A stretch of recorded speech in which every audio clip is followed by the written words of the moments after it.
Okay, so trying to find the lost treasure of Belmore Manor, Murphy McAllen followed the advice of a witch doctor and summoned the ghost of Belmore Manor with a spell.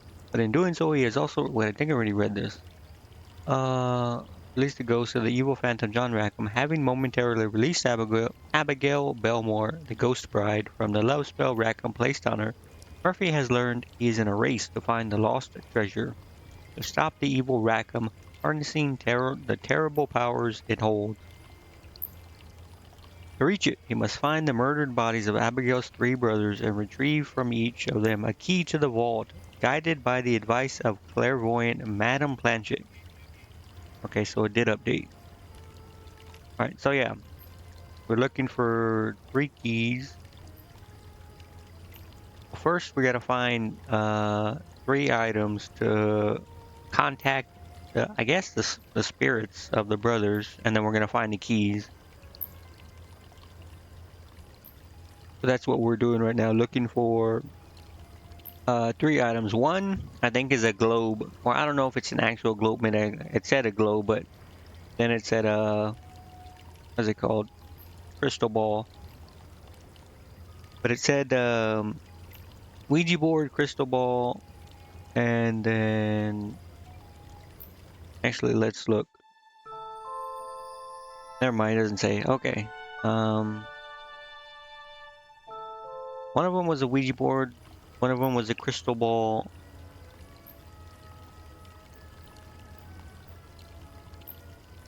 That was the Ouija board was the occult dude. The traveler was the what about the science? No, that was the science guy. The science guy was the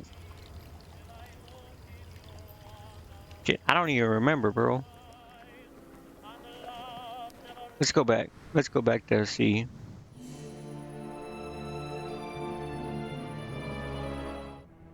It is in the witch's thing. I don't even know she's a witch. They call her a witch, so.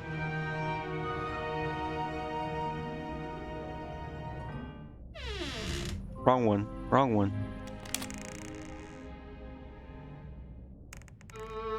Okay, so this was the globe guy. Oh, he Welcome wants a back, teacup. Murphy That's right. McAllen. Take a seat. Okay, so this guy wants a teacup. This wants a crystal ball or globe. This one wants a Ouija board or something. Actually, I'm leaving.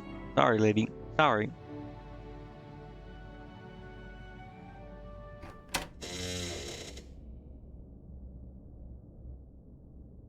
So I'm not sure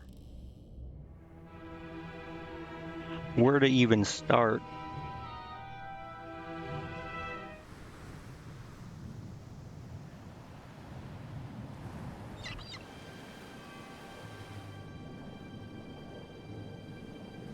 There's gotta be.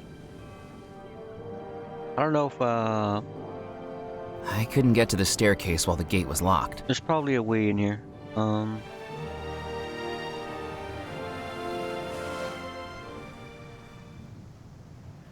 Let's see, where should I go? The mill, church, the spirit queen. I think this guy's dead. Yeah, that's right. The Rackham made him explode.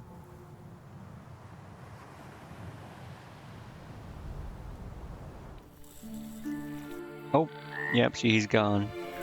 He's My gone. trek through the bayou was easier on the return. My destination glowed green through the bald cypress trees. And then I saw why.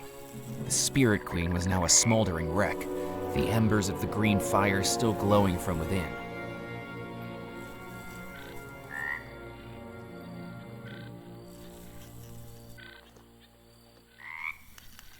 Okay, so I what the hell is wondered if I this? could Oh, reach the right. telegrams. Why? Well, that answered that. I was the one that threw him away. Why would I want him?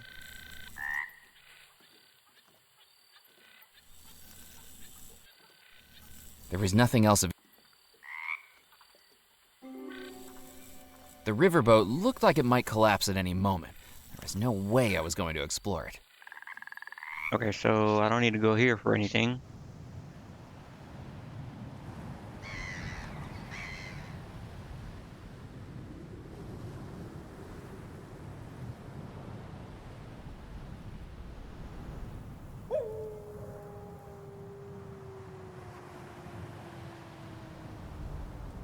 Let's check out the Tide was beach. still high as I returned to the Causeway The Beach, beach. while the sands were now the purlieu of a rather strange gentleman jabbing at the rocks with a walking stick.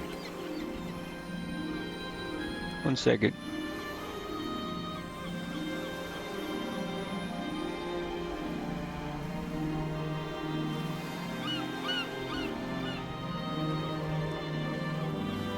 Flask. Careful where you step. Why? Look, another one. Another what? A pebble.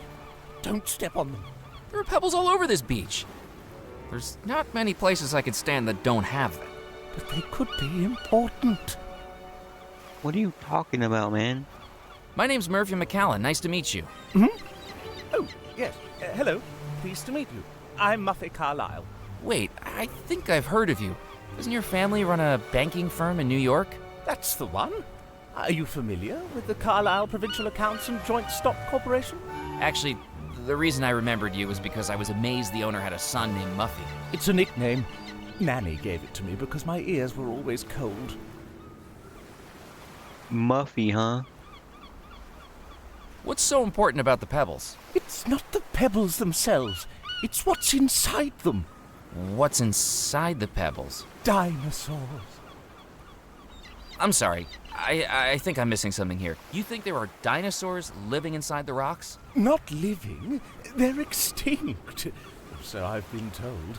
But skulls, bones, fossils. In pebbles? Oh, you're a fossil hunter? That's right. But this beach seems terrible for them. Why is this beach terrible for fossil hunting? Too many people wandering across here. The place has been picked dry. I need somewhere secluded. A beach no one ever goes to. Are you from around here? Do you know anywhere like that? A I'm beach afraid I no one don't. goes Well, to. do let me know if you find anywhere. I'd pay a pretty penny to go somewhere with potential. Have you found many fossils before? Only one. It was in our flower garden. The summer house, actually. Fascinating. Where did you find it? In a plant pot. A plant pot? Shouldn't it have been in the ground? Yes. Nanny told me she planted it there for me to find. Couldn't stand the look of disappointment on my face. Oh, this was when you were a child. No, last week. Last week. Have you been out here long? Just a couple of hours. Rufus dropped me off just after supper. Dropped you off, but the causeway is flooded over. I didn't come via the causeway. I got here on the yacht. Of You course. have a boat? The Of plucky course, a yacht. plesiosaur. I named it myself. Do you work for your father's company too? That's right. I'm executive director of new initiatives. And what exactly does that entail? Oh, I'm not entirely sure, to be honest. But Papa does say it requires me to be out of the office as much as humanly possible. Muffy, he tells me, if I have to see your face around here, I'll end up moving to Tibet and joining a monastery. So, I'm not sure exactly what my job is. Clearly, it is very important. I don't think this guy's dad likes him. And I don't think he has any idea.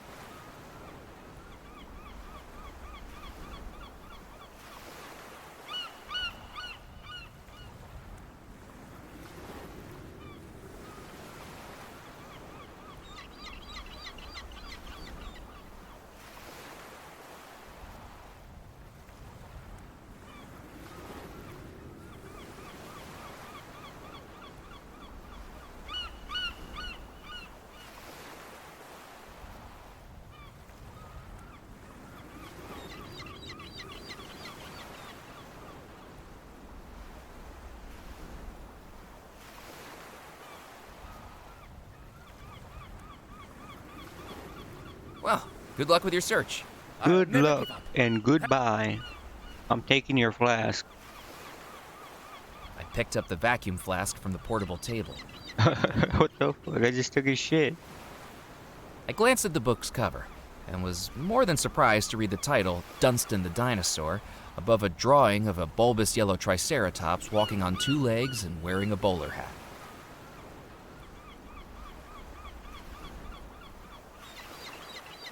I wish there was hotkeys so I can toggle some of this stuff. I peered into the tide pools, but all I could see was pebbles, sand, and seaweed.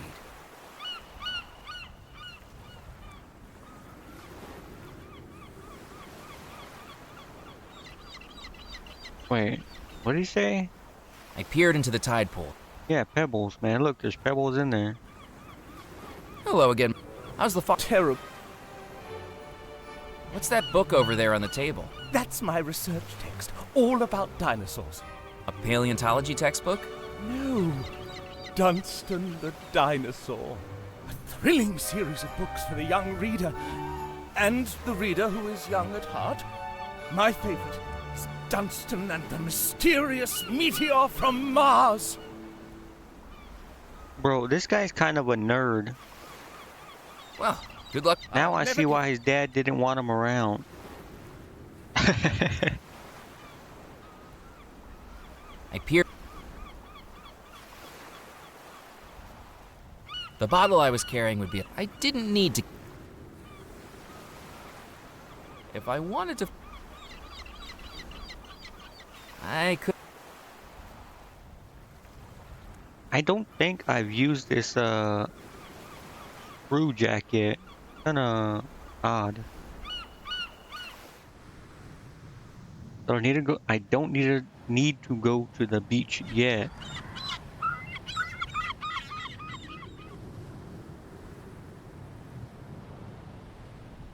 Don't need to go to the fort or the Spirit Queen. Well, it's basically the mill, the manor, the church, or Dead Nettle. There's a lot of stuff in Dead Nettle. Let's check out the mill. Look, the chicken's over here now.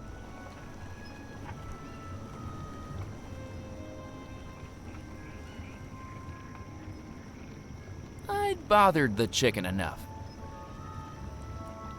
Okay, well, maybe I want to bother it some more.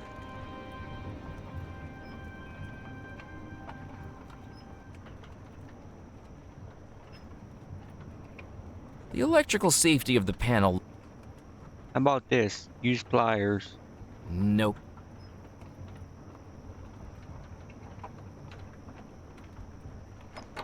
I tried the. Okay, so it's still locked. I don't really know. How does it let me keep some of these items though?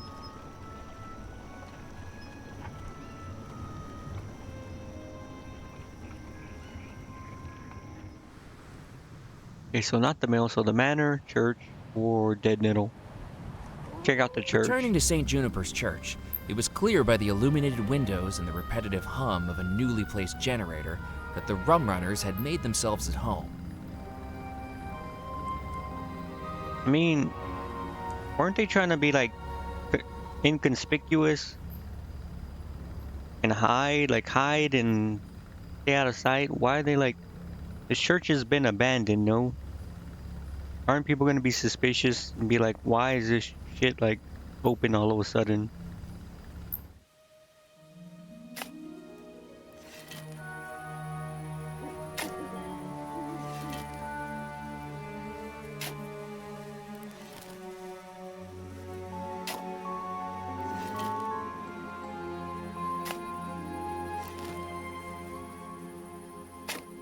So I need a teacup, a glass globe, and a Ouija board.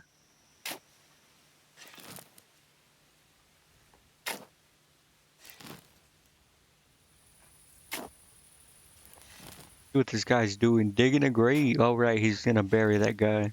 I looked to the bottom of the grave. I looked to the. Why is there two markers for grave? Or Good maybe it evening, meant this Edgar. guy. Ah, blast it. Not again. I go all night as the only one in this cemetery with a pulse. Then here you are bringing me 2 steps closer to losing it. What do you want now? Just taking a look around. It's peaceful here. It was. Whoa, what's with the attitude? What are you digging? I thought the cemetery could do with a swimming pool. Put out some deck chairs, maybe a tiki bar. What do you think I'm digging? Another grave. Who's this one for? Reginald Goff. He was the state executioner in the next parish over. How did he die? His last convict was a bit nervous about being executed by the electric chair. When Goff asked him if he had any final requests, the convict asked if he could hold his hand for support. Shocking. Then I've got Marigold McGee Really? to deal with before I can clock off. That'll be a headache. What's so difficult about What's Marigold so McGee? difficult about Marigold McGee? She asked for her remains to be scattered across the island. That doesn't seem so bad. The problem is she didn't want to be cremated.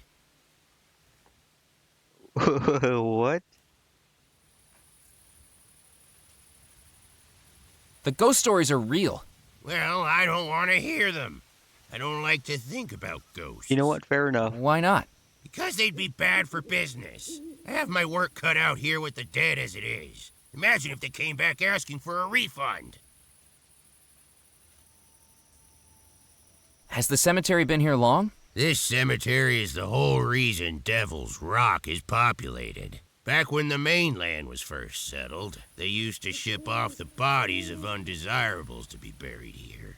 The criminals and paupers. St. Juniper's Church up on the hill was one of the first structures here, along with the fort. So that's what this place became.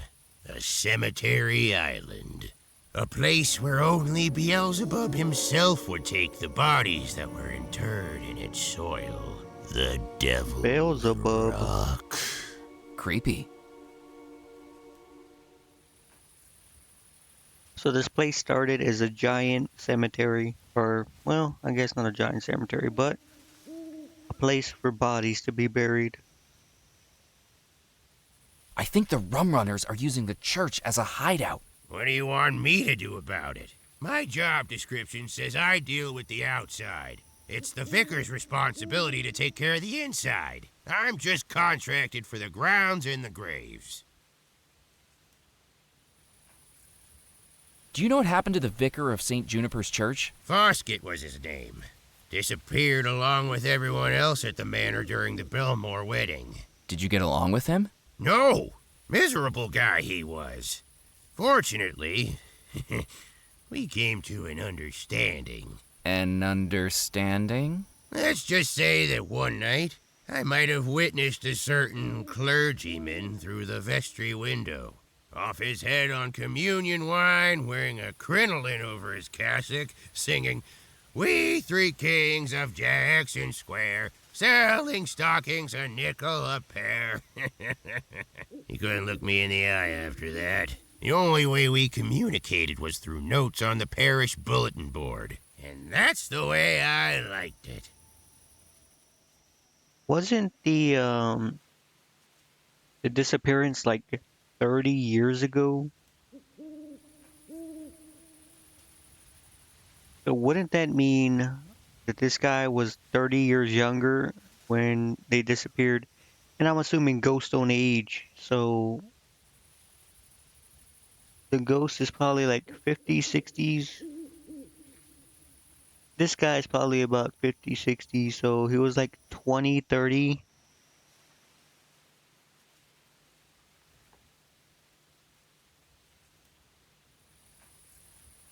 There's a dead body over at Belmore Manor hanging from a tree. So, what do you want me to do about it? Shouldn't you bury it? If it manages to wander its way over here, I'll bury it. Until then, I'm not stepping foot onto the Belmore estate. I've heard the stories about the Phantom, and I'm not risking my shut-eye to rescue a cadaver from a tree like some stuck kitten. Do you know who the hanged man is? Beats me. But from what I've heard, it's been there ever since that wedding night.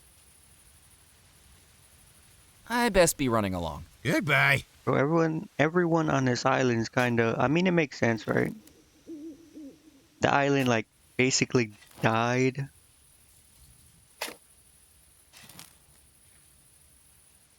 Like, people stopped coming here for, like, tourism, like, all the inhabitants, well, not all of them, like, a big chunk of the inhabitants died or disappeared.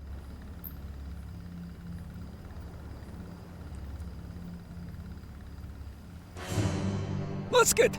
Did you hear that? Will you stop twitching, Morris? You're making me nervous. Sorry, boss. I just don't know if we should be doing this. Doing what? Using a church for morally dubious activities. Theology lays out pathways and guidelines to keep us on the moral road to righteousness. Did one of those barrels hit you on the head, Morris? Quit your belly aching. Will What's the worst that could happen? I'm getting the spooks, boss. This church has a lot of dead people. What if they don't like us being in here? Is that what you're worried about? Ghosts ain't real. Now hush up about it. I don't know, boss. The scientific consensus on paranormal activity still seems to be inconclusive. I read a book about it last week, and it's really giving me the heebie-jeebies. What have I told you about reading? I Oh, doubt good this boy. guy read a Gives you book. Delusions of grandeur and indigestion. Sorry, boss. Just for the sake of argument, this book you was reading. What did it say about ghosts? It said that there are 3 signs for detecting paranormal activity. What's the first sign? First, the temperature drops as the ghost's presence descends upon the locality. Well then, until we start getting the chills, there ain't nothing to worry about. Okay, so I'm guessing I need to lower the temperature.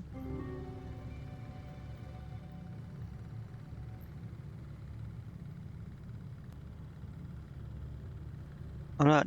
That's gonna alert him. The collection plate was empty. If I went any further, the rum runners would definitely see me, and I'd end up wearing weights around my ankles at the bottom of the The dead old docks. cement shoes, huh? Turning the fan off would have alerted the rum runners to my presence. Maybe I put like ice here or something.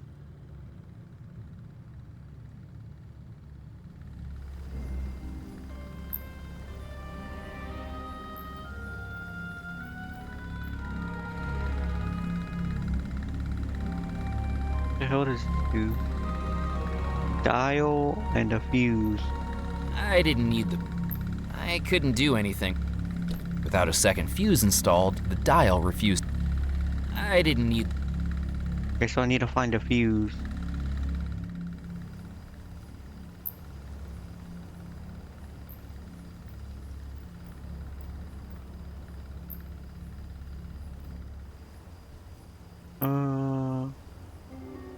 Horn.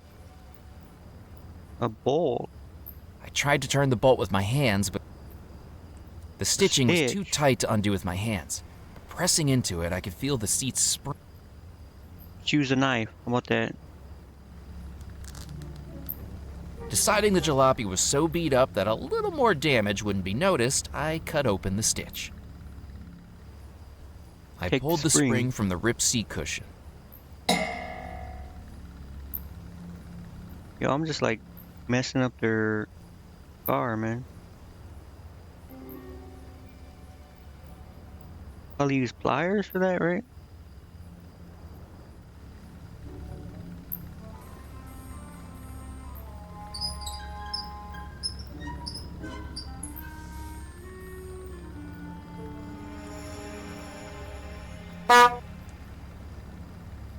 Why would you honk it? I didn't need to. I'm not trying to drive it, bro. That didn't work.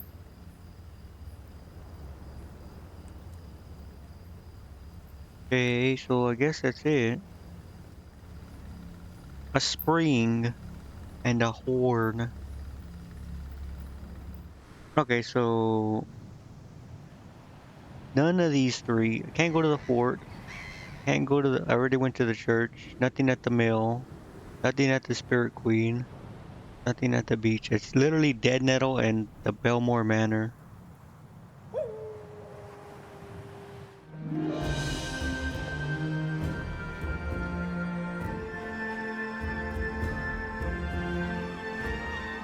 I guess I could go here and see what's going on with this woman.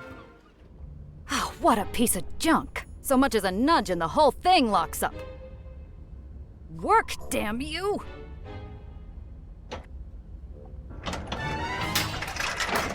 Hey, I got a spring. That almost hit me. Almost isn't good enough. A few inches over and we could have had a lovely headline about a gory workplace accident. My God, woman. Evelyn What seems to be the Stoker. problem? If I put that there. The till coil snapped off and almost had my eye out. Your eye? Can you believe it? I try to get a story that's fit to print and instead the printing press has a fit. Why can't I get one of those electric machines like they've got at the New Orleans Post? course this happens right now. Just what I need. Can I help fix it? The press needs a new coil, but the only manufacturer is an 82-year-old machinist in Boise, Idaho. Getting a replacement will take weeks. Are you serious?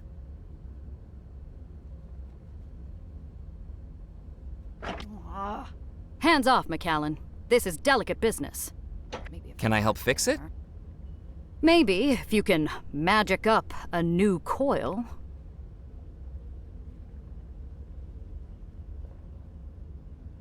Of course this happens right now. Maybe this will help? What do you think you're doing? I fixed it for you. I'm going to need to recalibrate the whole thing now. No need to say thank you.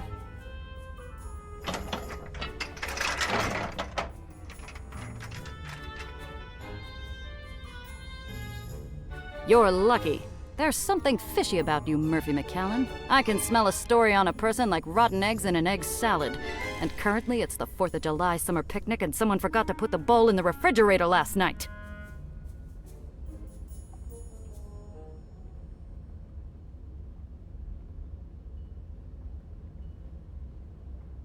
I picked up the freshly printed sheet of paper.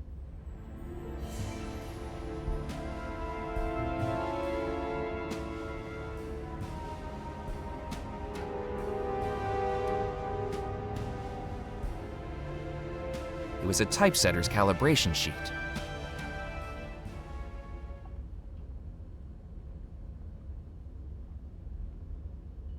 Ah, okay, this is the Ouija board. This is one of the items I need.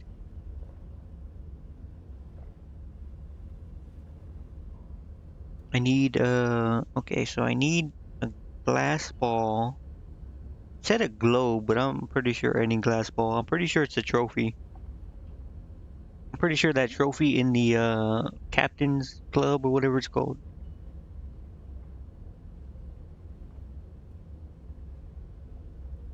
But I need a teacup. Yes? Hi. What are you working on now? A clarification. A local dancer's moving off the island and looking to get rid of some furniture. But my piece asking if there was any interest in Hoochie Coochie dancer Lulu Leroy's huge chest got a much bigger response than we expected. And not for the right reasons. That makes sense. Am I right in thinking you're not from around here? Good call, McAllen. Santa Monica, California. Born and bred. Hadn't even been to California. Devil's Rock before I got the job. Ugh. The divine irony is that I got this job due to a misleading ad in a newspaper. Seeking newspaper editor for dynamic community, exciting stories, amazing opportunities. What nonsense. But now I'm here. Nonsense is all I have to write about. Why did you stay in Dead Nettle? I came down with a horrible case of temporary insanity. Health issues? No, I started dating a notary named Jonathan. Right after I'd taken out a mortgage, I stumbled across his dalliances with the fishmonger's wife, the ironmonger's wife, and the cheesemonger's wife. Knowing his type, I decided I'd become a warmonger, and I set fire to his belongings. I last saw him picking through his charred underpants on my front porch. Now he's off in Rancho Cucamonga with some flapper named Anastasia, and I'm still financially tied to this island. I'm trying to track down 3 dead bodies. A serial killer? In Dead Nettle? This could be gold. When did this happen? This morning? Last night? No, 33 years ago. 33 years ago! That's not journalism, that's archaeology! I mean, it's still a story, I think man. I better... My door's always open. I broke the hinge earlier. Well, maybe you should get it fixed. How about that?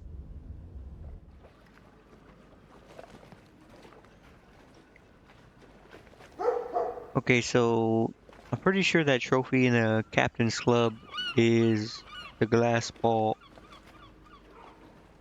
But the guy said only the champion, I think, can touch it or whatever. I'm assuming I need to play pool. But if I need to play pool, chances are I'm gonna have to like get a stick or something.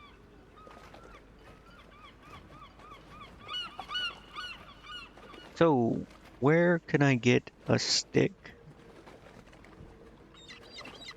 But I still need to find a teacup.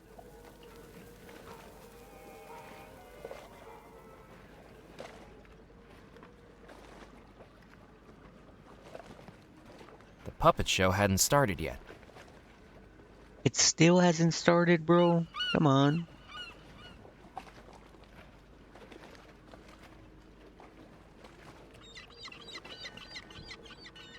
Hello, my name's Murphy McCallan. Hello, chum. Looking to hire a ferry? Maybe? Then come set sail with Crab McCready, when a ferry's really what you needy.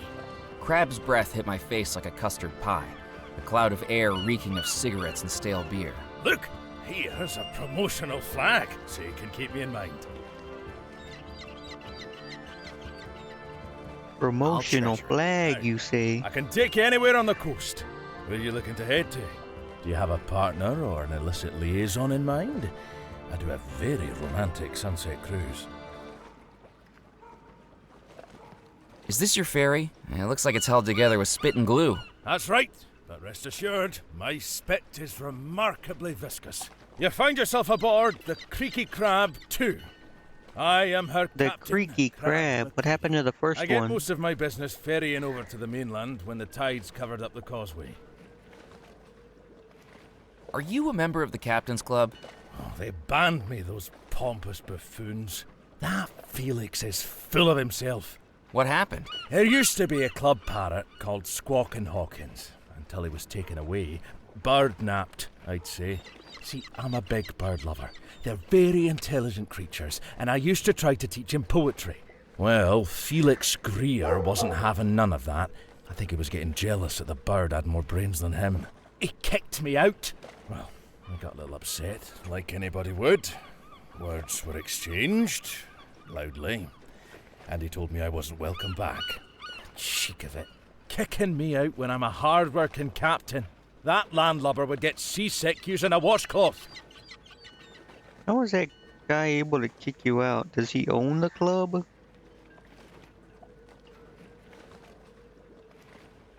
There's only 2 members. That means he was the third and that was it.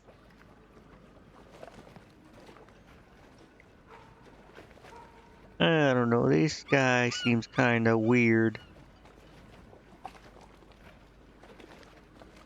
Why do you like birds so much? They're the sailors of the sky, even the ones that can't fly. You tell me, have you ever looked an emu in the eye and not felt a sense of kinship? Seen that look that says it wants to explore beyond the horizon? I've never imagined an emu thinking anything different to that. I love anything with a beak, except platypuses. Don't get me started on them. Now, I take it upon myself to look after the feathered friends on this island. Squawkin' Hawkins now lives on a perch on my balcony. I have a name for every seagull that flies over Dead Nettle. And I look after Doris. Doris? Doris the chicken, over at Baxter's Mill. Oh. Well, I kinda stole the feathers from your chicken. Also, what do you got against platypuses, man? What happened to the Creaky Crab 1? That's it over there, with its bow peeking out of the water. I was out in the bay last Mardi Gras and looked down into the inky depths. Honest to God, I saw a mermaid staring back at me.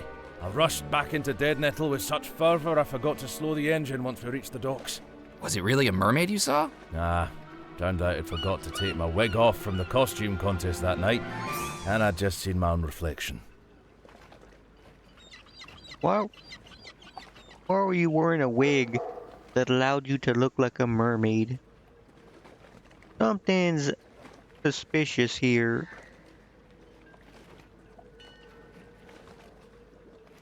I'd like to hire your ferry. Sure, give me a map of where you want to go and I'll see if I can get you there. I'm the best ferryman this side of the Gulf. From Baton Rouge to the Bermuda Rectangle. I'm your man. I thought it was called the Bermuda Triangle. Well, sure it is now. Ever since one of its sides mysteriously disappeared.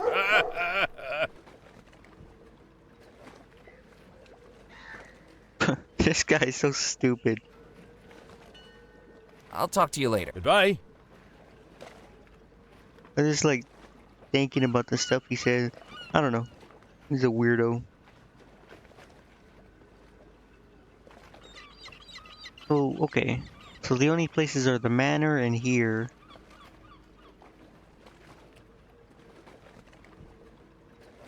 And I pretty much explored here. I need a map so I can go somewhere.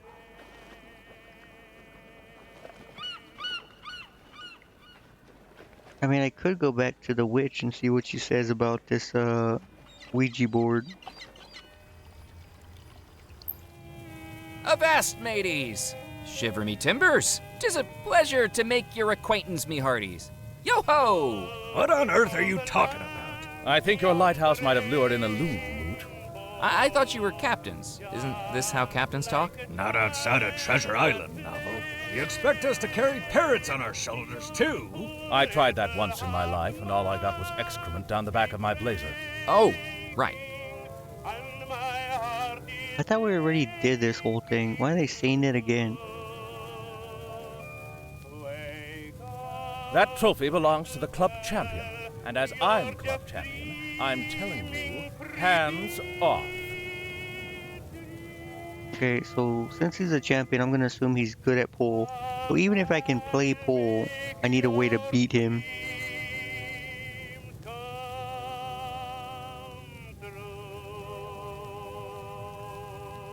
Get a flask. This, maybe, I don't know. We'll see. Let me just save it.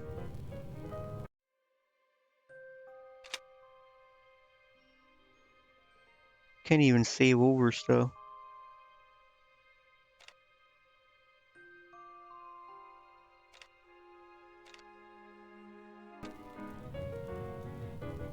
The billiard table was already occupied.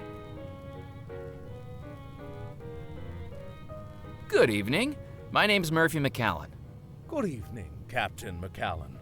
Captain Gifford Pemberley at your service. That's right, I expect you've heard of me. Master of the Mississippi, tamer of the Tennessee, cuddler of the Colorado. I don't even know who Care to you hit are. the table with me? I do need to beat him, I assume.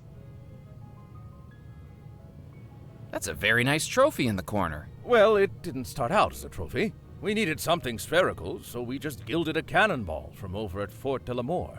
Polished up like a trombone in a marching band. A lot of elbow grease went into that shine, and currently these wrists have enough lubrication for a 12-lane bowling alley. Are you saying that's your trophy? That's right, boy. Champion billiards player of the Captain's Club. Keeps the other captains on their toes. Or peg leg in the case of Wooden Willie. Surely he can't like being called that. Too true.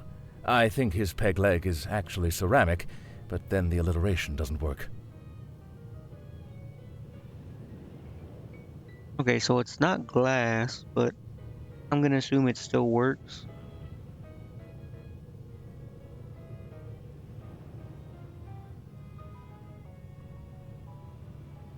Are you a famous riverboat captain? You haven't heard of me?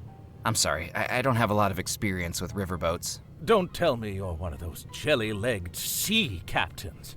Jelly-legged? At least we sea captains do proper sailing, with charts, by the stars, across vast seas and oceans, hundreds of miles from land. You riverboat captains only have two directions, upriver or downriver. Don't listen to him. He doesn't understand the perils of the riverways. I got my start in Baton Rouge.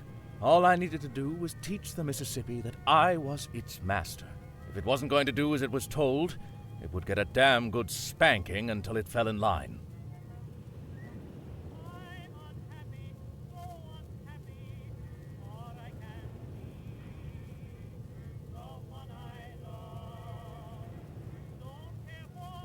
Have you been a member of the Captain's Club long? I'd say so. I got my license when I was 25. When my uncle Augustus passed away, I sold his gumbo restaurant and purchased a diamond of a riverboat. I ran pleasure cruises up the waterways of Devil's Rock for years. Are you still a captain? Technically, but it's hard to put into practice when you no longer have a boat. What happened? I got a little overconfident drinking whiskey and gambled my riverboat away years ago. My wife left me because she said I had a gambling addiction, but I still think I can win her back. My God, man, that was depressing.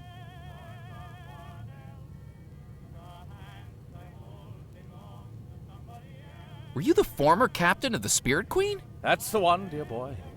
So you must be interested in ghosts. I beg your pardon. Having named your riverboat the Spirit Queen. It's not named after ghosts, boy. It's named after bourbon, gin, tequila, whiskey. Those are the spirits that haunt me. Okay, I think this guy has a problem. He has a gambling problem, he has an alcohol problem, and he has, I don't know, he just addiction or something. I don't know.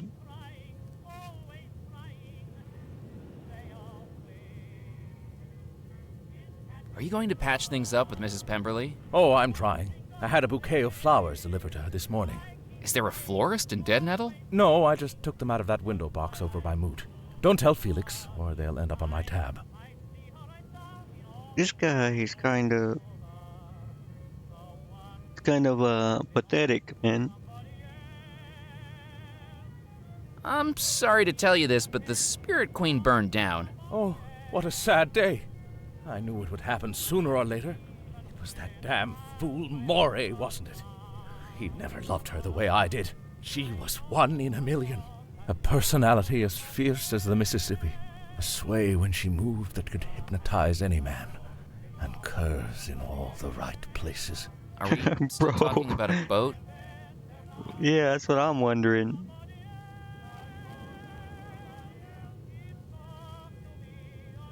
You know what? Let's I'll play. join you in a game. What are we playing? Billiards. Should I set her up? It is set up. This isn't American billiards, boy. We're playing English billiards. A fine game which requires only 3 balls. A white for me, a yellow for you, and a red we share. I haven't heard of English billiards before. I learned it when I toured the gambling halls of London back in 1922. Okay, It's a yeah, game this with guy has a far more problem. Depth and skill than pool or snooker. Points are awarded not just for potting, but by the flair with which strikes are accomplished. More points can be earned with a fanciful shot than by a simple pocketing. So I'm not trying to get the balls in the little holes. Look, I think we might be a bit out of your depth with this. Why don't we keep it simple? The winner is the one who can bounce the red ball off the cushions the most times. I can do that. Then let's play. I'm afraid it'll have to be with dry cues. For some reason, the billiard chalk's gone missing. I wonder how that happened. Okay.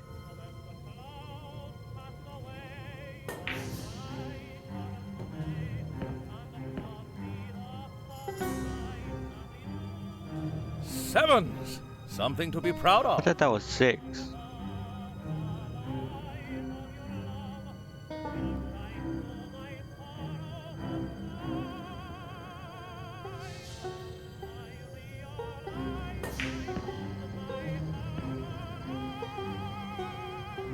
Huh? Bro, what am I, a soy boy? Threes. Too bad, Captain McCallum. It seems my standing as champion of the Captain's Club continues. Okay, so I gotta beat this guy. There's gotta be a way to increase power.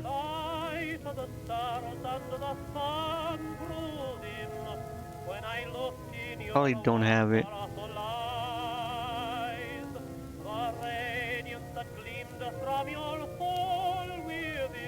It was the cotton flag that Crab, the ferryman, had given me, embroidered with his company logo. There's gotta be, I don't know. Maybe, no.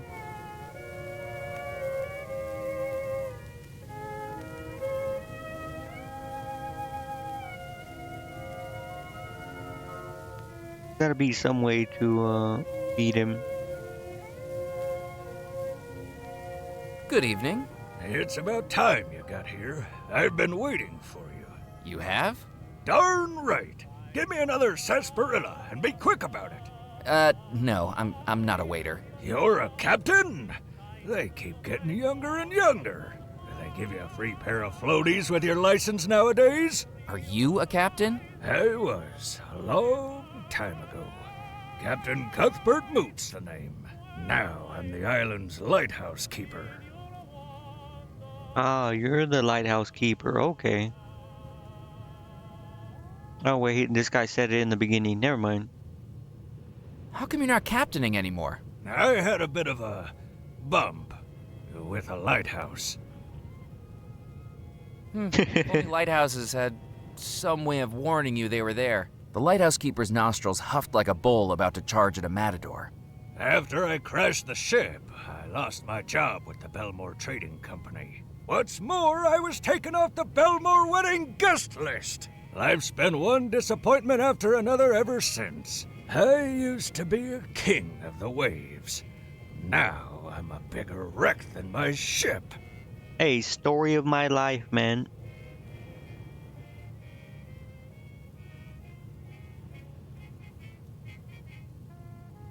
I don't know if I should ask this. I'll ask everything else first. You worked for the Belmore Trading Company? Once upon a time, I was the captain of the SS Mysterium, flagship of the Belmore Trading Company fleet. I've captained more ocean voyages than you've taken baths. I might look like I should be hawking fish sticks at a market stall, but back then, I was at the top of my game, enjoying the finer things in life. Caviar in the finest restaurants, champagne at the finest resorts, dressing in the finest tuxedos. Oh, one little bump threw my whole career down the plug hole. I take it the Captain's Club doesn't compare. It did once upon a time. This place used to be a model of a club. Now the only thing it'd be modeling would be a cardigan and a girdle. Yeah, I don't know. This guy seems like he's making stuff up. So you weren't invited to the Belmore wedding? No, I was snubbed. Years of captaining their flagship, and then I get forgotten like a dirty sock. I tried to convince Mrs. Craddock to add me to the list, but she's got a heart colder than a penguin's behind. I was invited to the Belmore wedding. What? You never told me that. You never asked. Yeah, not a direct invitation from the Belmores, but I was invited as a +1. Who invited you? A little lady named Tallulah LaRue. Oh, wait, bro, Why listen. didn't you go? You She dodged the scared bullet. The hell out of Yep, me. exactly. She scared the hell out of me, too. Still would, though.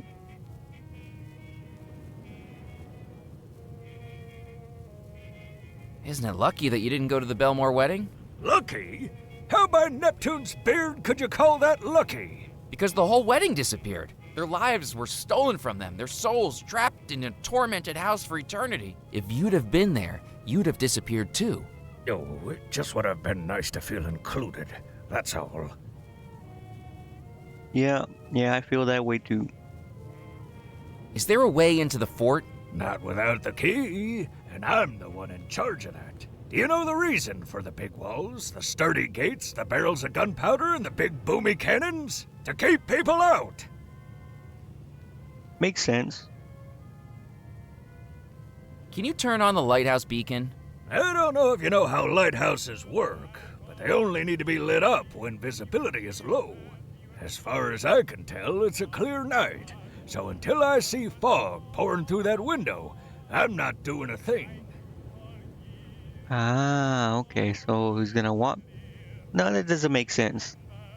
Because I remember seeing the planter outside empty, and that guy said he emptied the planter outside. So I'm assuming I need to put some kind of fog machine or something there, and he sees it, and he turns on the lighthouse. But that doesn't make sense. He would just be able to see out the other windows or go outside, you know, and see it's not foggy. Unless what's gonna happen is he's too drunk and lazy, and he's like, I don't want to do it, you do it. That's what's gonna happen, watch. How did you not see the lighthouse? I was busy at the time. What are you, the captaincy board? But you managed to keep your captain's license? In a manner of speaking, the captaincy board has a sense of irony. After I crashed into the lighthouse, they made me take the job of lighthouse keeper to maintain my credentials. Then shouldn't you be at the fort if you're the lighthouse keeper? Yeah, it's a dreary place, and there's a damn fleabag cat there that won't leave me alone. Anyway, it's a clear night. If the fog comes in, I'll switch the light on. Otherwise, I'm staying right here. Okay, so I need to make it fog. What's wrong with the cat? Blacktail? You see these scratch marks on my nose? The damn thing jumps for my head every time the badge on my hat catches the light. I better be off. So long. I mean, you could just take off the hat, man. I wonder if I can interact with stuff while he's shooting.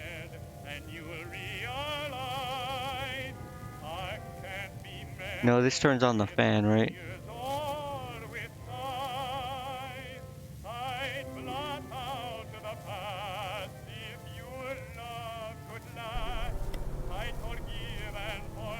Yeah, it turns on the fan. Interesting.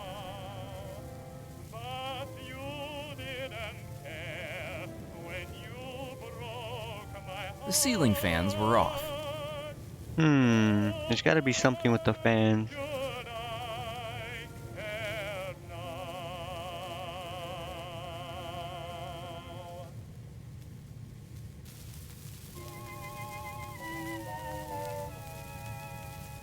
I don't know. I need to beat him at this somehow. I either need to make him mess up or somehow improve my shot.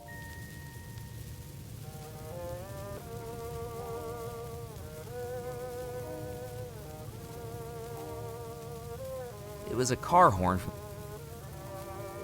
Hello again, Cap. Welcome back, Captain. I'd wonder like a if I can rematch. use- Thinking you can beat what I hit before? Step right up.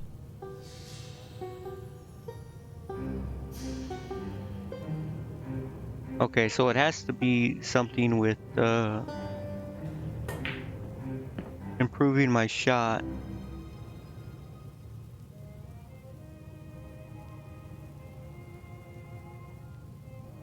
Threes. Too bad, Captain McCallum. It seems my standing as champion of the Captain's Club continues.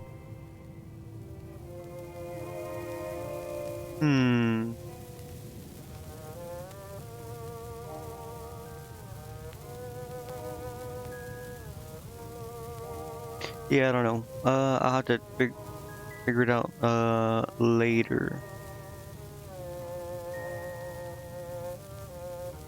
So right now, I need to find a way to make it fog, find a way to improve my shot, and then find a freaking teacup. What's this? Matchbooks. These are complimentary matchbooks for members only. I am a member. Oh, yes. How silly of me to forget. Yeah. Do I fill this up with water then? I filled the bottle with water from the fountain.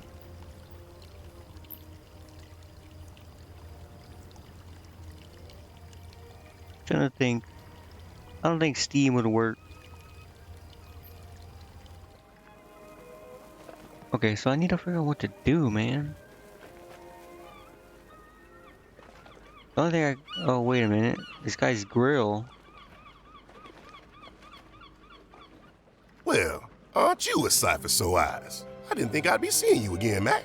I thought you'd be swimming back to the mainland. Or, well, swimming with the fish. Didn't I How's the do all auditing this already? Well, I quit my job. going? You quit? I thought that was the whole reason you were here in the first place. Yeah, I thought so too. Why you doing this, Mac? Don't you have a family you need to get back to? Away from the ghost stories? I don't have any family. I never have. I was found. Found.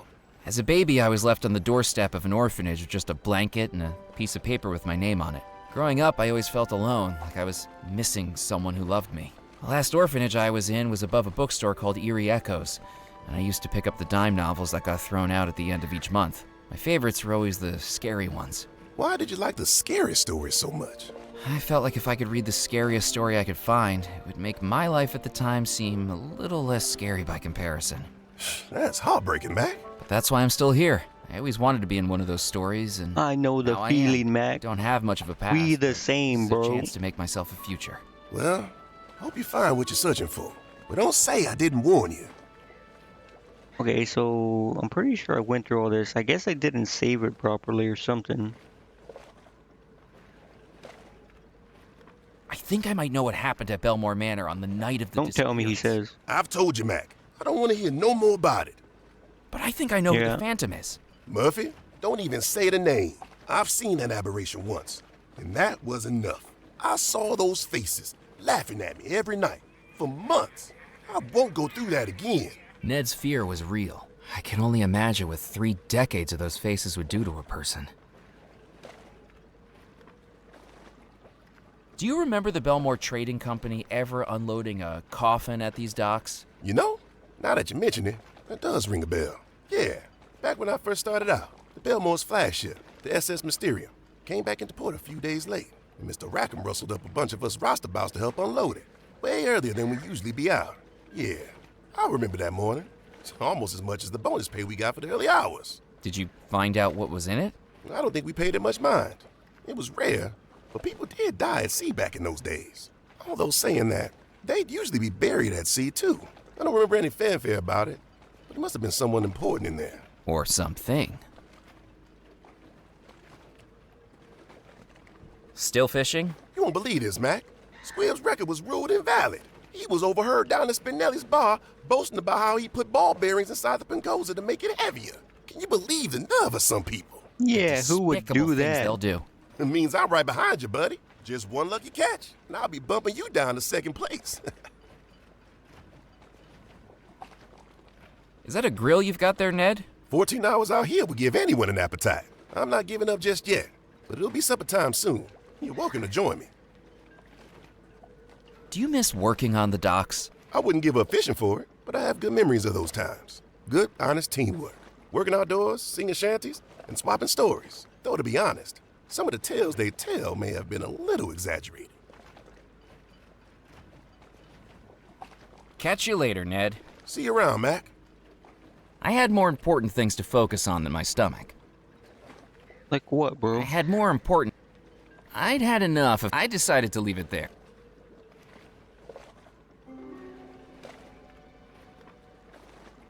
Alright, I guess that's it. What do I do then, man?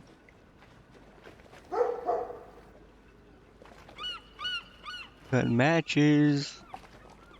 Wait, do I? No, that wouldn't make sense. It doesn't matter. See if I can give them matches. Want me to light her up, Ned? Not just yet, Mac.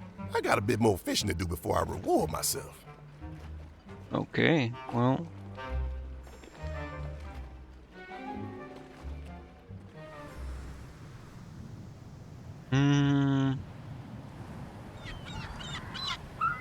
The only thing I can think of is the freaking, manor. Oh. Look at this little girl here. This little girl's insane, by the way.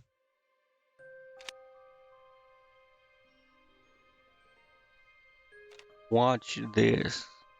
This little girl's gonna be insane.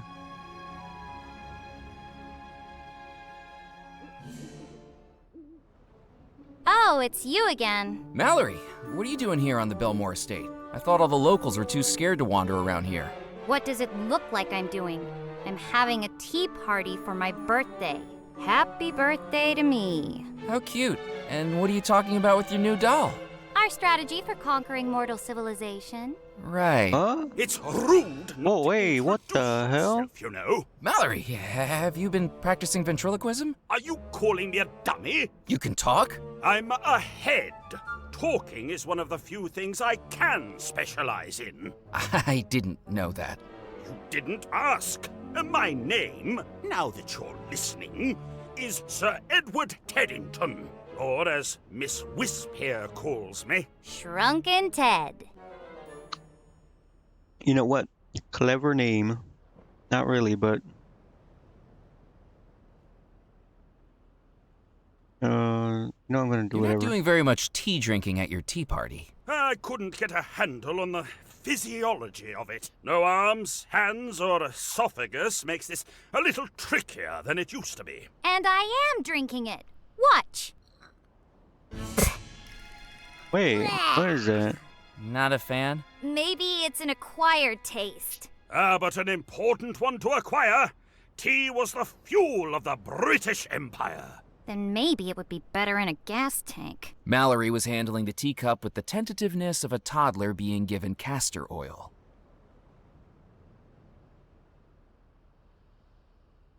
Give me a cup May of I have tea. a cup of tea? Nope.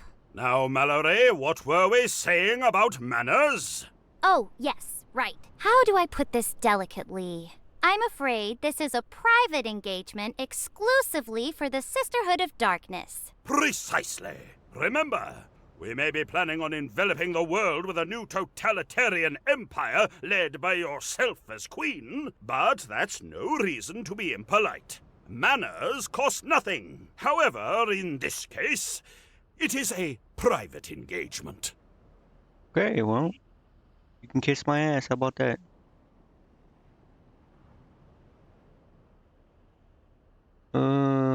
Could I have your teacup if you're not teacup. drinking it? I am drinking it! Well, I would if it didn't taste so bitter. You shouldn't be inside the Belmore estate. Mallory, you shouldn't be inside the Belmore estate. Don't you know about the disappeared wedding? You're asking a little girl about murder, black magic, and broken hearts? Sorry, I don't want to give you nightmares. Are you kidding me? I love this stuff! I wrote a paper on it last semester that prompted a parent-teacher what? intervention. Listen, you're already an odd little girl, but the fact you wrote a paper on that is insane.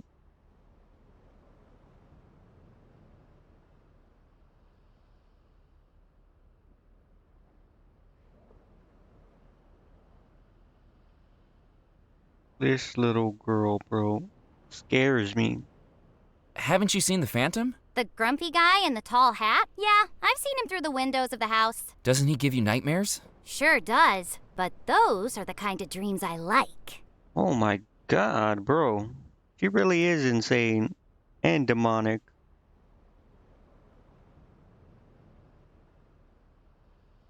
Do you know Sebastian Bach? Unfortunately, Why didn't you tell me? I did. Okay, yes, you did, but didn't you think it was worth mentioning he was a ghost? I didn't think you'd be interested. Most grown-ups just don't believe me. So you can see ghosts? Ugh, I wish I couldn't. Most of them don't shut up, wailing through the windows all the time. Bro, what is with Sebastian's this the little girl? worst, the booger-brained big head. Thinks he knows everything. But the ghosts weren't visible until I cast the summoning spell. To you, maybe. I mean, they're a lot more visible now. They were just shadowy, glowy things before. The fact that I conducted an occult spell seemed to be lost on her. Knowing what I did about her, she probably did the same every day before breakfast. True that. He probably conducts fucking demon summoning every night. It was Sebastian that made you get the tin boat. He altered the toy catalog. I knew it! Well, that's it. He's going to the top of the hit list once I'm Queen of the Universe. If you see him, tell him Poc's in for a shock. Hit list.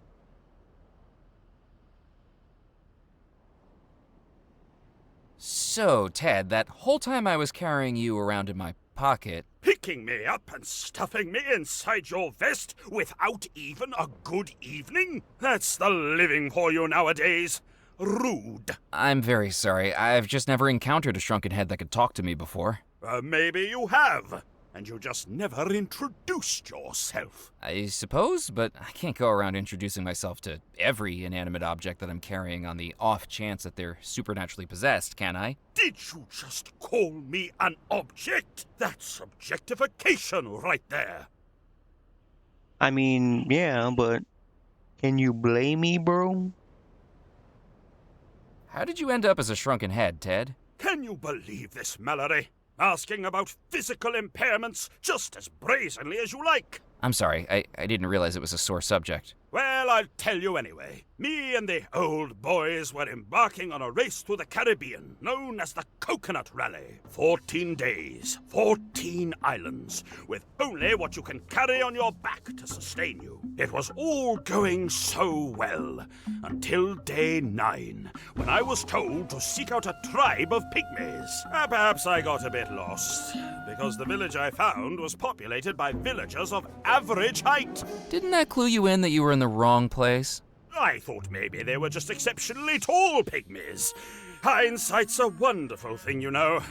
They were a very welcoming people, filling me up on pork and bananas, a nice hot bath in a pot they hung over the fire. But it turns out they held a different philosophy when it comes to head placement and proportion. Still, no use grumbling. That's not the British way. Stiff upper lip. That's what we need. I mean, good for you, having a positive outlook. Ted, how did you end up on Devil's Rock? I was brought back here on a merchant ship by a strange man in a top hat who settled on me as a souvenir. Rackham? Can you believe it? The indignity of being swapped and saying I was only worth 2 chickens. I'd say at least 3. Exactly. Now you're helping a little girl take over the world. And now you're helping a little girl take over the world, Ted? Look, I was a little late getting in on the British Empire, and now its height has passed me by. I don't want to miss out again. This is my opportunity to get my foot on the ladder of a new attempt. More like your chin on the ladder. Very funny. You know, I have other interests too. You really need to get to know me as a person. I'm very well-rounded. Of course you're round. You're just ahead. The jokes just keep coming, don't they? Now you know how I feel when I talk to this little girl. Well, I'll leave you two to your plans. Long live the sisterhood! These people are, Do you mind if I take this? Good idea. You can be my butler.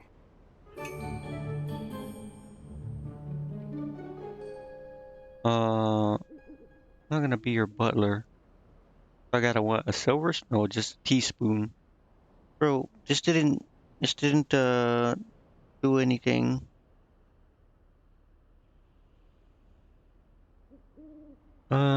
But I am guessing there is something else here. Teaspoon. What the hell would I use a teaspoon for? Molasses?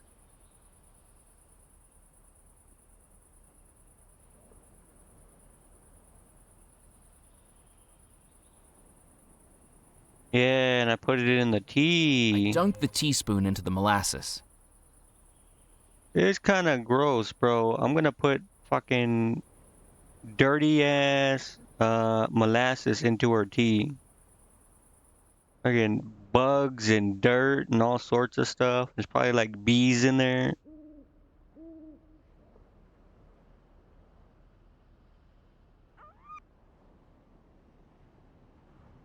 Then we bribe the kindergarteners and use them for espionage. Shh, shh, shh. He's back. You, whatever you saying, man. Whatever you say. What did you just put in my tea? Try it now. Careful, Mallory. It could be poisoned. Does this dope look smart enough to brew poison? Good point. You'd probably give it a taste test. Bottoms up, my girl. Drink on. Mmm. Hey, that tastes pretty good. I thought you'd like it. Sure did. I drank the whole cup. Bro, I wanted to make a joke, but...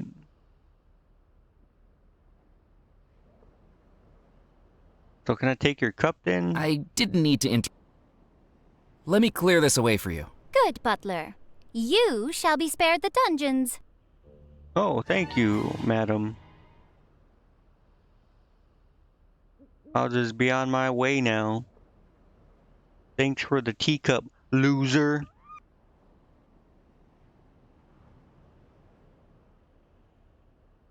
Okay, so now I need the stupid ball.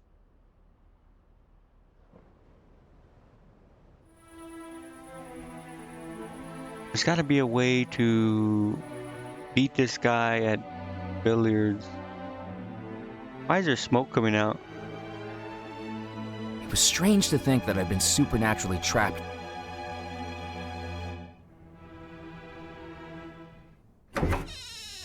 these people still here? Walking No. back into the ballroom, the throng of wedding guests had dispersed to their guest rooms, replaced by chairs and tables neatly set out on the dance floor. Preparations for the wedding were gathering speed like a boulder rolling down a mountainside, and I felt like I was smack in the middle of its path.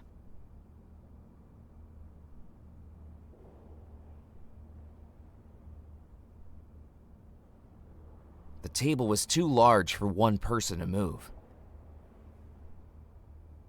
Good Oh, I evening, didn't Mrs. want to. Craddock. Chairs at the far end, tables on the left. Oh, it's you again. Where have all the guests gone? To their rooms to get ready. Here I am tidying up after the waltz while they just waltz away. How long until the wedding begins? Just a few hours. Oh, good gracious, a few hours. And there's still so much to do. I'm sorry, but I can't stand around chitter-chatting. There is much work to be done. You seem a little stressed. Correct. And with all due respect, and I'm sure we can both agree much respect isn't due at all, talking to you only makes it worse. Yo, who the freak do you think you're talking to, man?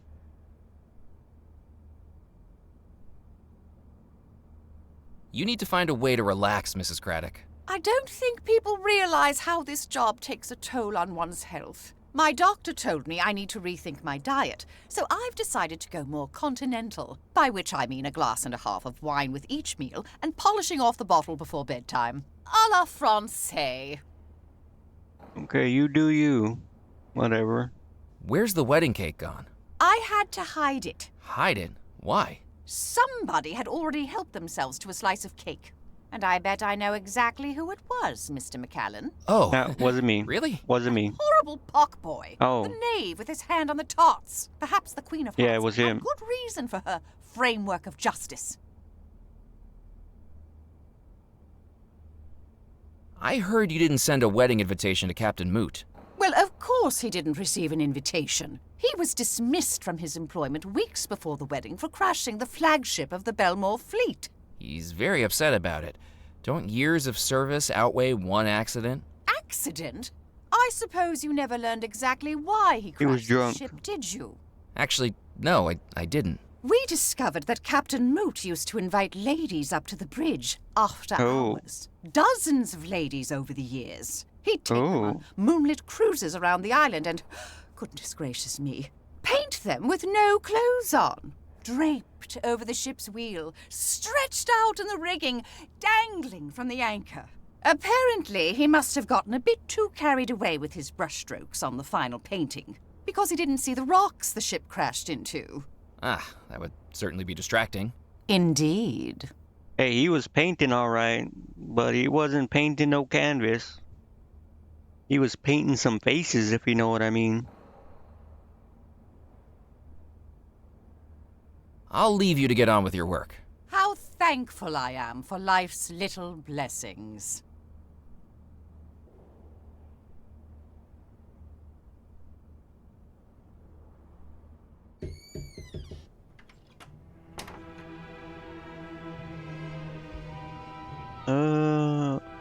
Go here.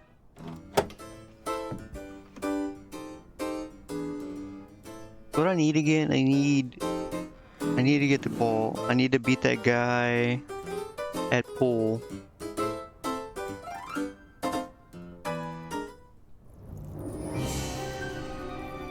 Shovel? Do you mind if I borrow this shovel? Oh, go right ahead. I already dug up those naughty thorns. It's funny, even when things are dead, they can still cause trouble. Just look at us ghosts. I mean, I guess, bro.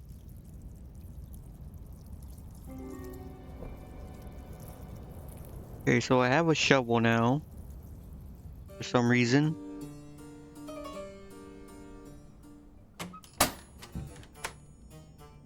Tallulah. Oh, where did Tallulah go? That fireworks? As I descended back into the cellar, the lack of mechanical noise quickly revealed that the barrel lift was no longer working. What is this? Looking at the fuse box, it was clear to see why the barrel lift no longer moved. The fuse had blown, taking the small glass cover with it. Wait a minute. With questionable regard for my own safety, I pulled the damaged fuse from its socket. If it's damaged, why would I want it? I know I can put it, I obviously know where it goes in the generator, but is it so I can turn off the generator? Why wouldn't I just push a power button? Surely it has a power button.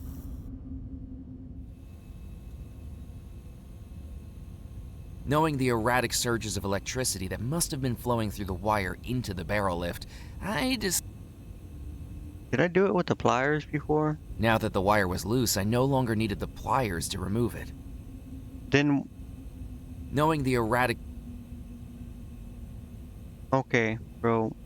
Whatever.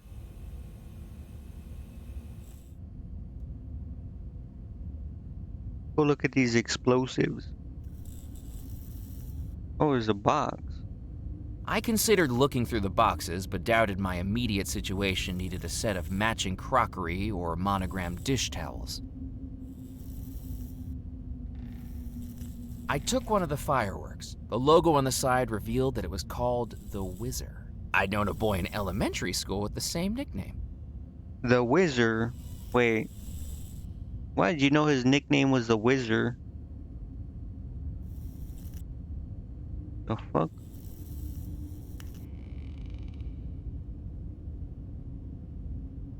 Okay, so I got a firework.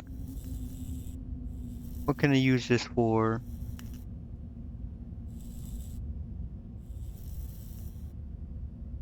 I think where to go. There's really only, well, yeah, there's only really one room left.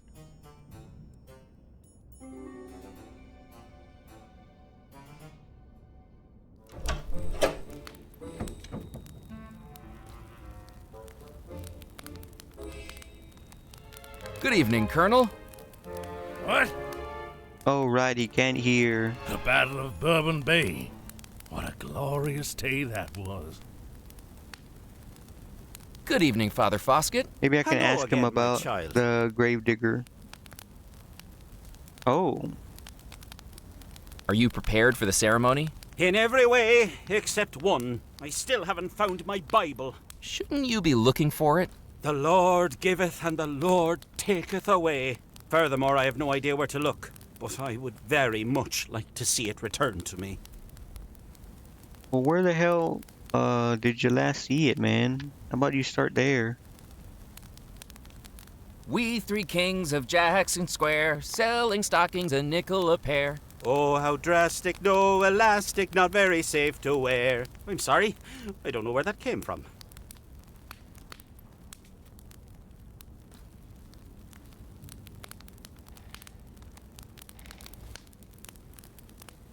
Okay, so where the hell do I go then?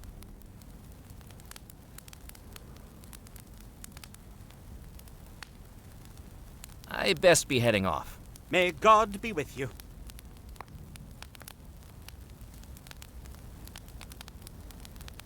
Yeah, see, I saw this painting last time, and that's what gave me the idea of the parasol.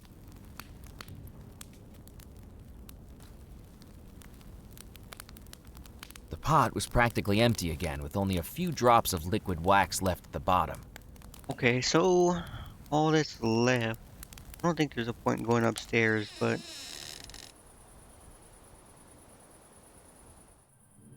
This must have been the skeleton of the sailor.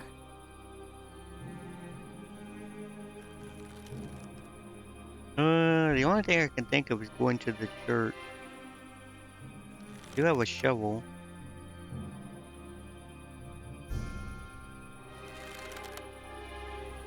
Wait, can I cut him down? I didn't want to cut the skeleton down myself. Why not, man?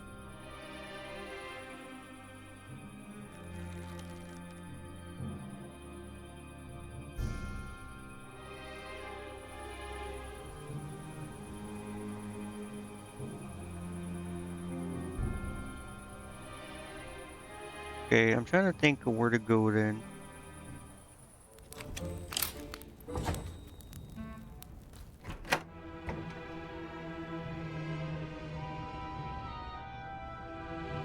Where did that little kid go?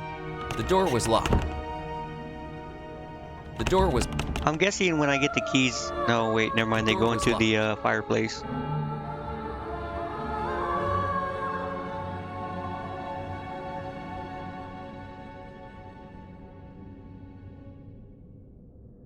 I don't think he's in here, right? The trunk was empty. Yeah, he's gone. Okay.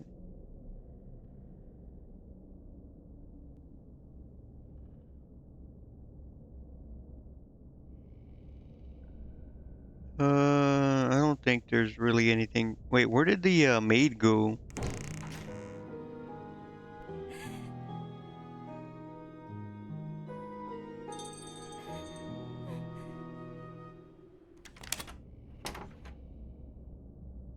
I guess I can talk to her. Welcome back.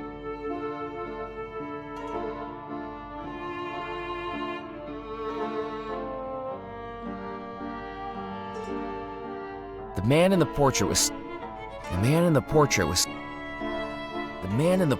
seated at a desk with paper.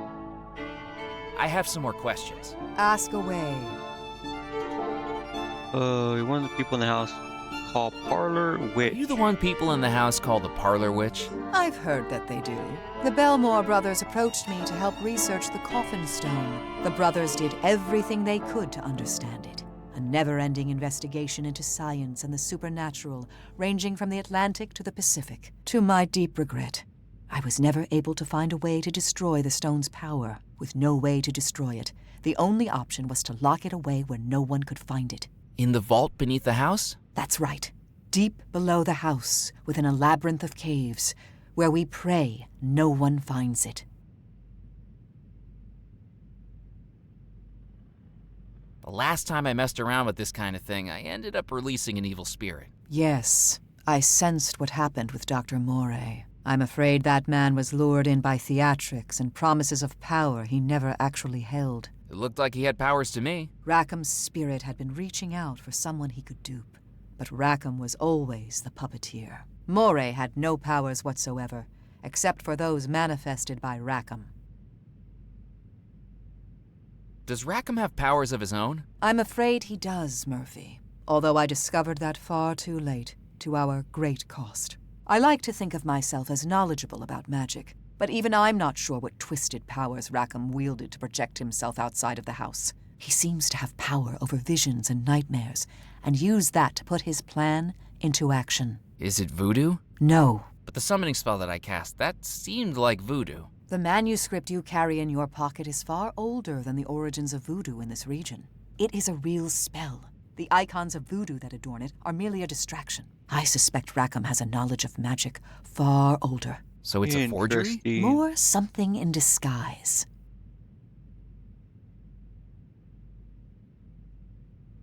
Why couldn't he get Dr. Moray to cast a summoning spell? A wise question. Magic doesn't work equally for everyone. Each spell depends on the person who casts it. Some spells work only for someone whose heart believes. Others work only for the person who rightfully owns the talisman. Some spells, no matter how much is invested in them, simply don't work at all. Moray was the bait, but Rackham needed someone more attuned to actually complete the spell. Traded Dr. Moore for the Gree that enabled the summoning spell. I traded Dr. Moray for the Gree that enabled the summoning spell. No, Murphy. Moray may have been the broker, but you cast your trade into his spirit pool. You traded Rackham for the Gree, the same Gree that unleashed that terrible spell on Abigail. Hey. I should get back. May fate be... This should work, right? I've brought you the tea leaves.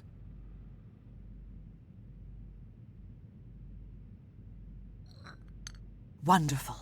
That will work to contact Yardley. Be quiet now, Murphy. I need to concentrate. Ooh. Yardley Belmore, heed our plea. Where was your life stolen from thee?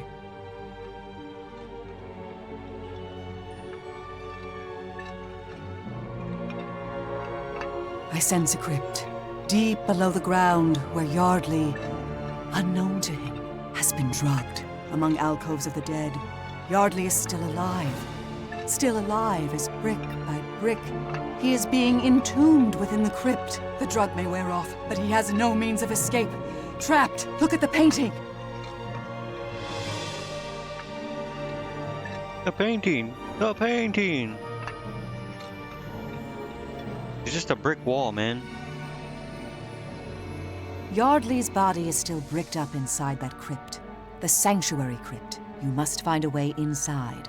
There is a tunnel, once used for safety, but now used for salvation. Something in Yardley's bedroom will help you. Of course the door opens now.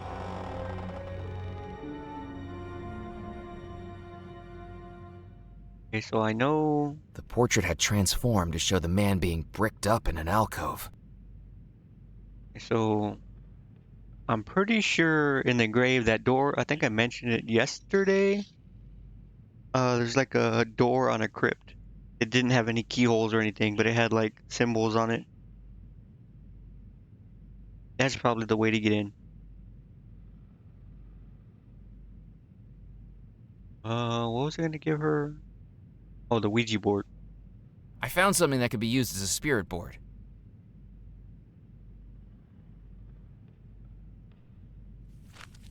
Yes, that will work. Even if it will take a lot of concentration on my part.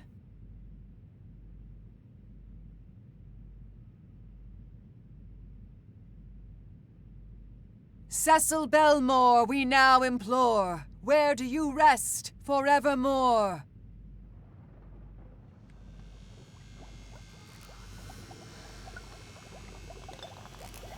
I sense a hidden place. A laboratory known only to Cecil. Yeah, but where is it? Refuge for study and invention, and desperate attempts to reconcile science and the supernatural. But he's been followed. Unknown to Cecil, someone lies in wait in the darkness and is about to look at the painting. Bro. He was stabbed. Oh, right. They say he saw a dagger. Cecil's body lies in a hidden laboratory, and you must find it. Cecil never told anyone where he conducted his work, but in happier times he created a treasure hunt for his brothers, were they ever to seek him out. That is your lifeline, Murphy. Follow the trail of clues to reach that laboratory. I sense the first clue lies in Cecil's bedroom. Okay.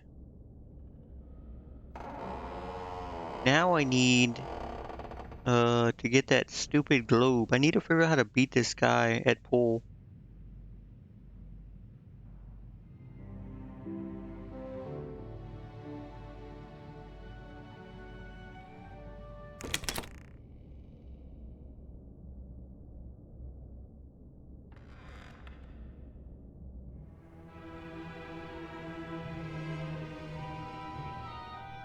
I'm trying to think of like ways to like beat him at pool, but I don't get it, man. Go to the church.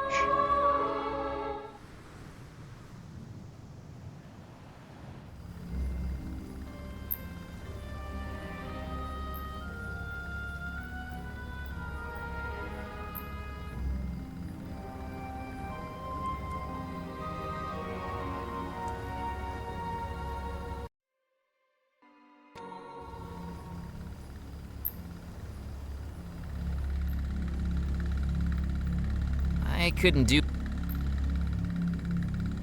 The generator looked like a death trap. I wasn't touching... Bro, what?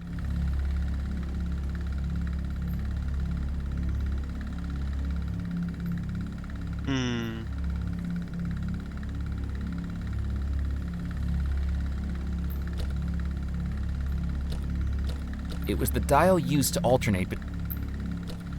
I didn't need... I couldn't do anything with it. Bro, put this in there. The generator looked like a death trap.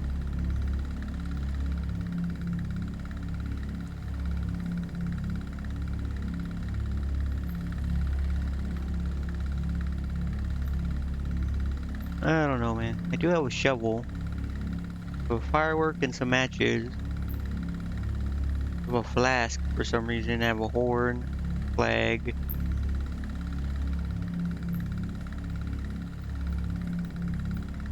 Trying to think of what I could.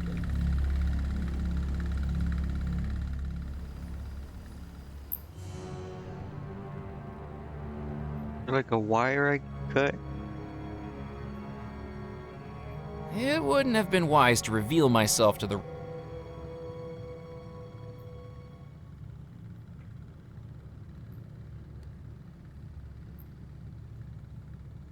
Why did I?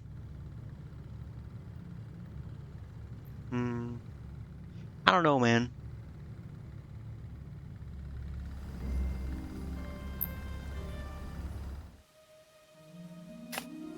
There is this store here. Well, I mean, I guess I would need to go to that guy's room in the first place.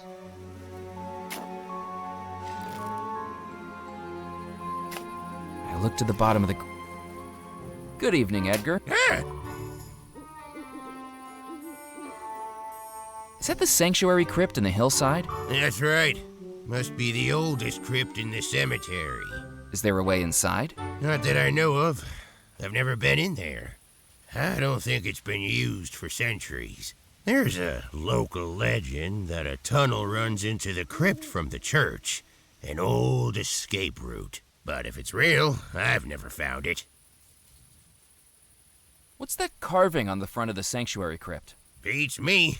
Just a fancy schmancy decoration, I assumed. But now that you mention it, I do think I've seen that pattern somewhere before. The church? I best be running along. Goodbye. So 4 circles. Bro, this guy's never left the freaking thing though. Oh, here we go. I couldn't risk going up to the window while the rum runners were around. If the rum runners realized I was inside their hives... Did you hear that, boss? We must be imagining things. What did you say the first sign of paranormal activity was? A drop in temperature, boss. Turning the fan off. I don't want to turn it off, man. Oh, a collection plate. Yeah, I'm supposed to put like ice or something here. I couldn't... Okay, I need to find a way to like freeze this, I guess.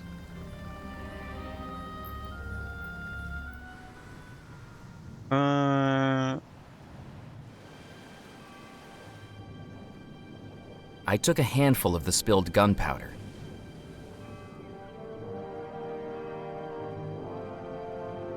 I don't think there's a reason for me to pick this up. Nope. I couldn't do...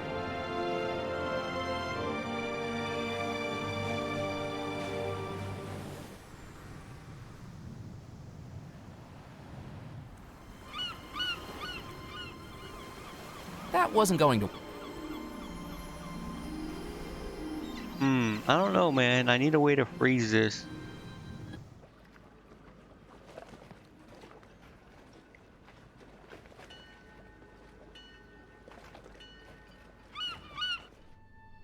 Welcome back. Good evening, Mr. Crumb. How can I help you? Are these fossils for sale? Goodness me, you're the second person today to ask me about them. Let me guess. The first one was a gentleman called Muffy?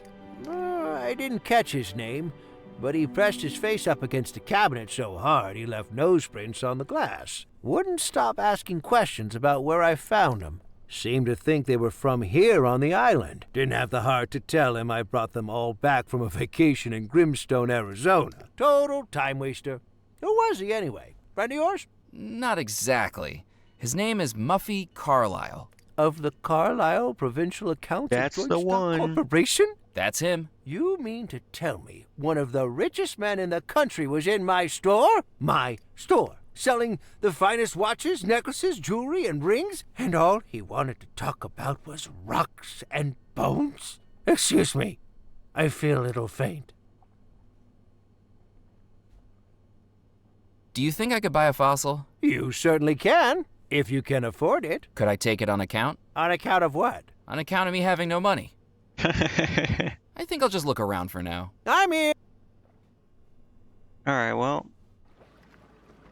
I think I need to polish anything.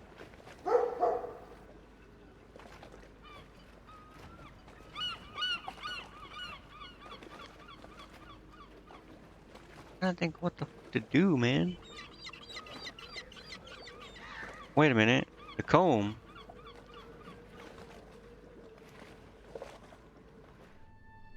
Welcome back. It was an ivory comb. I thought I'd keep that to... Nope. Oh, never mind.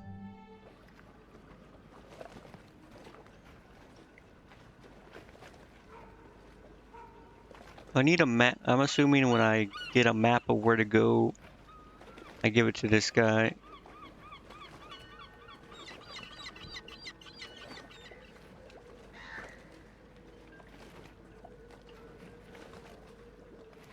The poster advertised billiards at the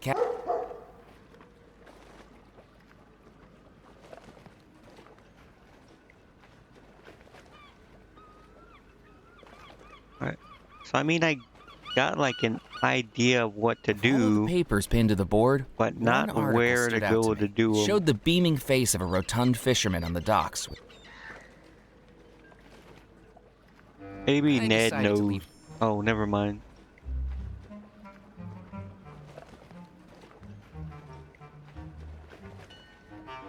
I need a way to like make ice.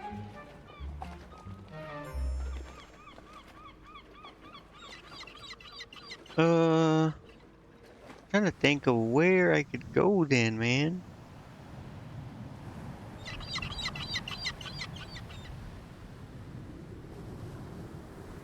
I don't know.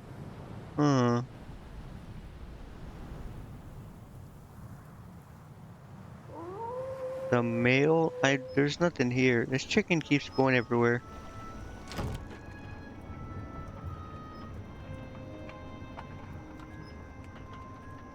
The hatches were locked. From their shape, I deduced they were for storing.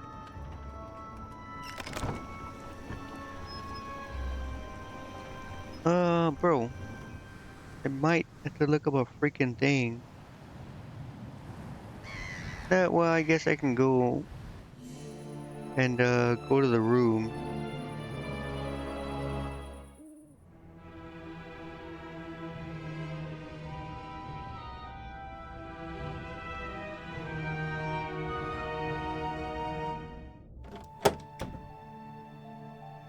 Oh, you got a bunch of stuff in here, bro. I'd already carried a shrunken head around earlier that night. I didn't want to start a trend by lugging around other unnerving abominations. Why I not? especially didn't want this one talking to me.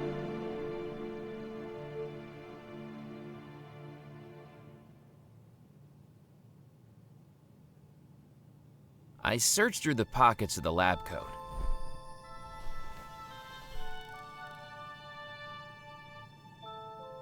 To my surprise, I found something. A small silver coin. A silver coin? No way.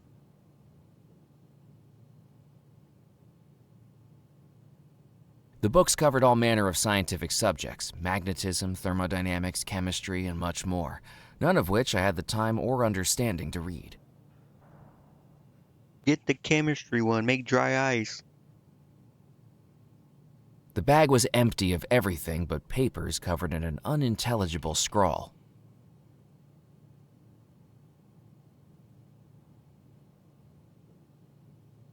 The bag was empty of everything.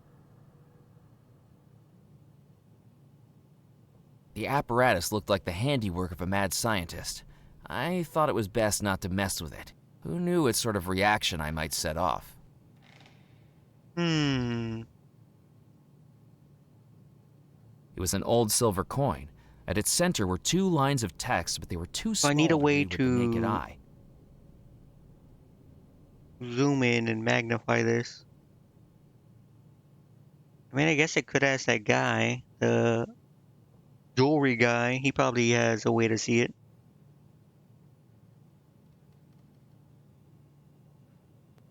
that wasn't going to work. I think that's it then.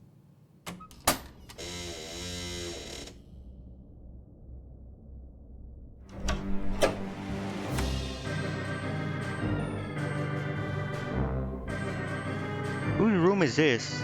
Yardley, right? No, yeah. He's Cecil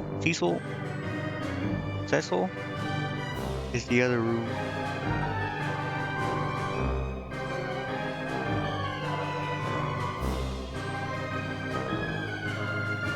I had more urgent things to do than cozy up with a book.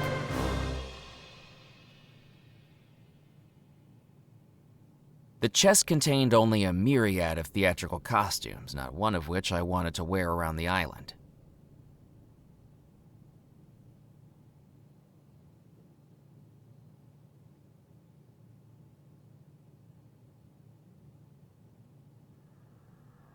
The machine looked ready to operate. All it needed was a blast from the tanks. A blast from the tank? Looking good, Murphy. I opened the tap on the gas tank. Nozzles hissed, a cloud of cold mist billowed out, and from the machine came a smattering of dry ice. Oh, okay. Well, there's the dry ice right there. I probably put it in the flask, right? I couldn't pick up... I collected the dry ice in the flask. That would keep it from melting, at least for the time being. What does he say about this? I had more urgent things. Oh. It was a book on magic tricks, open to a double-page spread about vanishing illusions. Well, Yardley had certainly accomplished that.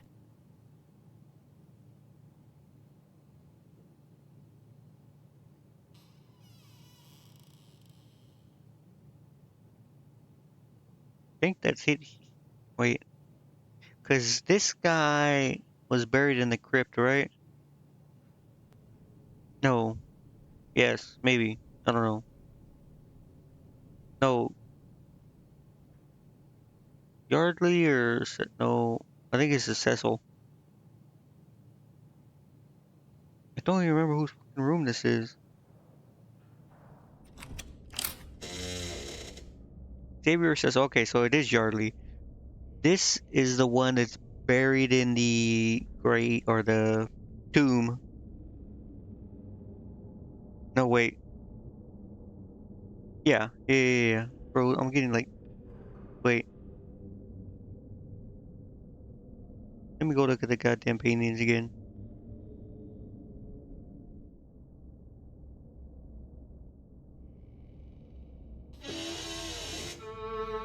Okay, so this is Yardley, this is Cecil. Welcome back, Murphy McCallan. Take a seat. This is Xavier. The portrait had transformed to show the man. The portrait had transformed. Okay, whatever. Guessing this is Yardley, this is Cecil.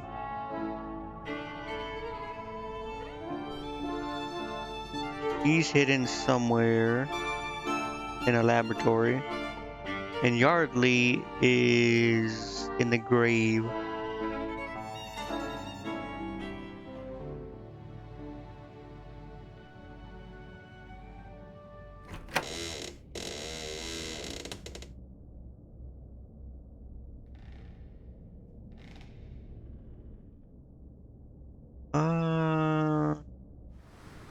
Guess I go to the church now. I can put the ice here, I know that.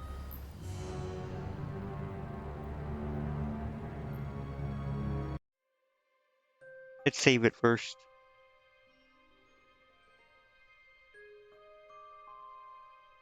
But, oh, right, I forgot you can't, like, overwrite stuff.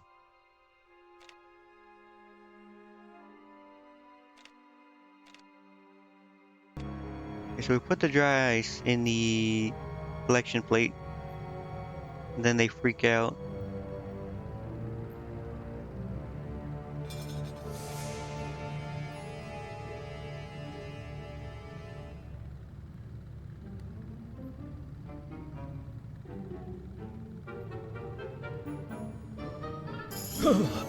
I'm getting the shivers, boss. It feels like I got a brain freeze, and I ain't even slammed down a snow cone. You don't got a brain to get froze. It is feeling chilly, though, ain't it? That's the first sign of What's the second one? boss. Don't be a crybaby. But, just for safety, what's the second sign of ghosts? The ghost's presence begins to interfere with the electric fields, most commonly seen manifesting as flickering lights. Okay, so I gotta go mess with the generator.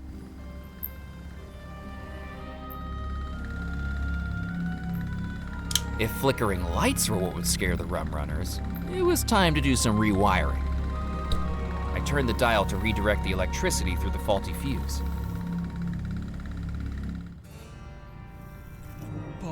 Boss, the lights are flickering! That's gotta be a coincidence. Or a sign of ghosts! What did you say the third sign of paranormal activity was, Morris? The tolling of a bell! Oh, well, that's quite simple. If the tolling of a bell was the third sign of ghostly activity, it was time to ring in the witching hour.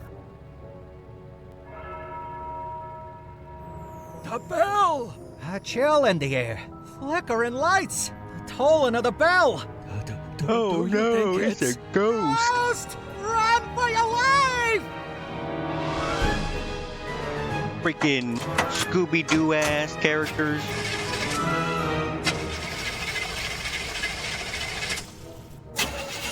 Start, you blasted car! Why are we not moving, Musket? Because out of that long line of automobiles on Delancey Street, you decided to steal something less reliable than a politician's promise! Stop! Hey. He's right, though. Started, Musket! There we go! And now, we floor it!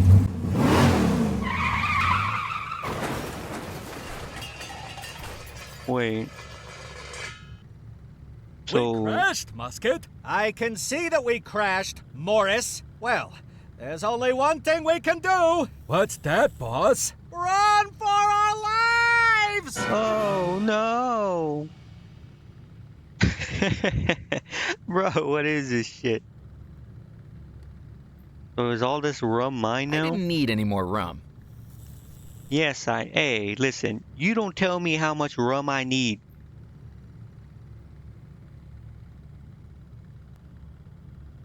I couldn't see anything to do with the statue.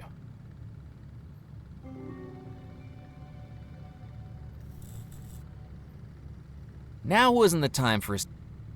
Then why give me the option? The window is even more beautiful in person, adorning the altar below it like a crown. And that's when I noticed something. Below the window was a cross-shaped indentation in the wood that made me think something was missing. The freaking priest cross. In the light, find the cross, for it shall bring you safe passage. The church and the fort must have had some meaning to them.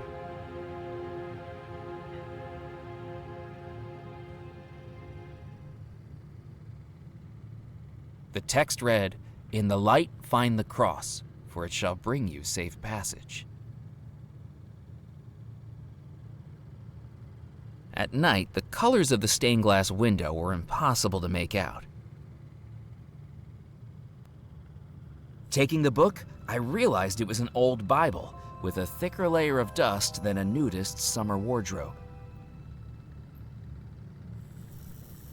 I get it. Let me look at the indentation, hold on. I pressed the indentation. It seemed like it was meant for something specific. At the back of my mind, I had the notion I'd seen a crucifix of the same shape somewhere before. Yeah, maybe a certain priest. Let's go give this guy his freaking thing.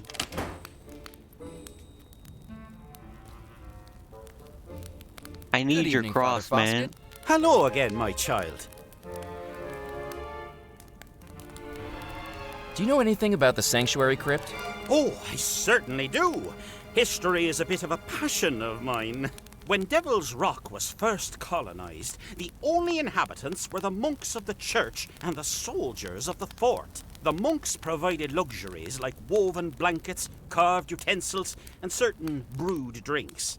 In return, the fort defended the monks from raids. By pirates? Yes, but also by the European powers in the Caribbean. Their final line of defense was a hidden escape tunnel. According to legend, the fort had a beacon atop its tallest tower. If it was lit, the light would shine through the church's rose window, and the monks could open a secret passage and retreat to safety. Okay, so I'm starting to get it. From what I can tell, you have to do the fort, or yeah, I guess you have to do both. The fort and the church.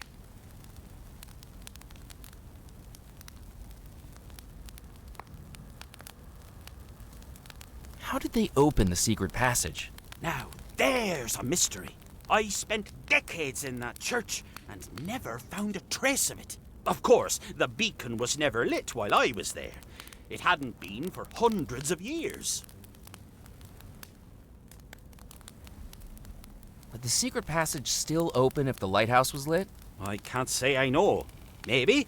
It would be worth trying. It's an electric light now, of course, but I haven't the foggiest if that would make a difference.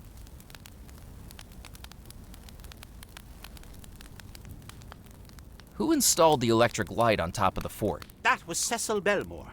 He was blessed with electrical ingenuity. I was told the lighthouse needed to be upgraded to handle the ship traffic coming into Deadnettle for the Belmore Trading Company.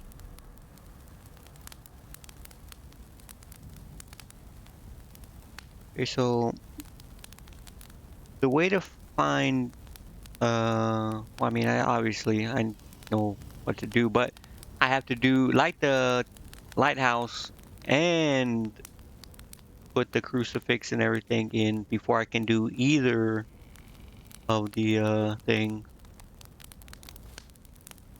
How do I get? And the only way to get the guy to light the lighthouse is to make him think it's foggy.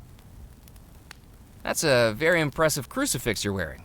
My compliment may not have been entirely genuine, but my curiosity about its shape, which perfectly matched the indentation beneath the rose window in the church, certainly was. Pride is a sin, but I accept the duty of wearing it. It's as old as St. Juniper's Church itself. Could I borrow it? I'm afraid not. This crucifix is the only connection I have to my parish. There are few things more valuable than this. What would be more valuable to you? Well, I've misplaced my Bible. And a holy man without a Bible is like a polar bear in the Congo. On vacation? Lost, my dear boy. Do you need the Bible? While I consider myself most familiar with the text, it would be very helpful to show blasphemous brutes like this gentleman across from me precisely what commandments he is breaking in plain black and white. Where did you lose it? Well, if I knew that, it wouldn't be lost. All I remember is that I placed it down as I stood in front of the rose window, gave a silent prayer, and when I opened my eyes, it had gone. Okay, so forgot what the hell. I don't know. Whatever. I got a stupid Bible. I'd best though. be heading off. May God be with you. Is this the Bible you've been looking for? My word, that it is, my boy. Oh, where did you find it? Fallen down the side of a cabinet back in St. Juniper's Church.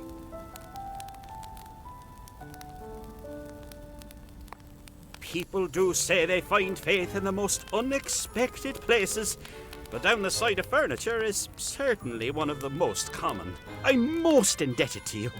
Is there anything I can give you to show my appreciation? Actually, I did have my eye on that crucifix you're wearing. Yeah, bro, give me your cross. Are you looking for spiritual guidance, my child? Nah, bro, Absolutely. I'm gonna fucking sell it. Particularly if it guides me to something hidden in St. Juniper's Church. Then I shall give it to you with my deepest thanks.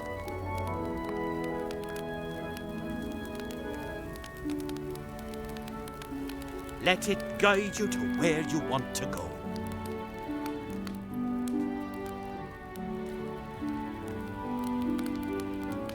What I'm curious about is if his crucifix is physical,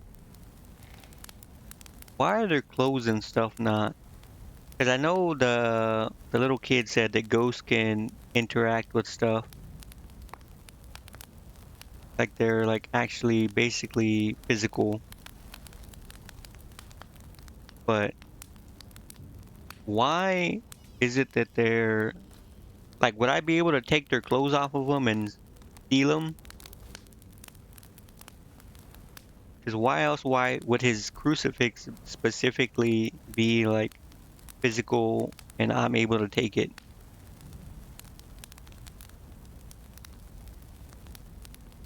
Anyways, I need to go to the What a relief. jewelry store. My Bible returned to me. Why, if I hadn't gotten it back, we would have had to cancel the wedding. Oh, you asshole.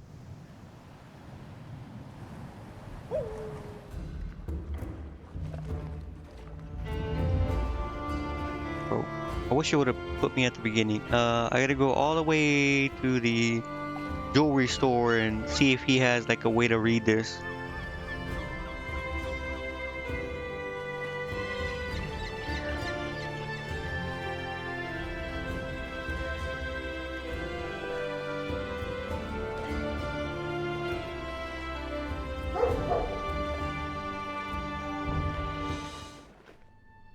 Welcome back.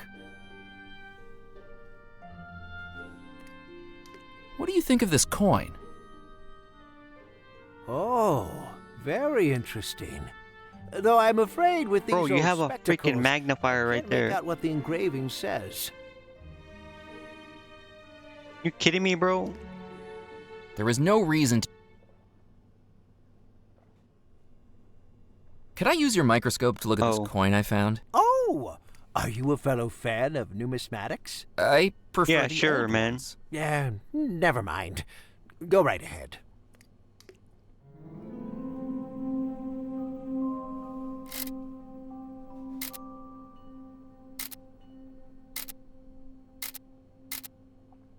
With the microscope calibrated, the coin's writing came into focus. It read, "Into the palm of a prince." Ah, it goes in the statue. Cecil's treasure hunt. I just had to find the prince's palm he was referring to. Bro, it goes to the statue. What do you mean? First, let's put this... Or no, maybe we should do one at a time. Because I'll probably forget. Oh, look, a crank. I picked up the starter crank from the jalopies. Anything else I can steal? I mean, borrow? I didn't need... Why even make that an option? The jalopy. Clearly the rum runners had forgotten...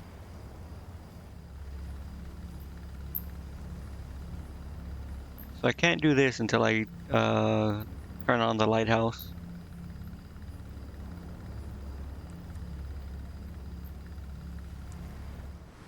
What do I have? The coin, oh, the prince, yeah, the manor, the Belmore Manor.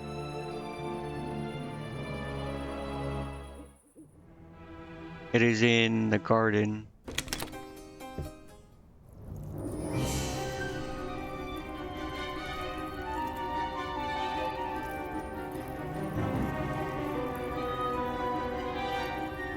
Probably under the fountain, right? That's why Following the it's dried inscription up. on the coin and realizing that the metallic statue depicted an Indian prince, I took a close look at the statue's palm. For the first time, I noticed a slight circular indentation, about the size of a coin. I placed the coin into the statue's hand.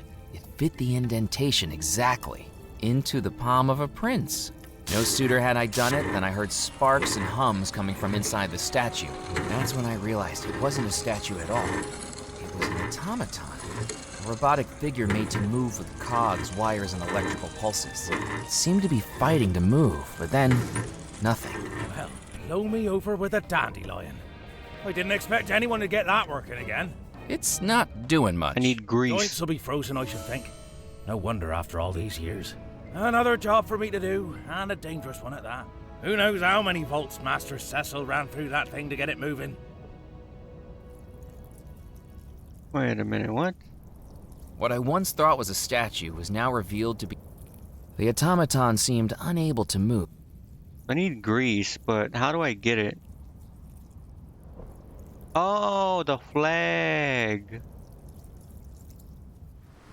Okay, go to the mill. Go here. Use a flag on the grease. Okay, it's all clicking together now. Using the cotton flag, I scooped up some of the gloppy grease. Go back now.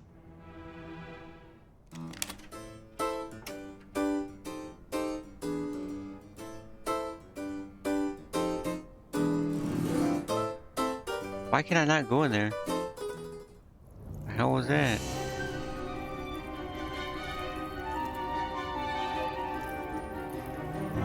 It was like glitching out. Using the flag soaked in grease, I began to oil the automaton's joints.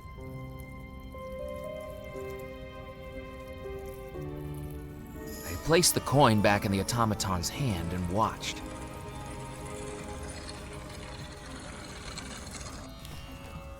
It's a map. Wait, how the Capital hell do you scroll case remove it? opened and revealed something inside. Well, there's life in the old thing yet. Gives us all hope, doesn't it? I'm assuming, I guess maybe when you I picked close up a piece this, of paper that it had fallen from the reverses. statue.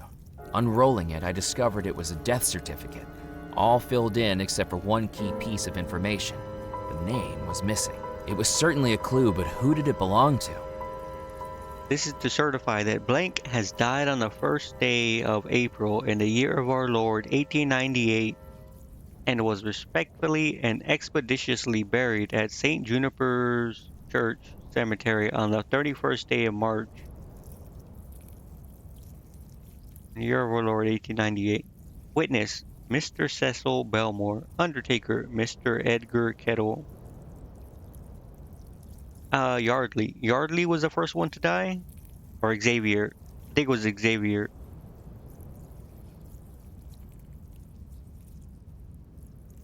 It was a death certificate. It was a death certificate. Wait, why would he be blank though? It was a death It was a death. I'm pretty sure I can take it to the gravekeeper.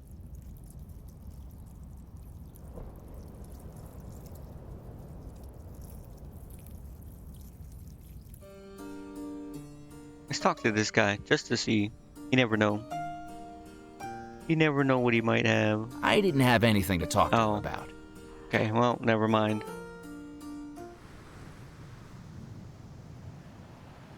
The grave guy.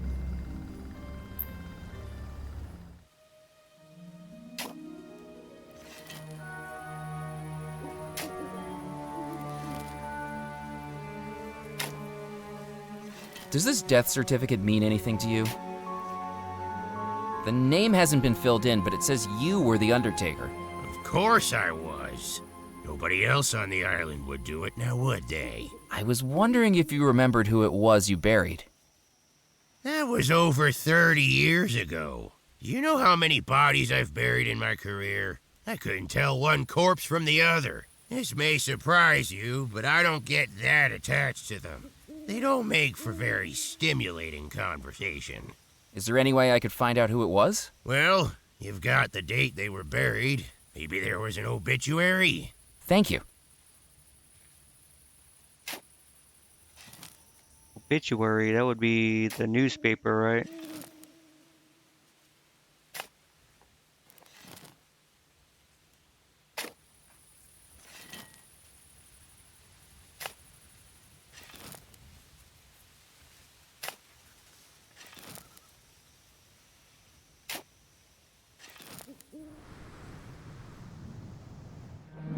As I returned to the docks, I realized that Dead Nettle's usual smell of sea breeze and rotting fish had been replaced by something far more pleasant.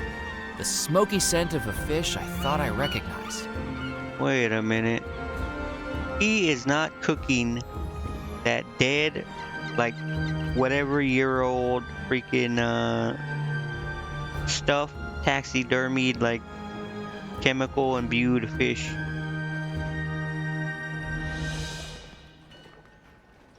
This guy, freaking Ned, you're gonna get chemical poisoning.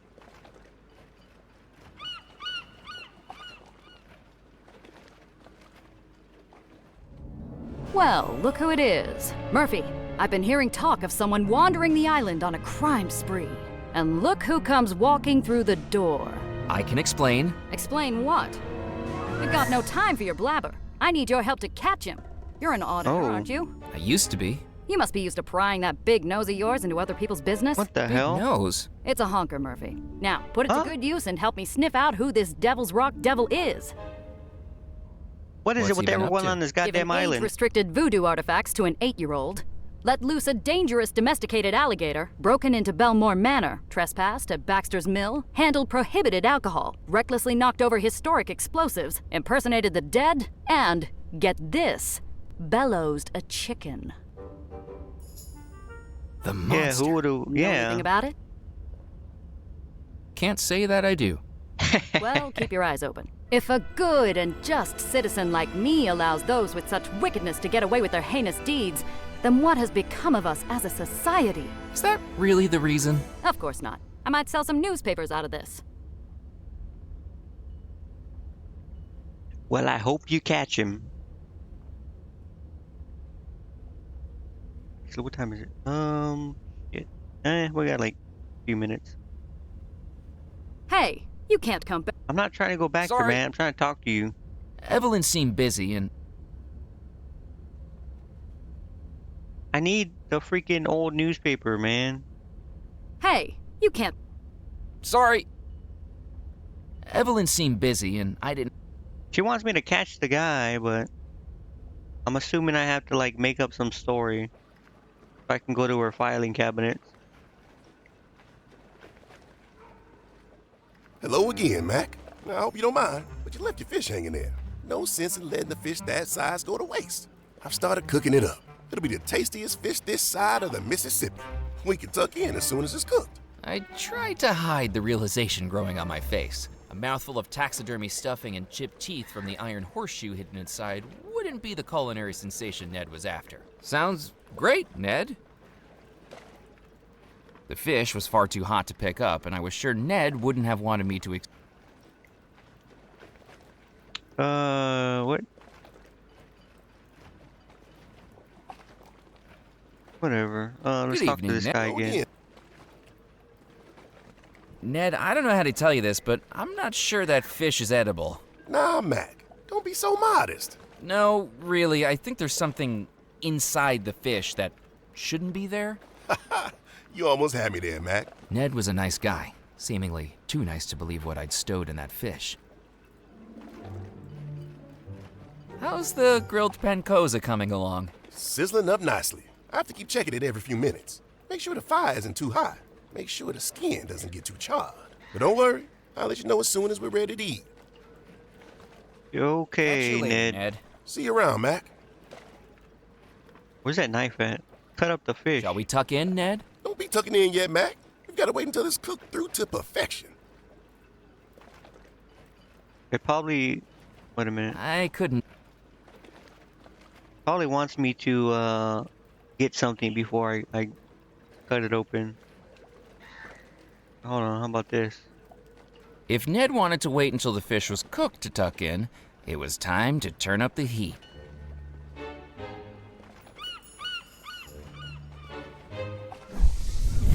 Oh. Whoa! We don't want you overdone, little fish. Well, that's Cut you open. Ready for a taste sensation, Mac? Ready as I'll ever be. Hand me back that knife, would you? Sure, bro.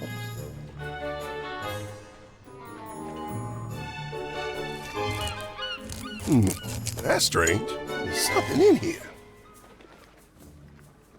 A horseshoe. Now, how did that get in there? Mac, I think your fish is stuffed. Well, knock me over with a herring. I'm shocked. Does this mean my record doesn't count? I hate to break it to you. Did I hear what I think I heard? What is this? Out of the way, Buster. Evelyn! What took you so long? The record-breaking Pancoza was stuffed. The new record was a sham. Murphy, what have you got to say for yourself? You've caught me red-handed. Well, I don't mean to be coy with you, but this cuts me to the soul. I only entered for the halibut. I can't believe I'm herring this right. I'm cracking up. I'm floundering. I'm carping on and on. Okay, I need that's to clear my head, but that's enough. let me know if you need anything else from me. All right, stop it, man. I think you've got more of a future in the funny pages than serious journalism, Murphy. Kips, have you got time for an interview with the Juniper Parish Gazette? Evelyn homed in on Ned like a dog with a bone and no sense of personal boundaries. Okay, let's Do you go. hold any other records? Shut up, woman. Your filing cabinet.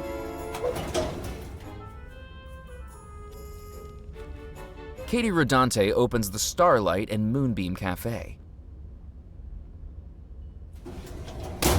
The newspapers in the cabinet dated back decades. If I was going to find something specific, I needed... Yeah, the freaking death certificate. Using the date from the death certificate, I began to search through the newspaper's archives. And then, I found it. In the bottom corner of the newspaper was a small announcement showing that the person buried on that date, Eleanor Hines. Hines. I ripped out the announcement and replaced the newspaper.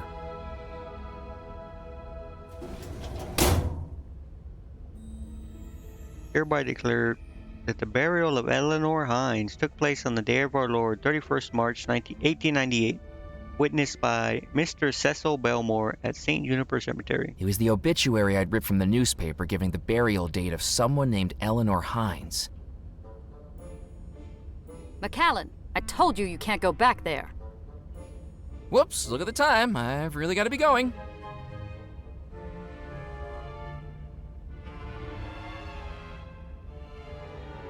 I had a name to go along with the death certificate. Now it was time to find out where they were buried. Wait a minute, don't tell me I'm gonna be digging up graves.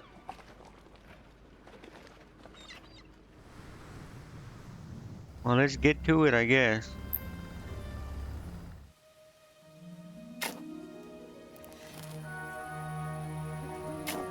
I scanned the headstones for anything of note, but didn't... What do you mean you don't know what you're looking for, bro? I began searching the graves for the name in the clipping, Eleanor Hines.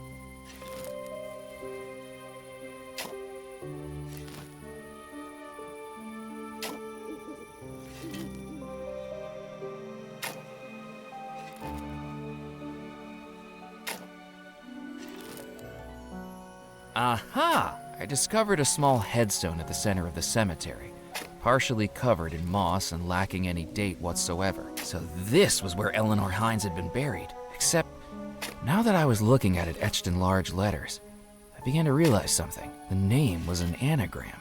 Here lies no one? And if a person wasn't buried here, what was? Let's find out. To say digging up a grave felt eerie would be an understatement, but if something was down there, I needed to find out what it was. I'm just digging up this grave while this guy's over there. I took out the shovel and began to dig.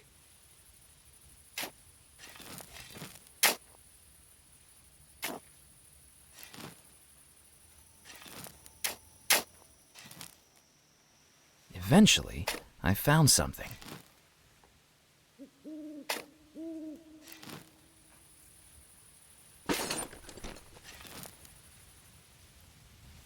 Not a coffin, but instead, a battered old chest.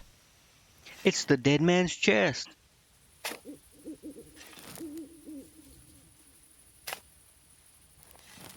Well, I guess technically it would literally be a dead man's chest.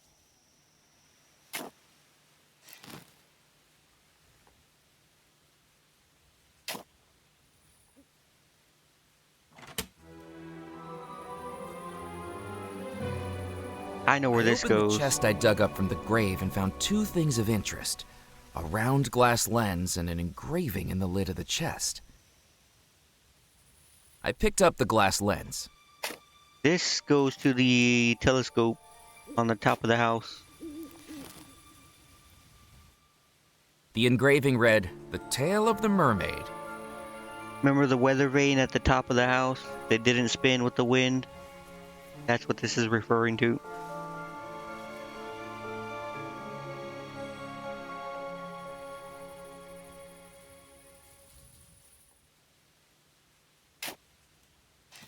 This it though? And close it. Why would I want to close it? Whatever. Let's go to the house. Gotta go through Abigail's bedroom.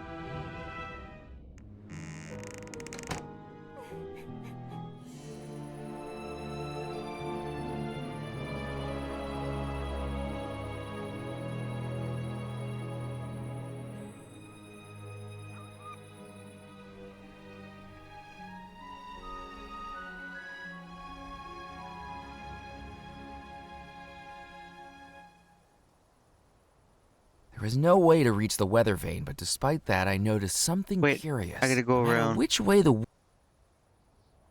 I forgot. It is, I lost the parasol.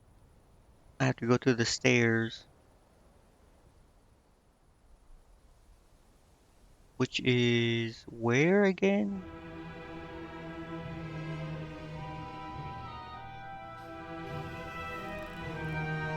Oh, right, it's through here.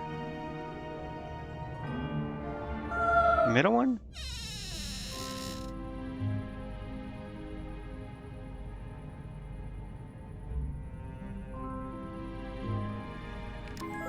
The small lens fit perfectly on the end of the telescope.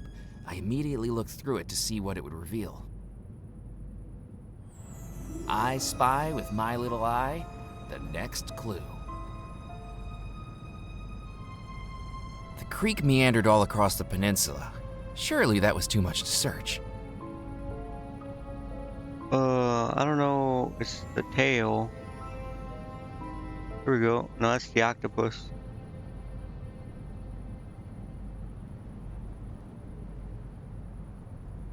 The mermaid's tail, right?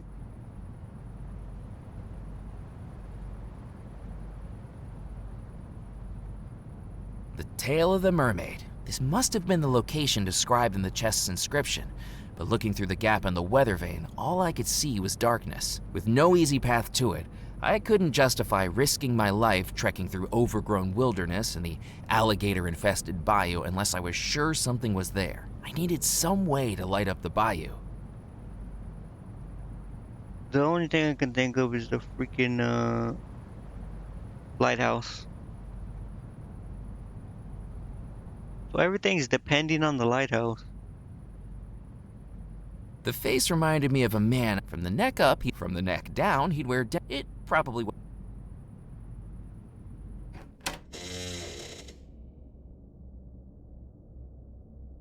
Because that's the only thing that would be big enough to see, like, a freaking whole island.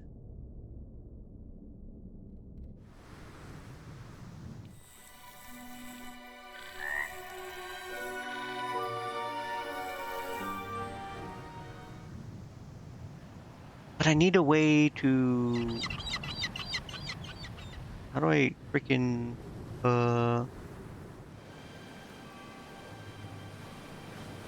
Oh, wait a minute. A firework? That might actually... There's no way. A firework? That might be it. That's probably it.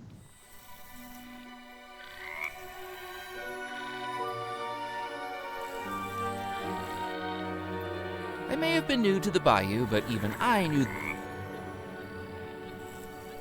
Nope. I needed to think of... The instructions on the fireworks said that it needed to be placed into a launching tube before igniting it.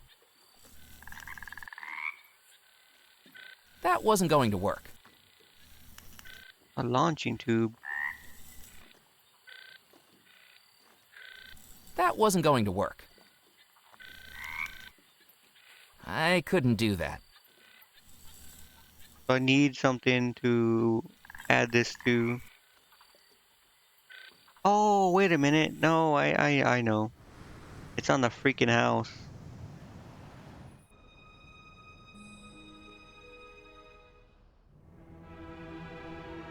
It's on the drain pipe.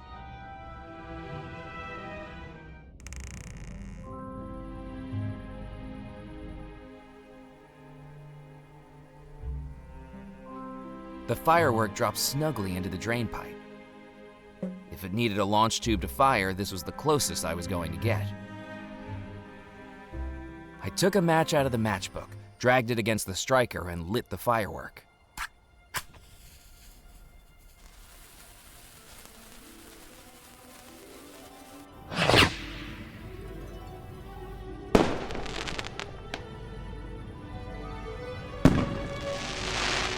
Illuminated by the glow of the fireworks, I could see something through the mermaid weather vane.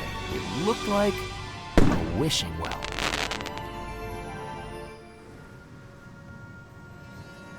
Easy.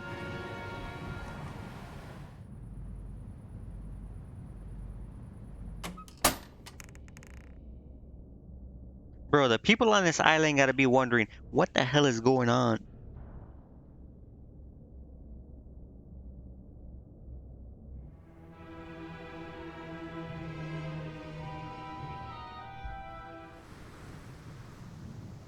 What type of... You know what, actually? How do I get out of here? Hold on.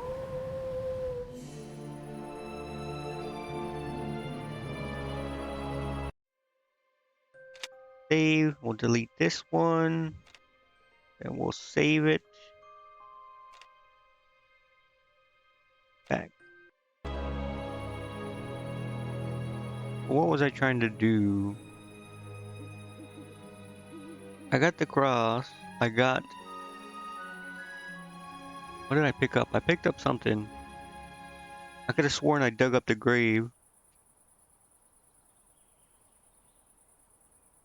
Maybe I didn't. Why did I come here though?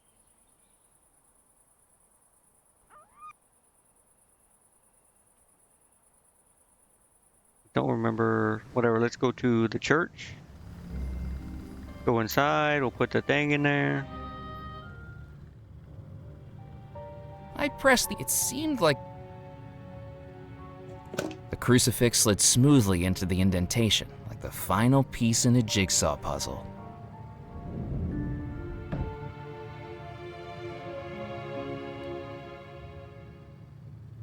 Okay, what are these colors, man? I pressed the button and the panes of glass in the window above seemed to change, but it was hard to tell at night. Without sunlight behind them, all the colors were indistinguishable from one another. Okay, so I need the lighthouse. I have a crank. Gotta figure out what I need to do. I think I dug up the body.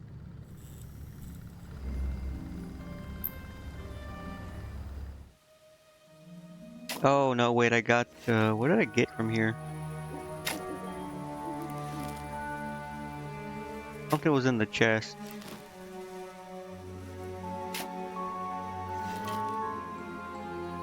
Oh right, the lens. Oh yeah, I gotta go to that new to shake the new area. My route to the well had me clambering over fallen tupelo trees and trudging through knee-deep water, lit only by moonlight and accompanied only by the overly curious critters of the bayou. But eventually, I found it. A wishing well. It's a wishing well, don't I need money? I looked down the well. I couldn't see the bottom. Perhaps the darkness concealed the next step of my treasure hunt, if I could find a way down into it.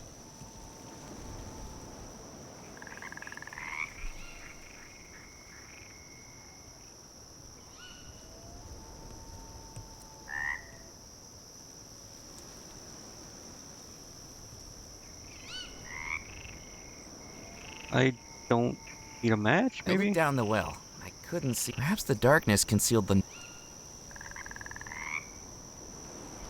Oh, wait, I probably put the crank in here, right? I wanted to turn the pulley. Without a handle, I wasn't... The crank slid into the gear mechanism perfectly. Now spin it. Crank that shit.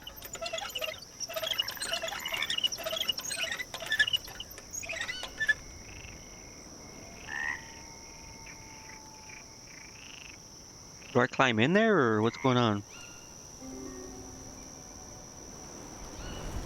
I'd heard of throwing a coin down a well to make a wish, but never of throwing yourself down. I just had to hope a 30-year-old rope could still hold my weight.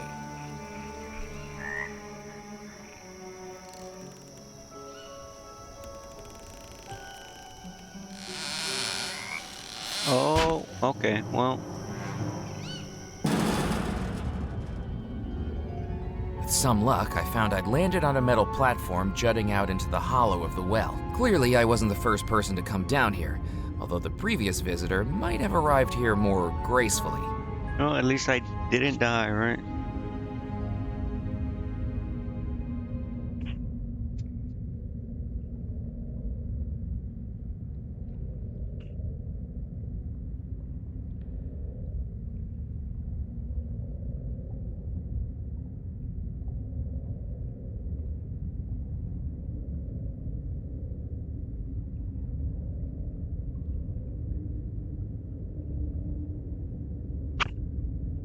I don't know what I'm supposed to be doing though. Unless I planned on jumping even further down into the well, the alcove looked like the only route out. But as I ran my hands over the bumps in the darkness, I couldn't find anything but cold, wet stone. If there was something there, matches, I'd bro. need some illumination to find it.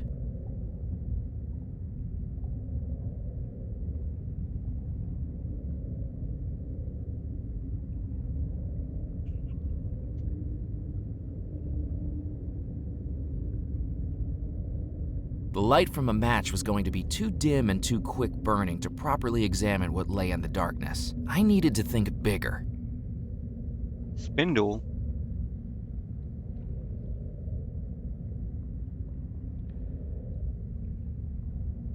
I picked up the rope and the spindle it was attached to.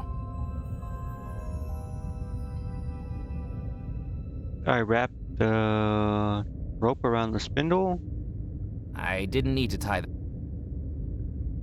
cloth around the spindle. Knowing how flammable the grease-soaked cotton would be, I wrapped it around the spindle to form a rudimentary torch. I didn't need to tie that up.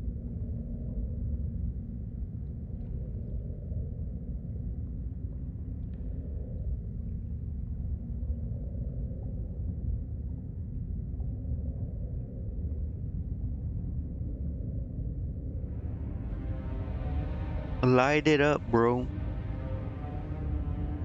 I took a match out of the matchbook, careful not to drop it onto the wet floor, and ignited the torch. The torch burned brightly, dancing light into the formerly dark alcove, and that's when I saw it.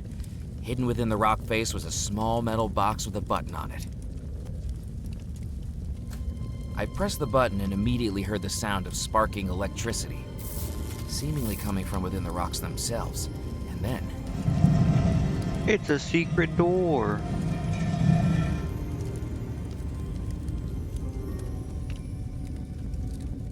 There's nothing, there's just this, okay.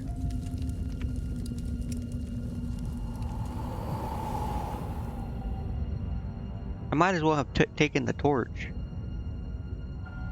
The passageway meandered like a labyrinth through the underground rock.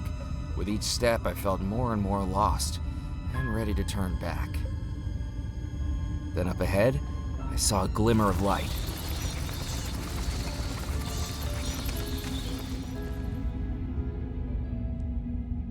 This is gonna be the secret laboratory. I looked into the chasm, but all I could see were jagged rocks. The top of the stairs appeared to be a dead end, but the wooden board blocking my way and the muffled sounds of electricity suggested there was more to this passageway than met the eye.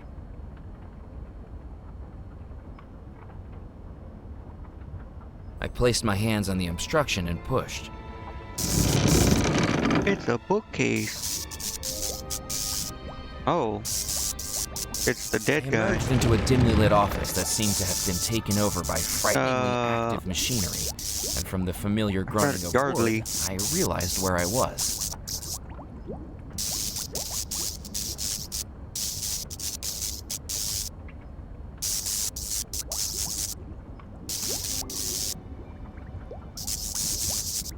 Scrawls looked like the writings of a madman. I could identify words in Latin and strange occult symbols, but pieced together, they looked like they'd only have meaning to their author. How does he know Latin?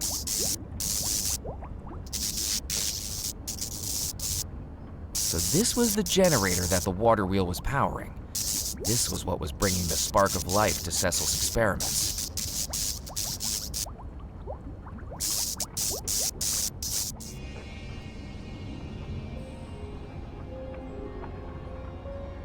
I didn't want to interfere with the skeleton any more than I had to. It didn't feel right pulling the dagger from the skeleton. What do you mean, bro? I solved your treasure hunt, Cecil. I hope you don't mind me taking this as my reward.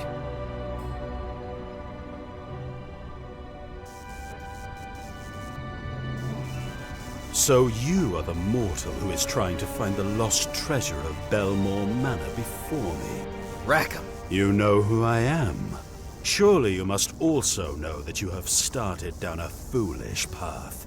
It will only end in your death, Murphy McCallan.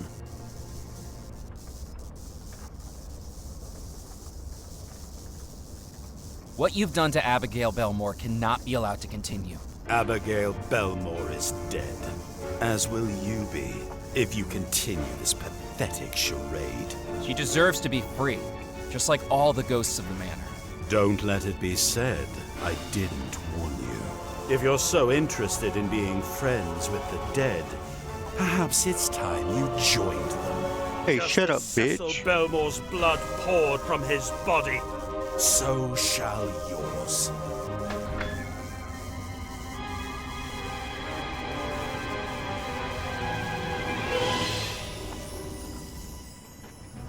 Oh. Rackham's telekinetic powers had dropped me onto the mill's conveyor belt. My wrists and ankles now tied with the same wire that was strewn about the mill. But at least the buzzsaw wasn't on. Yeah, okay. Oh, of course. And then it got even worse.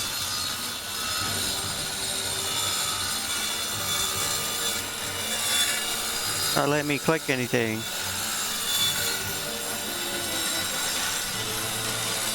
With inches to spare, the belt snagged on the warping wooden frame and gave me a chance of escape, acutely aware that it could catch again any moment and send me hurtling into the spinning blade. With my hands and feet bound, I couldn't reach my belongings. The only chance you got, bro. I held the wire wrapped around my wrists against the spinning blade. It cut through them like butter, just like it would do to me if I couldn't get my ankles free. No matter how hard I pulled, I couldn't snap it. Where's the knife at? Oh. With seconds left, I hacked into the wires with the scissors and just managed. The way he moves so slow. I swung myself off the conveyor belt. I'd survived being cut in half, and now I had Cecil's key. Bro wasn't in a hurry at all.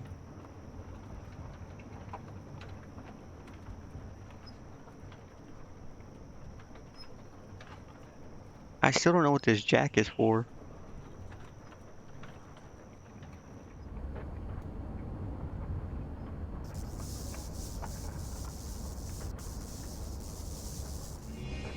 It didn't.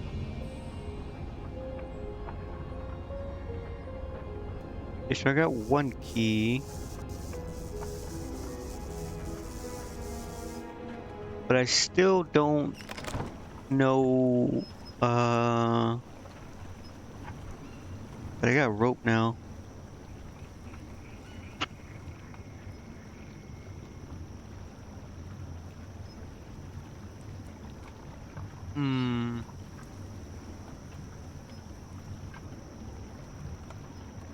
Can I use more dry ice to have like a? Let me see. Where was it at? It was at the manor, right?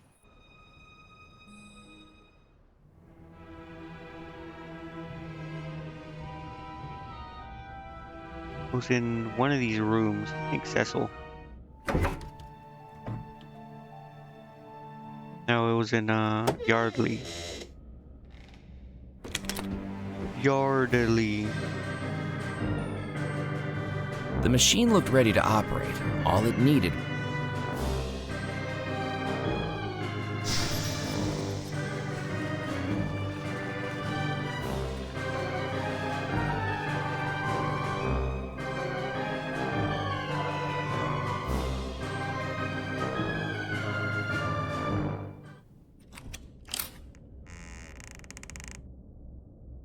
I think I can get the mist thing now.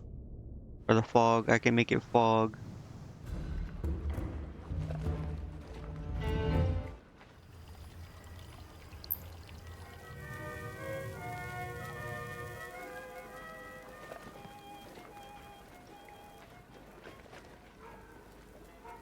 Empty of flowers, I could see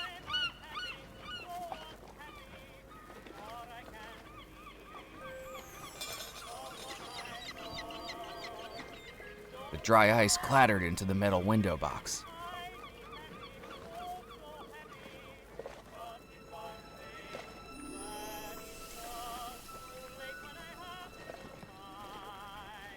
I poured the contents of the bottle onto the dry ice, and immediately it started to evaporate, filling the area with mist. How do I make it go in the window though?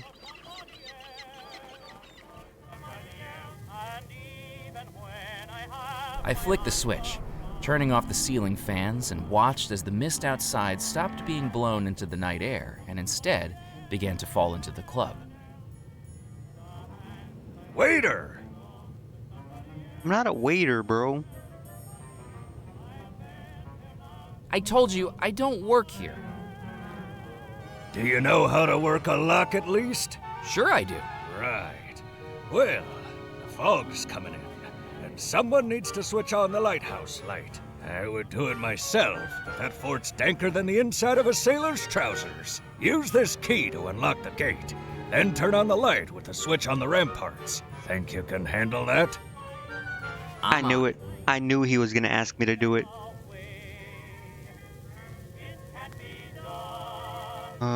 Where do I just go now?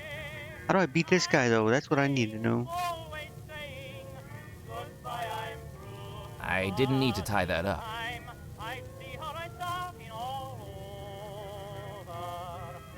I didn't need to show.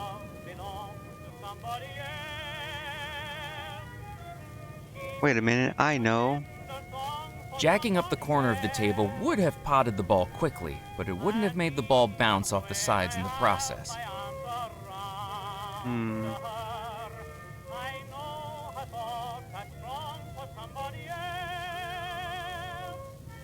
I didn't.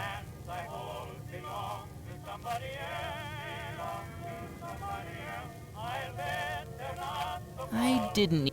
I could. There has to be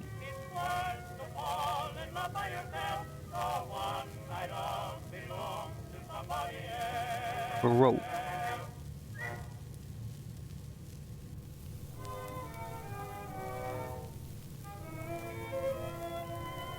I don't know what the hell I'm supposed to do, man. Whatever, let's go to the lighthouse.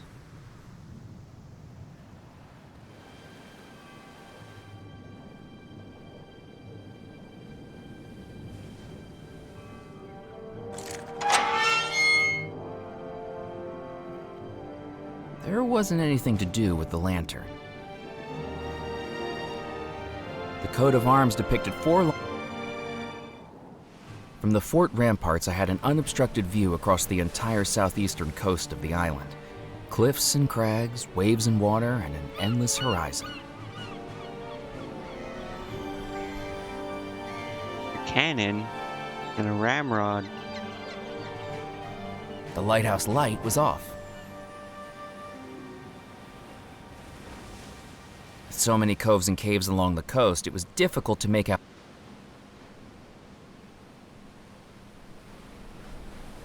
The cannon looked like it might still work. If it did, I knew from that evening's previous experience with firearms that 5 steps were required. Gunpowder, shot, ramrod, aim, fire. Ah, that's what I need the cannonball for.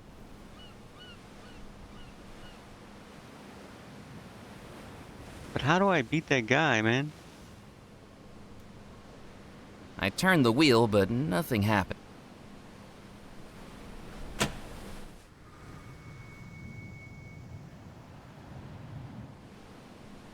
Oh.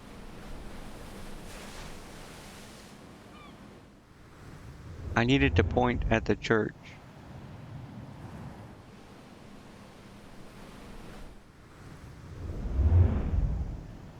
There we go.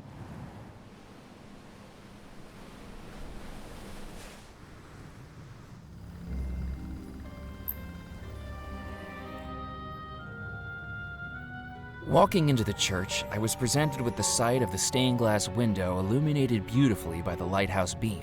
They lined up perfectly. In the light, the cross. In the light, find the cross, or it shall bring you safe passage.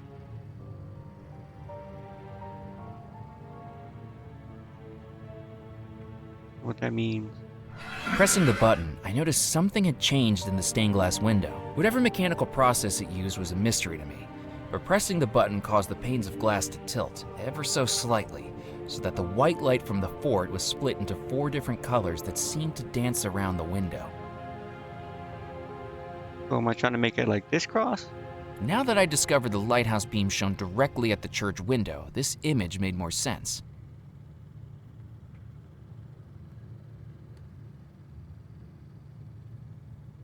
The dark blue, red, orange, blue. Okay, I'm gonna press the orange button.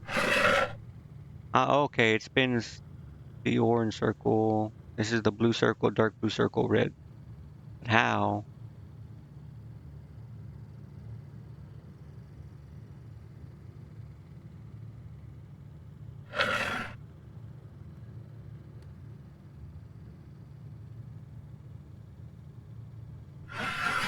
Oh, it just spins the colors.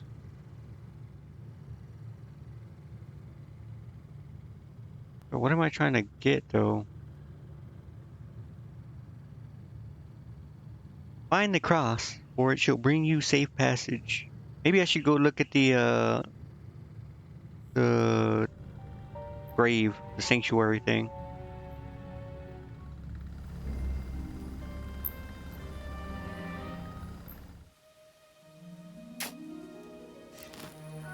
I couldn't see any way to open whoever sealed this.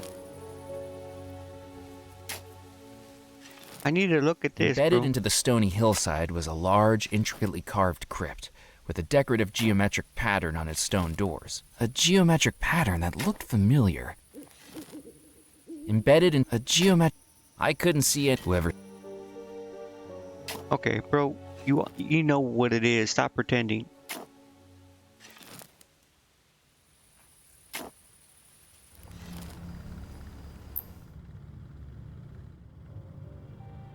There's in the light, find the cross, for it shall bring you safe passage. So it's just hold on, yellow, yellow. Wait, I need to turn blue. Then orange. That's it, no? See, 3 yellows and then a red.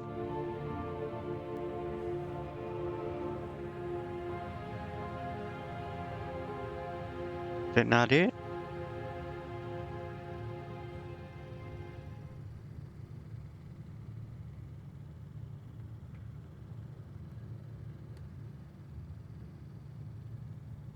The crucifix I'd received from Father. The top of the stained glass window consisted of 4 circles, each surrounded by 4 leaf-shaped pieces. Yeah, no shit, man. The middle of the stained glass window depicted a church and a fort with a beam of light shining between them. Now that I discovered the... Bro, tell me what to do.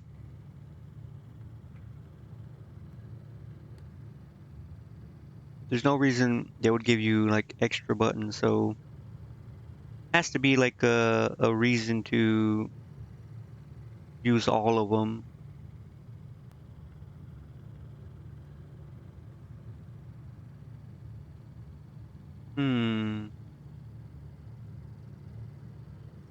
Maybe there's like another cross I'm supposed to be looking for.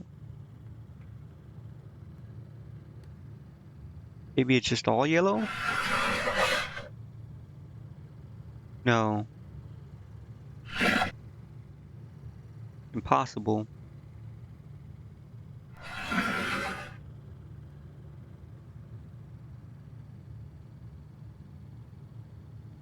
In the light, find the cross. for it shall bring you safe passage.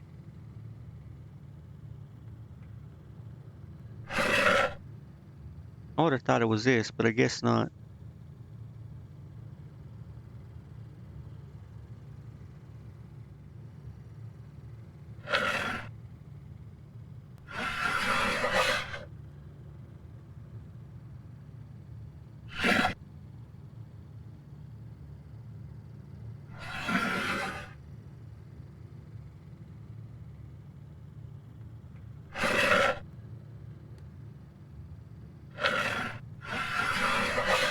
With the lighthouse light illuminating the window, I could now make out the color.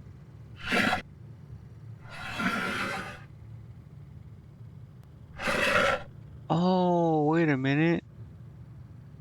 I get it. With the lighthouse... Sort of. No.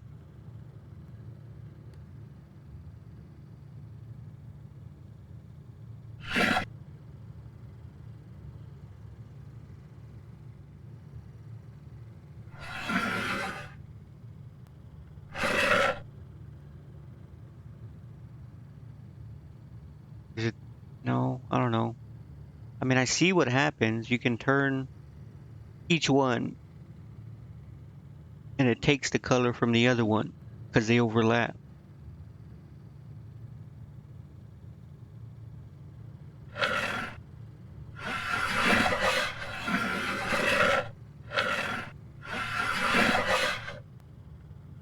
With the lighthouse light...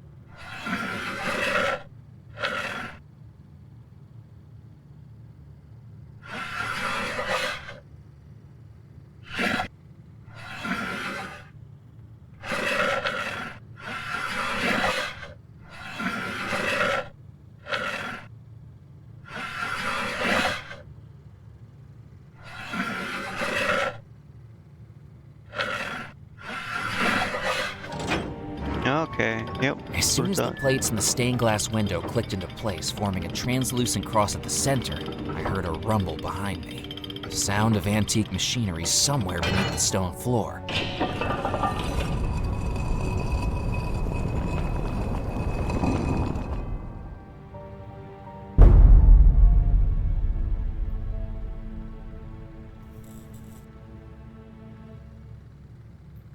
I still don't know how to get that billiard thing from that guy. Wait. The uneven Did you stone see that? staircase There was a descended ghost. beneath the church into a dark, narrow tunnel.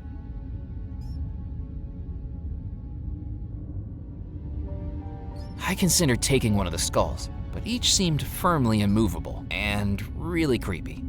Why the hell would you consider taking one?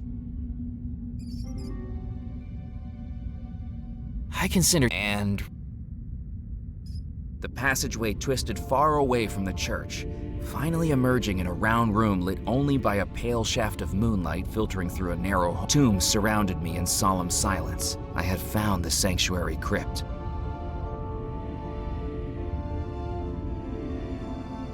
There's the wall. I couldn't reach the Came from down here. This is the wall, no doubt.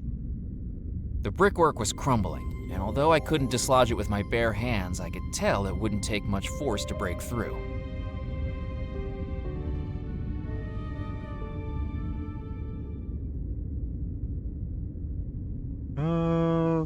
The shovel, maybe? I needed to know what was on the other side of that wall, and this was a situation that called for some straightforward destruction.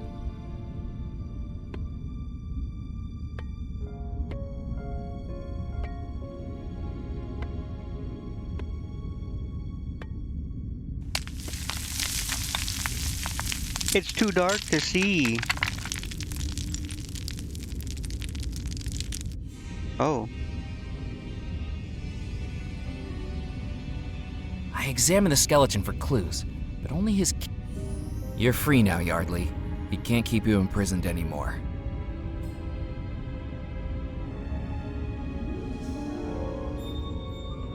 Here's this guy again, I grow bro. weary of your inability to heed my warning, Murphy McCallan. No good shall come from you pursuing this.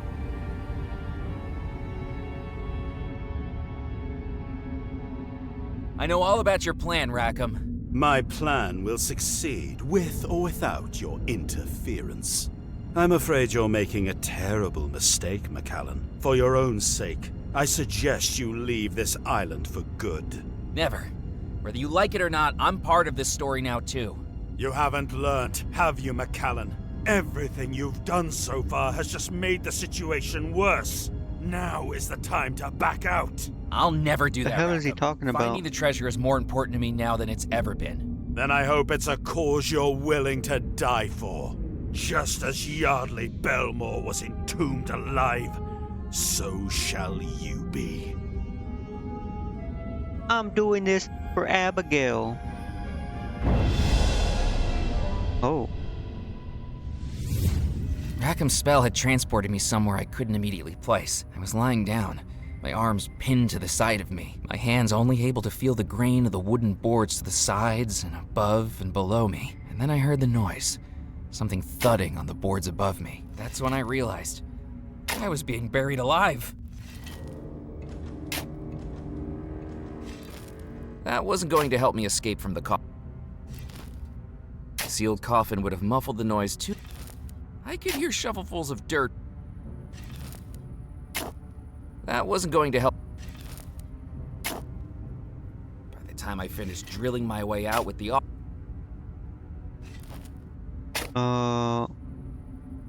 that wasn't going to work. Bro, what the hell do I do then? I don't have a knife. That wasn't going. Oh. I fumbled in my pockets and took out the screw jack. Bro, how the hell does he carry that in his With each pocket? crank, the pressure grew and grew, until finally...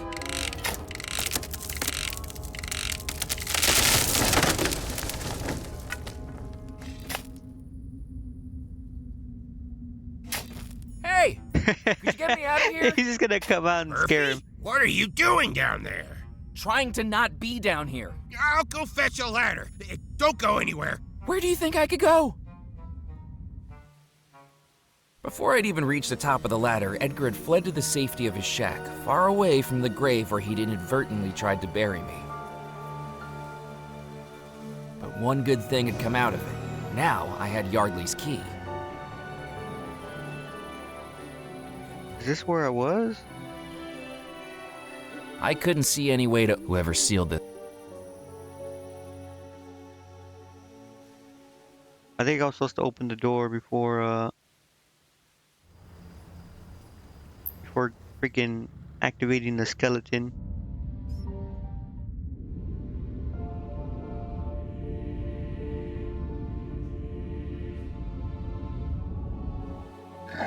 Yeah, see. I don't know why though. As I stepped across the stone threshold of the crypt, it struck me that I was the first footsteps that Yardley never had the chance to make.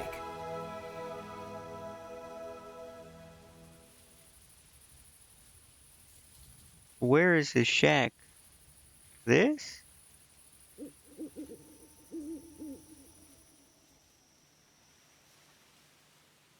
Hey bro, why'd Good you bury evening, me? Edgar. Murphy, just the person I was hoping to see. I was walking through the cemetery just before and nearly broke my neck falling into a big old hole I definitely don't remember digging. You wouldn't know anything about it, would you? A hole? You know, I have seen it. Almost went head over heels into it myself. Are you sure you didn't dig it? Of course I didn't. And if I didn't, who or what did? Maybe it was moles? Big ones. Really big ones. Moles?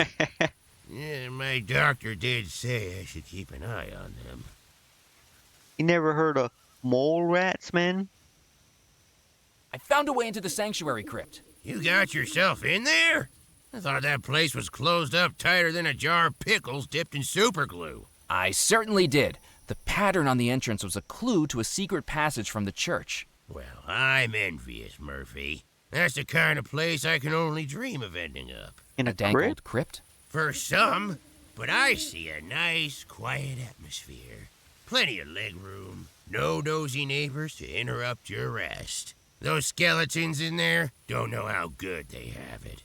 It's only us living folk who can actually appreciate it. In my opinion, death's wasted on the dead. If you say so, man. Can you believe you almost buried me alive? If anybody asks you, that never happened.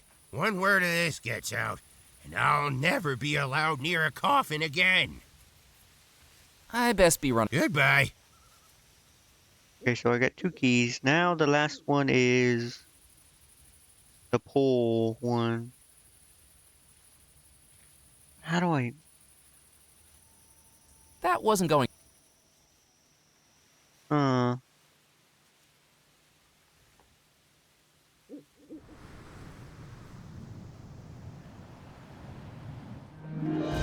trying to think. I need a way to freaking beat this guy at pool.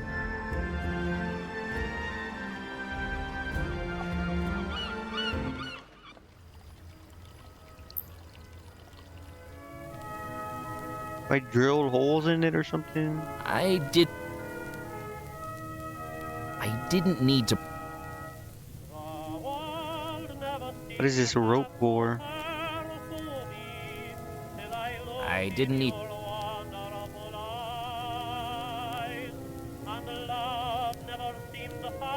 Cut the rope? I didn't...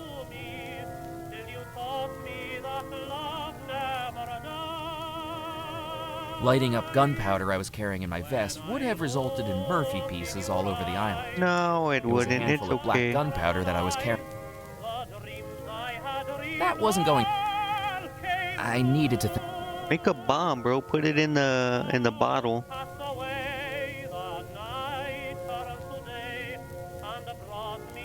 I didn't need to... I didn't... Hello again. Welcome back. I best... Farewell, Oh, before you go, is that Penco's a fish I could smell from the kitchens? Out on the docks, actually. Ned started up a grill. I had a Penco's fish once. To eat? No, I could never eat him. He was a pet of mine. Used to swim around in my bathtub, though he didn't much care for the squeeze when Mrs. Pemberley took a bath. Lived to the ripe old age of 13. I had him stuffed and mounted aboard the Spirit Queen to honor his treasured life. Bernie, I called him.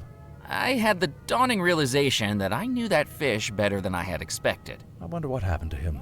Well, he's definitely Bernie now, I can tell you that.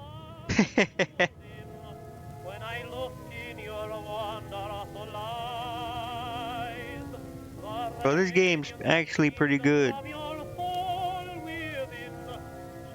What do I do though?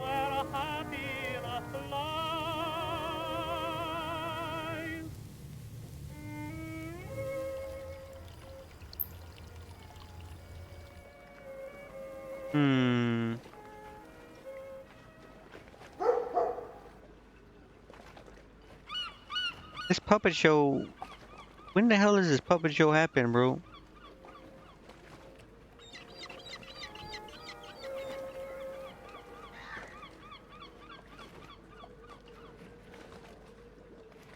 The puppet show hadn't started yet.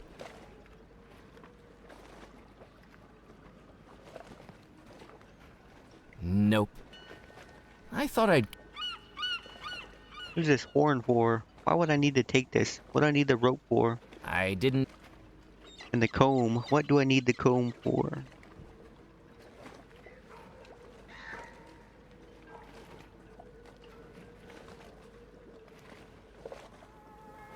This stupid cannonball. I need this cannonball.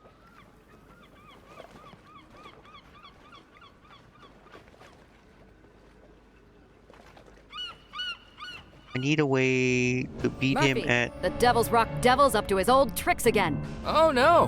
What's he done this time? I heard that he's committed arson of the Spirit Queen riverboat, practiced black magic, vandalized one of the cemetery's crypts, cavorted with rum runners, operated a lighthouse without proper training, dug up graves, launched fireworks without a permit, operated a buzzsaw without safety equipment. Know anything about it? That bastard. Can't say that I do. The Devil's Rock Devil continues to elude us.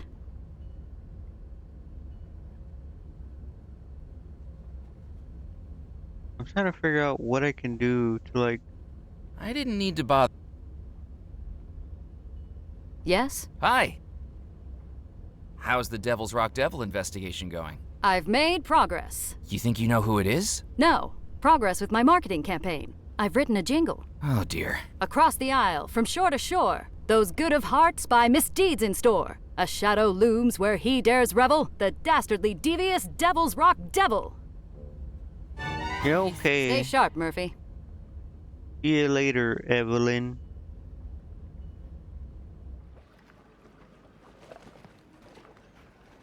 Where am I supposed to go now? This guy is the last guy I need to like do something with.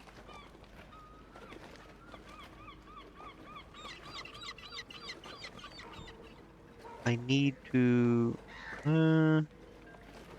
wait a minute. Nah, I don't think that'd be it, right?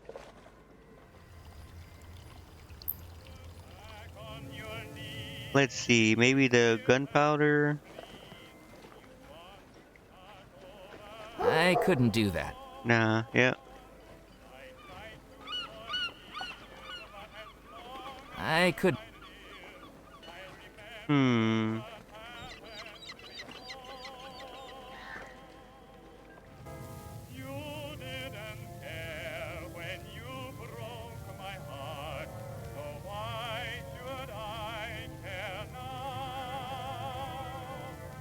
I didn't.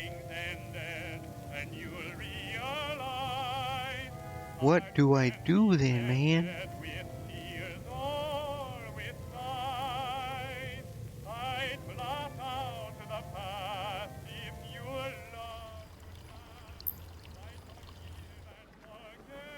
What do I need to do? The freaking explorer's key.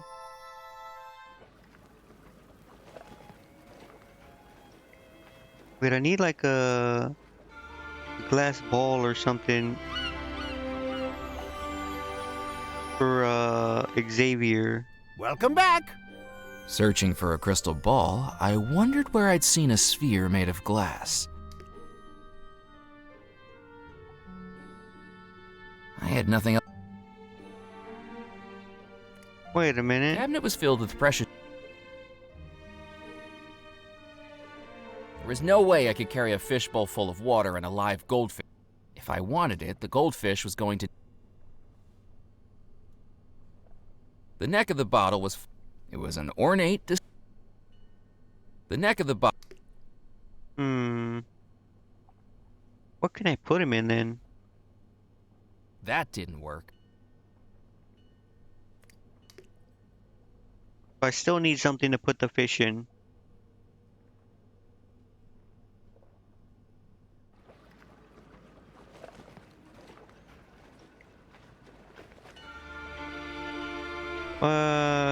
Where could I find something? A bowl or a big bottle?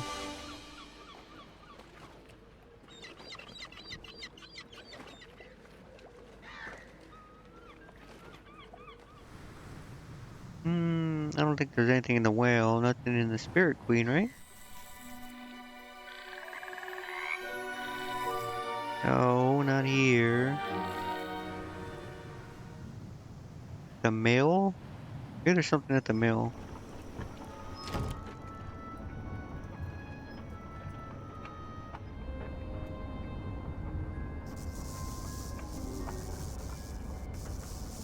Nah, nothing here. I don't think there's anything at the fort that I missed, at least.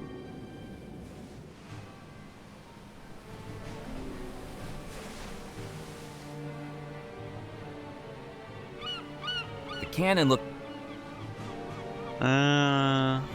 Wait.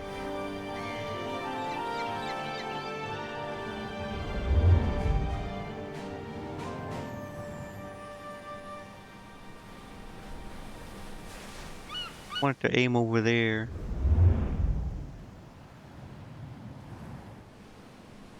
Yeah. So many coves and caves along. Okay, so I need that cannonball, but I need a bowl to put The coat of arms. Wait a minute, maybe at the manor?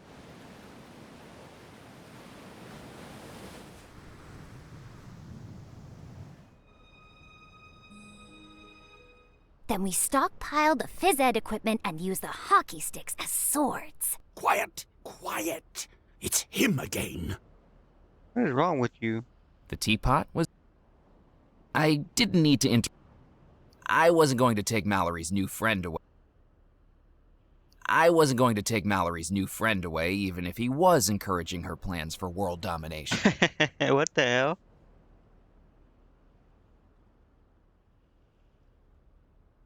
Why is he still... I have absolutely no idea. What is wrong with you, little girl? I think there's anything in the back. What is this? A parasol? The parasol had landed decidedly out of reach. Who cares, though?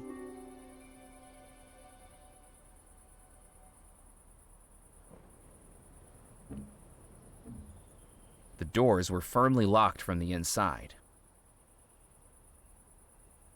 Then go inside.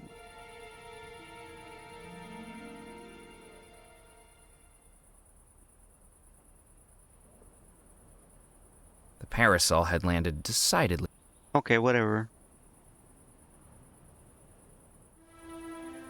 Wait, maybe... I didn't need to tie...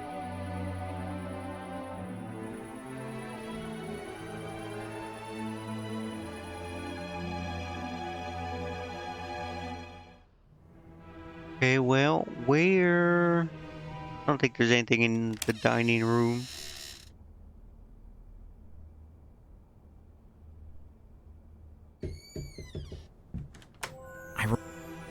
Wait, what did he say? And skipped it.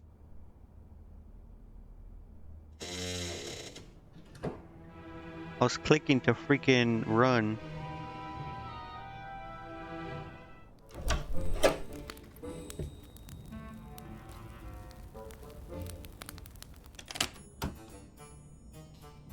Tallulah, where did you go, Tallulah? Maybe the pot?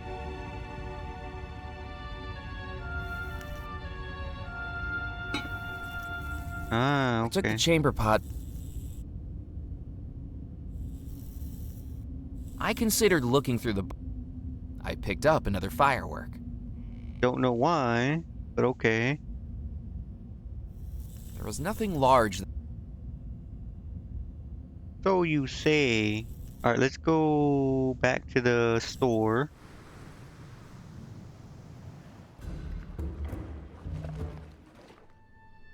Welcome back.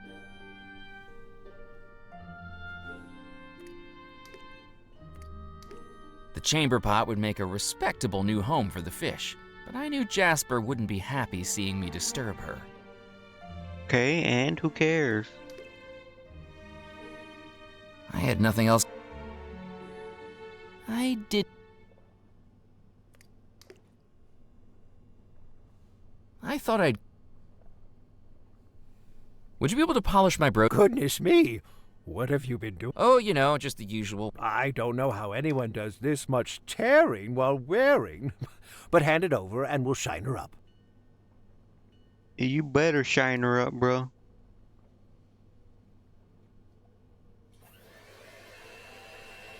How is he not gonna notice, though?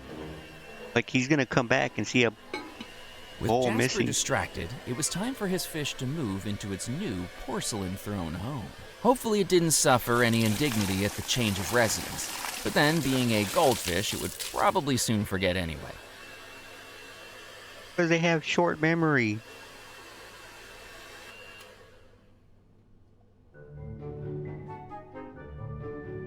Here you go. I've wrapped it in a little tissue paper this time so it doesn't get dirty again. Thank you. But really, sir, this many polishings in one night might be approaching my limit. I it was certainly only understand twice. the appeal of a good flash, but I don't know how many more times tonight I can cope with this. Bro, it was only twice. Calm down.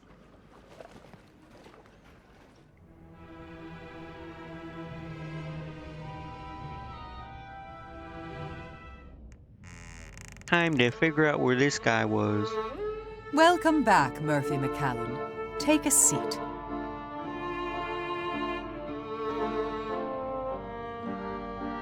The bowl. Will this work as a crystal ball?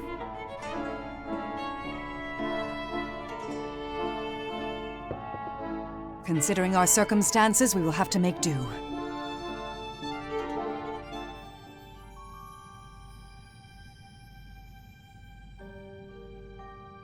Xavier Belmore, hear our cry.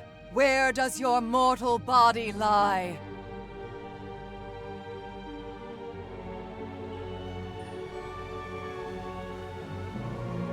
I sense a cave on the island coast. Waves thrashing, wind howling, and two figures exploring its darkest depths. Xavier and Rackham. Rackham has lured Xavier here, promising an unparalleled expedition to the bold adventurer. But it's a trap. I sense Rackham fleeing the cave, leaving Xavier as the water rises and rises and rises. Look at the painting.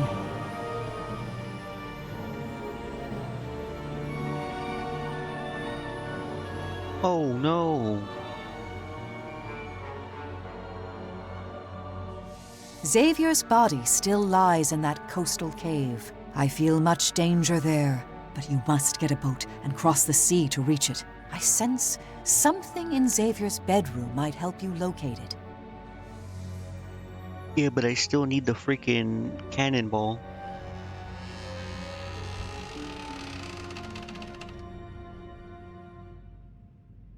Alright, well, I'm out. I'm out of here, witch.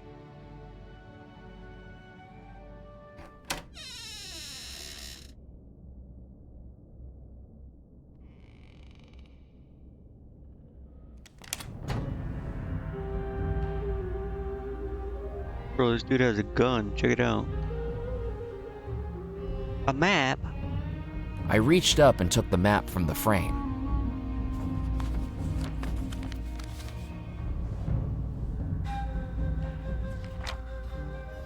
As best as I could tell, this was a genuine pirate treasure map.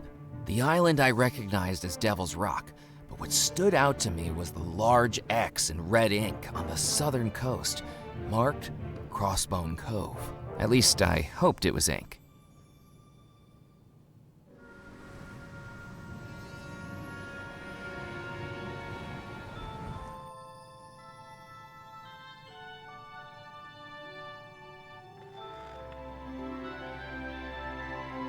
What about this spear? Take Weapons it. weren't my style. Besides, most of them were secured to the wall. Come on, bro. Just take one. I stared at the glassy black eyes of the bear rug. It didn't stare back. That was a relief. The latch on the trunk was broken. I would have to do without whatever was inside. It's not broken, bro. That didn't. I need. Smash That it. didn't work. You're not smashing it hard enough if it didn't work. It was a sheet of semi-transparent tissue paper.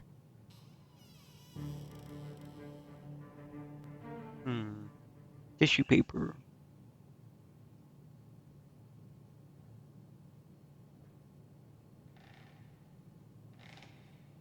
There's nothing else here, I guess. I know where to take the map, but of course, it's this freaking little kid again. Hello again, Sebastian. Oh, it's you again. Not playing hide and seek anymore? I've outgrown it. Sore loser, huh? I didn't lose. You cheated. Anyway, I've moved on to this now. A paddleball? My mum found it for me after I told her I wasn't getting the tin boot I wanted for my birthday. It's not even your birthday. That doesn't matter. Anyway, what? Bet you can't do Spoiled this. ass kid. The little brat had me there. Like hula hooping, unicycling, and stilt walking, my facility with a paddleball was on par with my ability to do other completely useless party tricks. Shouldn't you be getting ready for the wedding? I'm not the page boy anymore. I've been demoted. How did that happen? Well, before I started playing with this paddleball, I found a marble in one of the bedrooms. A super-sized one, perfect for bombing. Whose bedroom? One of the guest rooms. Mr. Beaumont's, I think. He's certainly lost his marbles. What did you do with it? Like my dad taught me, I'm keeping Mum on that one. All I'm going to say is that it was a big mix-up. Mrs. Craddock must have had her sense of humour surgically removed. So, you think you're good with that paddleball, huh? Better than you'll ever be. Just name a trick and I can do it.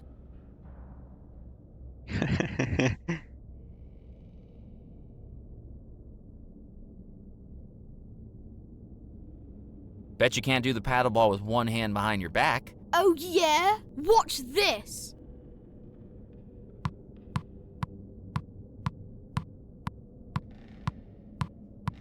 Hello, Sebastian.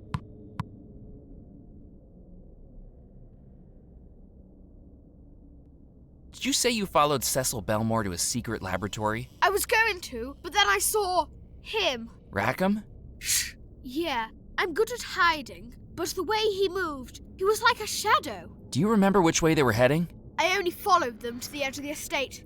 I didn't dare go further. So you think the laboratory is hidden somewhere outside the estate? It must be. I haven't found it here in the house. Bro, I already found it. I don't know why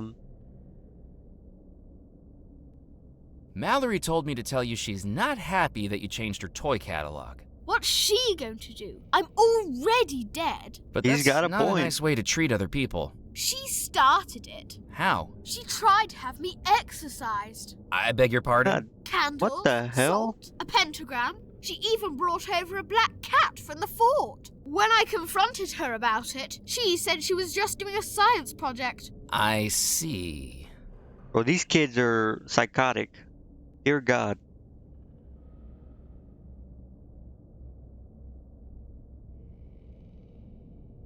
Bet you can't do the paddleball with your eyes closed. Look and learn. I didn't think he'd be...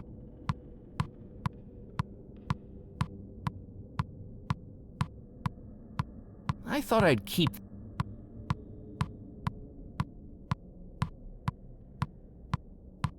What do I do then, man? What do I... I'm trying to figure out, there has to be something... Tissue? I didn't... No, I'm out of here, man. Wait, what am I supposed to be doing again? I know I take the map to the guy, but I don't know how to get that cannonball. Want a firework, man? I didn't think... Of course he'd be interested. He's a little kid. Nope.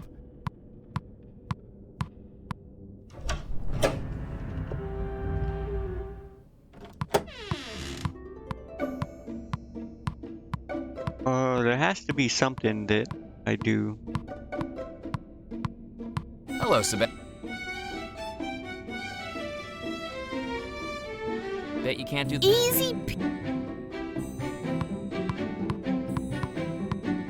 Hello, Sebastian.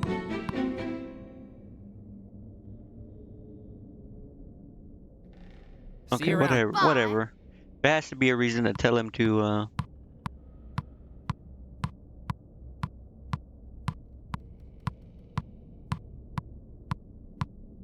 Hello, Seb...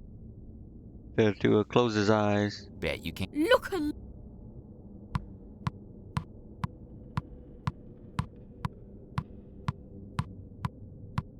I didn't think he'd be in. Tie his legs up. Break his legs. I didn't need to show him that.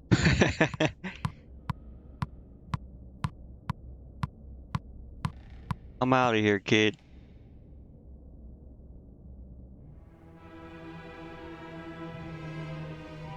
Okay, so I need to take this guy the map, but what is this tissue paper for?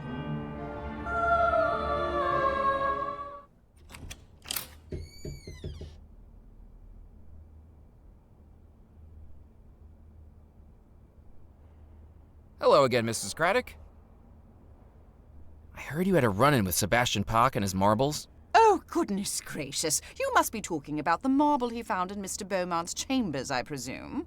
That's right. What happened to it? Well, that little deviant was supposed to be making himself useful as a page boy by watching over Mrs. Pritchett, our most elderly guest. Instead, with a single flick, Sebastian managed to bounce his marble off the skirting board, ricochet it off the chandelier, and land it right on top of Mrs. Pritchett's hairpiece. Well, kids will be kids, I suppose. As long as he got the marble back. It wasn't a marble at all. It was Mr. Beaumont's glass eye. Oh. And you know what he said? He said he was keeping an eye on her like he was told. I'll leave you to get on with your work. How Okay, so who else can I talk to?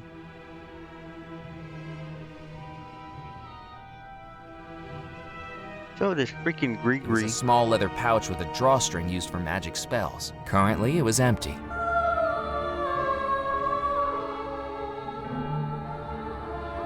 I needed to think of something else.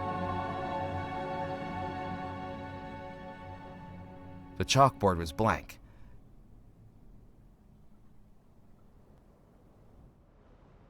Let me go tell, what's her name? She's a filthy little demon kid.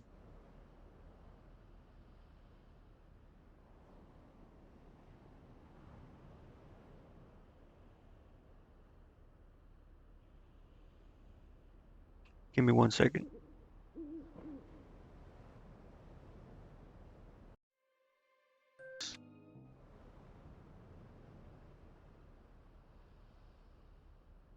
Then we take over the monkey bars and rename it Fort Mallory. Ah, look. Hello again. Are you still...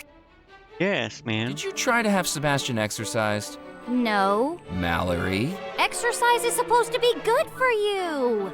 Anyway, he started it. He... Actually, just stop. The less I know about this paranormal pranking, the better. Both of you kids are goddamn demons. Well, I'll... Long live the sisterhood! Yeah, long live the sisterhood. Whatever. Crossbone Cove lay... I mean, I know how to get there, but... when is this freaking puppet show gonna start, man? Let's show them the map. Let's just show them the map and say, forget about it.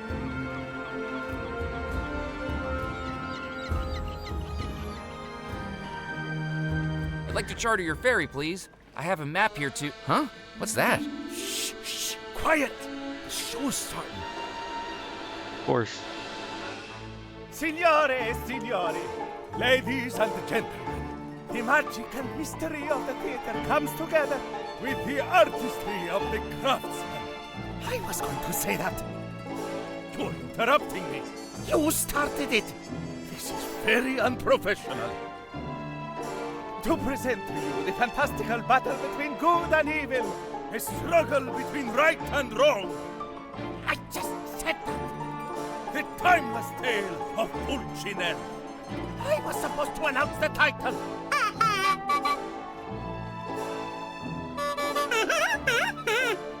Who cares about these stupid puppets, man?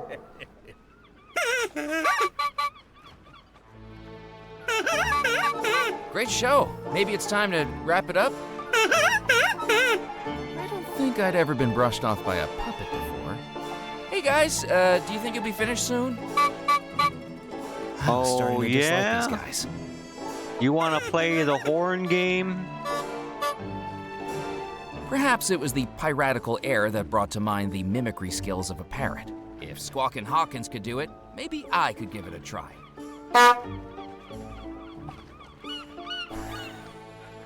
You're speaking over my line. I'm not speaking over your lines. You're adding in lines that weren't in the script.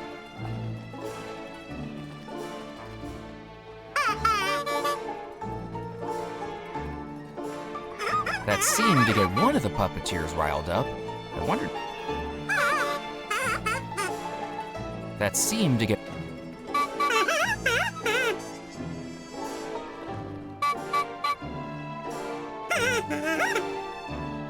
That seemed. Hey guys, I was starting to dislike these. That seemed to get. How do I? That seemed.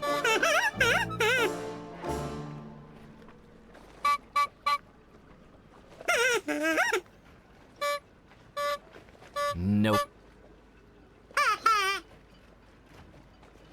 That seemed to get. I thought I had to like time it or something. What do I do then?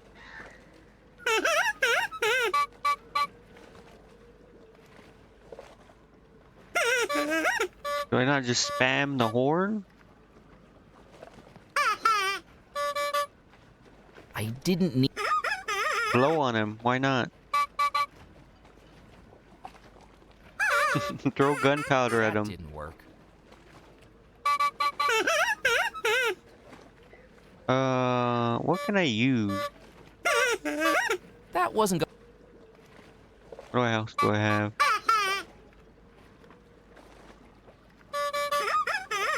They just keep saying. That seemed to get one of the puppeteers riled.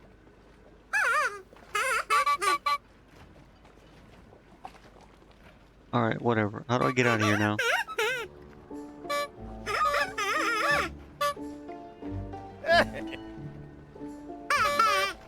Your firework?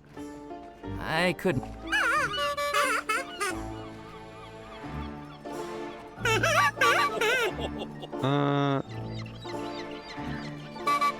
I didn't have.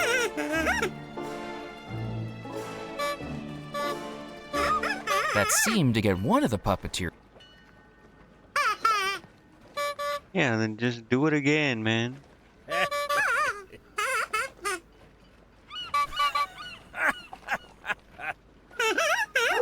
Nope. That didn't work. I don't think I need to go here.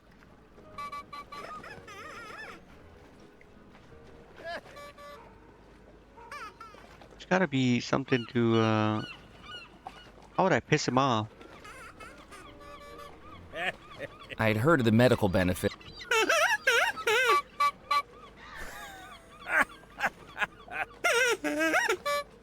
Maybe a rope? I didn't. What do I need the rope for then? I didn't need to.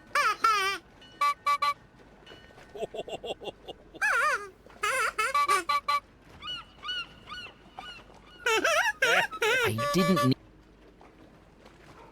Drill a hole in it.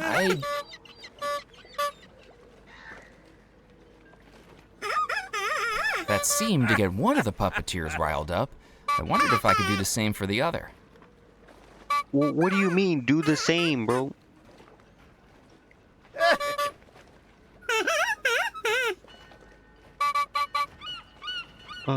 What else do I need? I need to... What is this tissue paper It for? was a sheet of semi-transparent tissue paper. Nope. And this rope.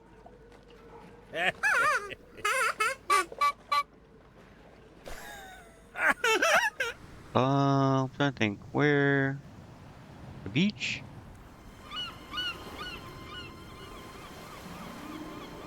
I had nothing else. Okay, well, never mind.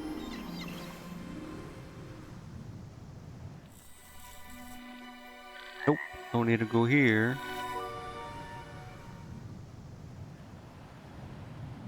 There's literally nothing else for me to do, man.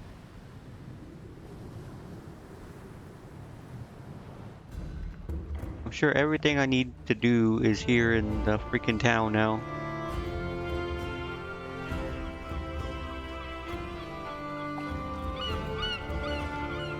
But I don't know why it wants me to, or it allows me to play billiards with this guy.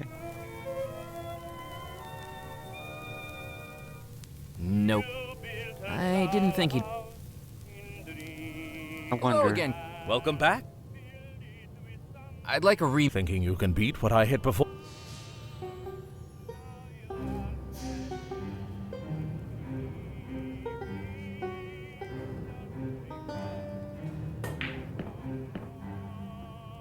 It's gotta be like something I do either to the stick or the table. Threes. Too bad, Captain McCallan. It seems my standing as champion of the Captain's Club continues. The trophy was a solid metal... I didn't...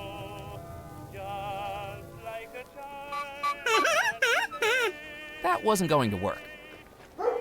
What do you mean it won't work? You know what?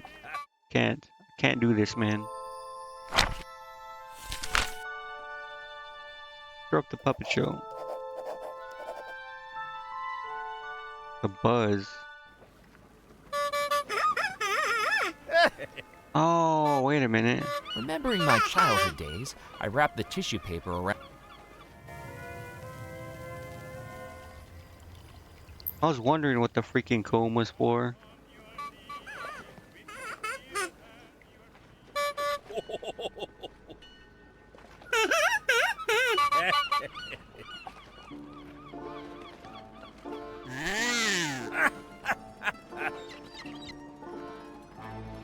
Nonsense, Craig. That was my moment. Your moment. We agreed in rehearsals that this scene would be about me. I did no such thing. You did it again! You always told me you'd try to upstage me. Que pazia. Mama told you that. She always told me I should go solo. Did she now? Right, that's it. I quit. You quit. I quit first. You'll never work in this town again. Work in this town again? We only arrived this morning. Yeah, beat each other up. You sabotaged the show. Oh, I'm sorry, I was just... That was hilarious. I like it when the puppets fight, but I love it when it's the puppeteers. Glad you enjoyed the show. Could I borrow those instruments you used? If they come back, I'd like to direct the encore. Sure, I doubt I'll have much more use for them.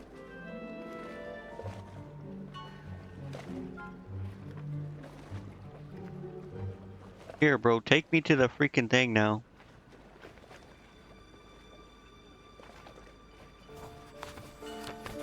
Could you take me to Crossbone Cove? Well, look at that. That's quite the dangerous destination. Do you know how many boats have crashed against the rocks along that coast?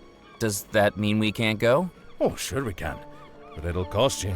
How much? Boat charter, insurance, perilous route supplement, double pay at this time of night.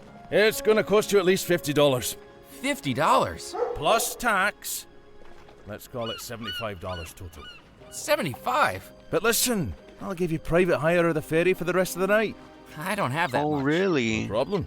Just get back to me when you do. As I say it, you've got no other choice. Ain't no other ferry around at this time of night. I'm guessing I give him the brooch.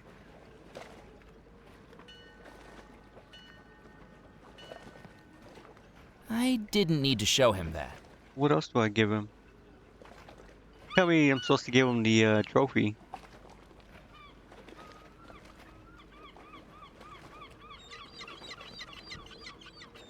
Oh shit, man. I don't know how I'm supposed to beat this guy.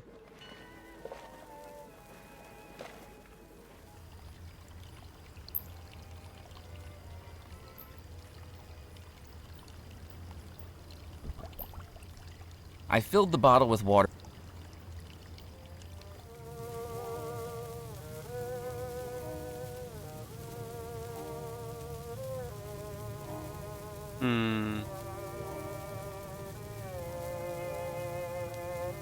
I need that. I'm almost 100%. I need to use that trophy.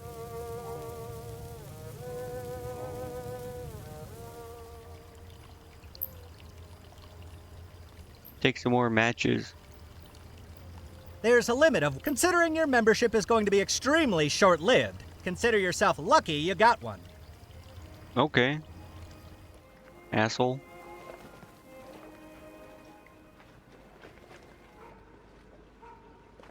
Did you say anything else? Murphy, the Devil's Rock Devil has returned. What's he done now? I heard that he's provoked public disorder at the puppet theater. Know anything about it?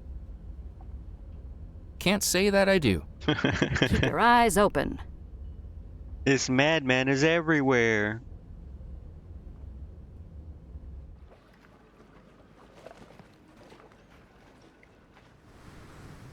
Shit, what was I gonna do? I mean, I could put the keys in, but...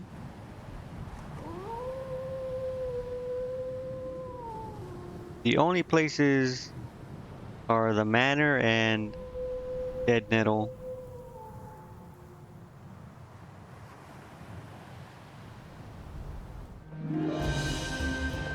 I got to, man. I got to.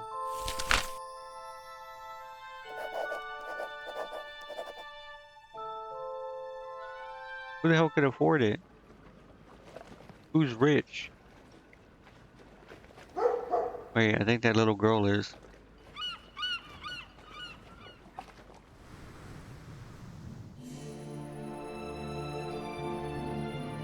I mean, basically anyone in the manor is, but... I probably had to freaking challenge that little kid. It was strange to think that I'd been supernaturally trapped within the house, and that despite that, I felt compelled to go back in. Bro, what?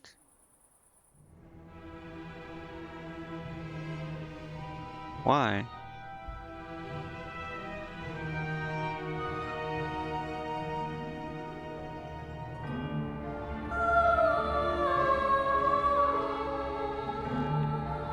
I know I'm supposed to talk to this little kid, but...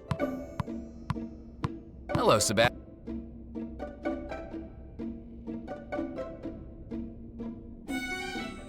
Bet you can't do the pat. Oh, yeah.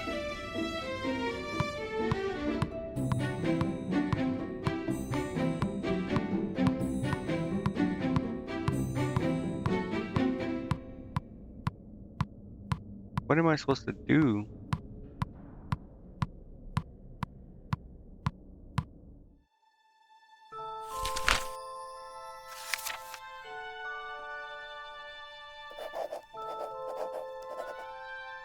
Yeah, I know, bro. He wants a fossil, but...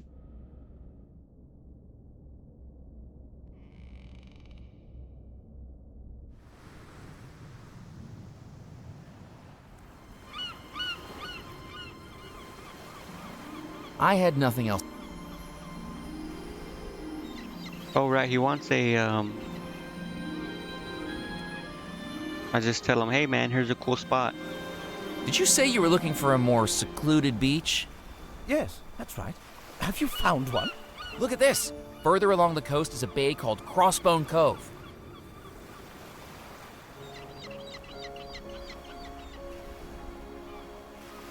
Hey, Muffy Carlisle. Crossbone Cove. That does sound very bony. How do we get there? There's a ferryman in town named Crab McCready who can take us to Crossbone Cove. We just need $75 to cover the charter fee. Oh, absolutely. I can spare some of my allowance. Let me write you a check. A check?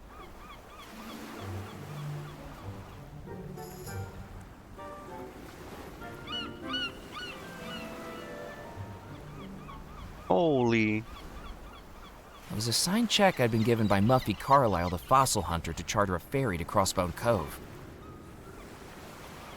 Let's go, bro. That should cover it. I'll go charter it at once.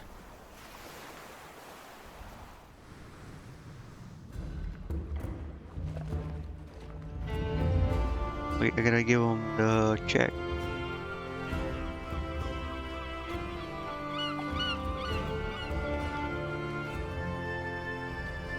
Will this cover the ferry payment? Ooh, I didn't think you'd get that much. Sure it will. Who's this Carlisle guy? Oh, he's coming too. He's funding the trip. Well, he gets a promotional flag too. Gee, thanks. Consider this ferry chartered. Thank you for placing your trust in the Crab McCready Ferry Company, despite all the reviews. Now, once What the reviews? is here, we can cast off. Pin that map up inside the cabin, will you? It'll be a tricky voyage to Crossbone Cove. I haven't sunk yet. This month. So we were off, captained by a man whose body composition had more alcohol in it than a bottle of vodka. And yet he navigated like a seasoned dancer, pirouetting through the treacherous currents with a He's gonna crash. all the while sipping from a flask that smelled stronger than window cleaner. Crab, I can't complain about your captaincy skills, but I've got to ask, how did you get through those treacherous rocks with so much alcohol in your bloodstream? Murphy, if I didn't have the alcohol in my bloodstream, I wouldn't be going anywhere near those rocks in the first place. Fair enough. Fair enough. I didn't want to... Yo, bro, how's your bone hunting going? Hello again, Muffy. Hello, Murphy. Any luck finding those fossils? Nothing. I'm beginning to think this island doesn't have any fossils. Have you found anything at all? Only these. Oh my Tell me you goodness, found Muffy, gems? Those are gemstones. Oh my Rubies, god, bro. emeralds, sapphires? This might be genuine pirate treasure. But they're not fossils, are they? They're nothing more than baubles. They're not the I'll take them off your hands, footsteps of bro. ancient behemoths, the skeletal remains of the kings of the prehistoric world. I'll have you know, I'm not conducting this exploration for financial gain, but for the love of dinosaurs. Here, you seem rather entranced by them. You can have them. Okay. Gosh, thank you, Muffy. You're one stand-up guy, Muffy. What do you think of Crossbone Cove, Muffy? I feel like a real explorer out here. Such daring and tranquil isolation. Inaccessible. Miles from civilization. It's nice to get away from it all, isn't it? Just the place to build a summer retreat, I'd say. A manor on the cliffside, a pier for the yacht, connect up a road for Rufus, my driver, a few cottages for the staff. Then I'd be able to enjoy the isolation properly. I don't know if that's isolation, but... You haven't seen a cave around here, have you? I'm afraid not. Why? Have you lost one? It appears so. Well, don't give up. Things are always in the last place you look. Good luck with the fossil. I'm close. I can feel it. I'm sure you are, brother. Nope.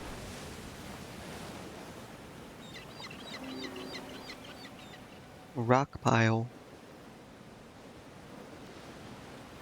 I didn't want to disturb the rock pile. Okay.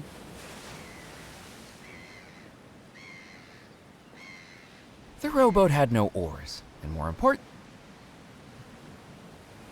at the far end of Crossbone Cove, all I came across, it seemed the cave I was after. I need the freaking, what do you call it? The cannonball, man.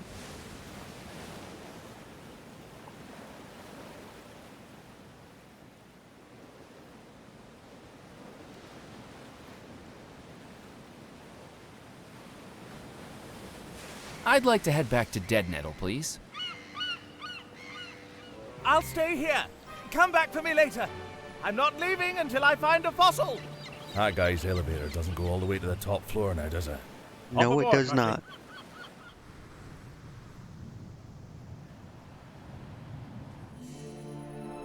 Oh wait, no, this guy didn't have a cannonball. It was a glass eye.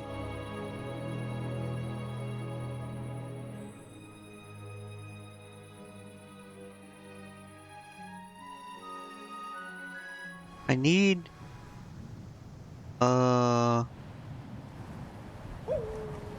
need that cannonball in the freaking club.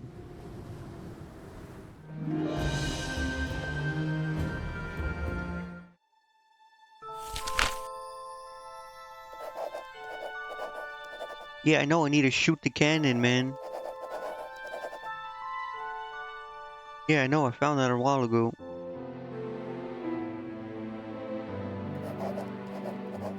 I have gunpowder. Powder. There's a ramrod there. I need the bullet, man.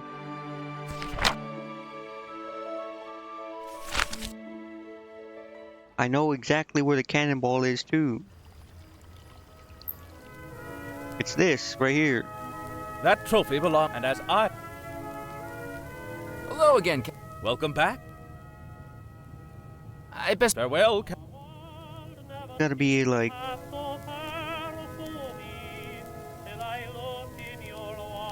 something I need to do. Oh wait, gems? I didn't think... Oh wait, I gotta go talk to this. This guy's interested in gems. That's right. The jeweler.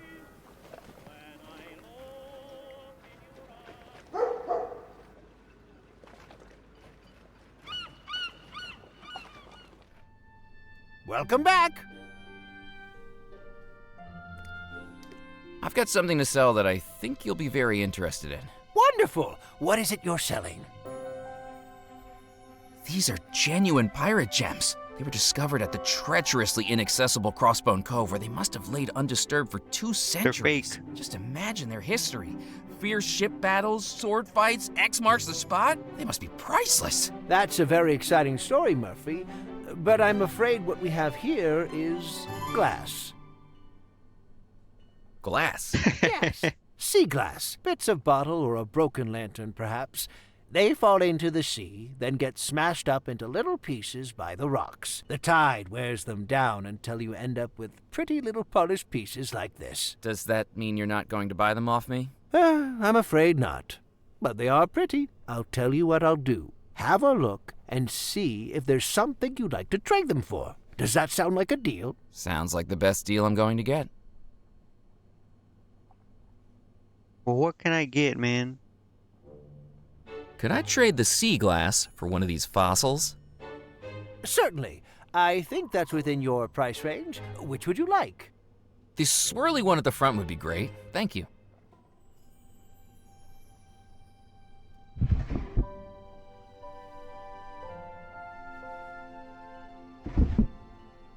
So how does tricking the guy get me the cannonball? Pleasure doing business.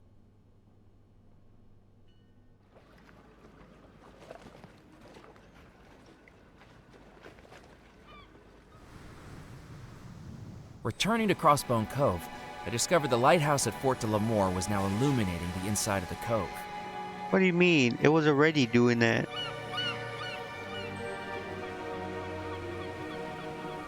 The fossil. They're just planted somewhere? Muffy, look what I just found!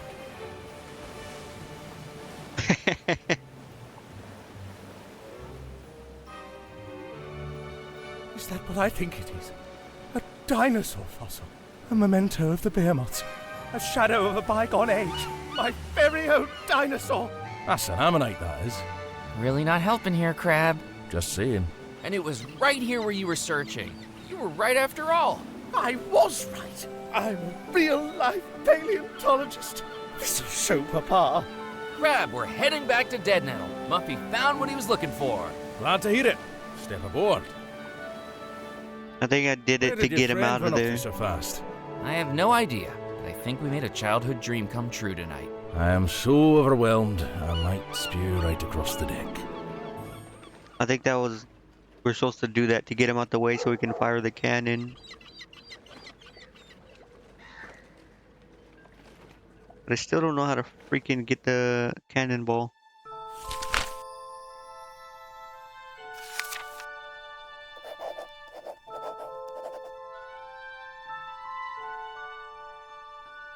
That's what I'm trying to figure out, bro.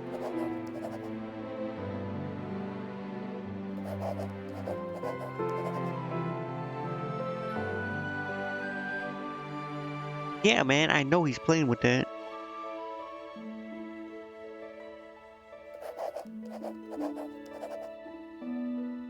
Oh. That's so dumb.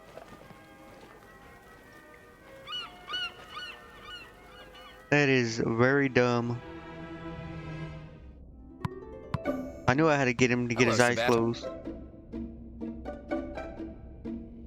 Bet you can't do the paddle ball with your eyes closed. Look at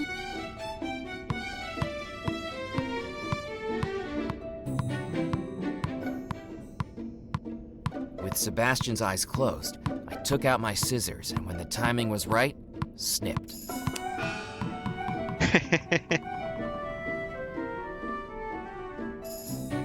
Hey, what happened to my paddleboard? I don't know, Well, man. just snapped right off there. Maybe you need to practice a bit more. With any other child, I'd feel guilty. With Sebastian, it felt like evening out the cosmic balance. You're right. That kid's Mallory was behind this. Yeah, sure. Go tell her. Do I have the ball? Wait, what did I?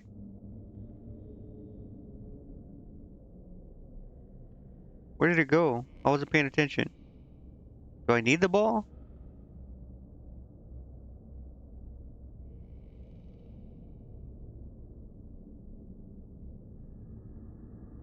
Go at the front, I guess. He's probably gonna go talk to her, right?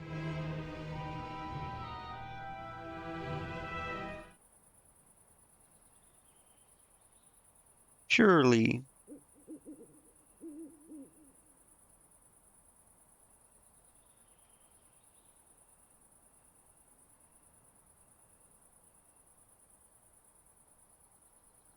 Then we hypnotize the middle schoolers to be our Imperial Guard. Oh, we've got company.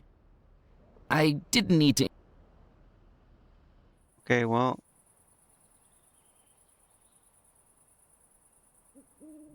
What was the point of that? I think I'm supposed to get the ball, but it rolled away somewhere. Oh, wait, there it is.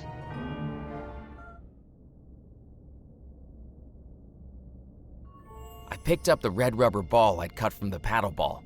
It looked like a clown. Right now, let's go play.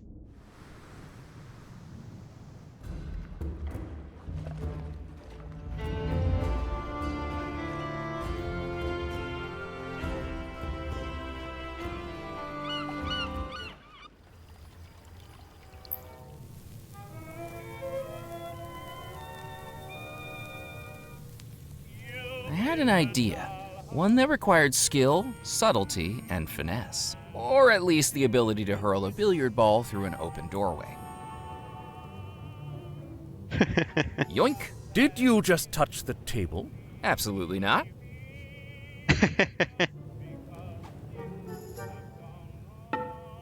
Ow! Who threw that? Okay, now I challenge him, correct? Hello again, Captain Pemberley. Welcome back, Captain McCallum.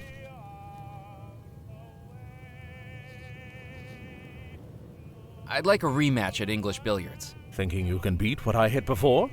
Step right up.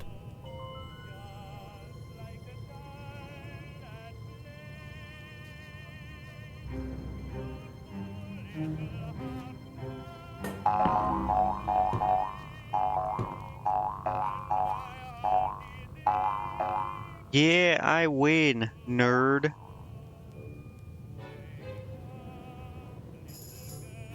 I don't believe it. I've never seen 14s before. You must have arms like the coupling rods on a steam train. A blessing and a curse, as I've discovered more than once to my own cost. But I don't like to boast. Does this mean I win the trophy? I'm afraid it does, but you need to bring it back next Wednesday for the potluck. We'll have a rematch then. Alright, I'm taking this. With my newfound title as And club billiards it's not champion, coming back, it bro. was time to claim my trophy.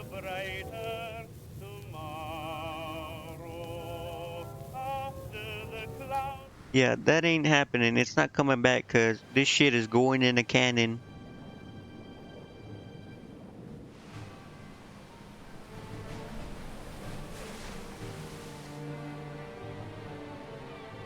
No, wait. It's the powder, and then the ball. I poured the gunpowder into the cannon. And then the ball. I loaded the billiards trophy into the cannon. Spherical and solid metal. It was the perfect improvised cannonball.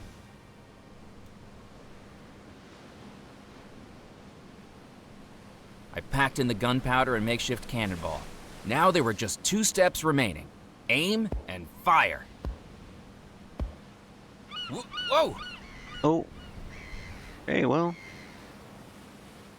The cannon looked like it might still work. If it did, I knew from that evening's previous experience with firearms that 5 steps were required. How do I know where to... With so many coves and caves along the coast, it was difficult to make out what was what. Crossbone Cove lay somewhere out there. What do you mean? You know exactly where it's at, man. The cannon did... We just, hold on. Where the f is it? My matches. I was only going to be able to fire this cannon once, and I needed to make sure it was aimed right. I needed a way to make a target. Okay, so... I need to...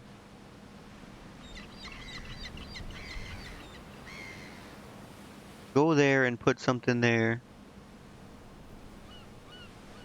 Flag? Maybe? I could... Actually, let's look.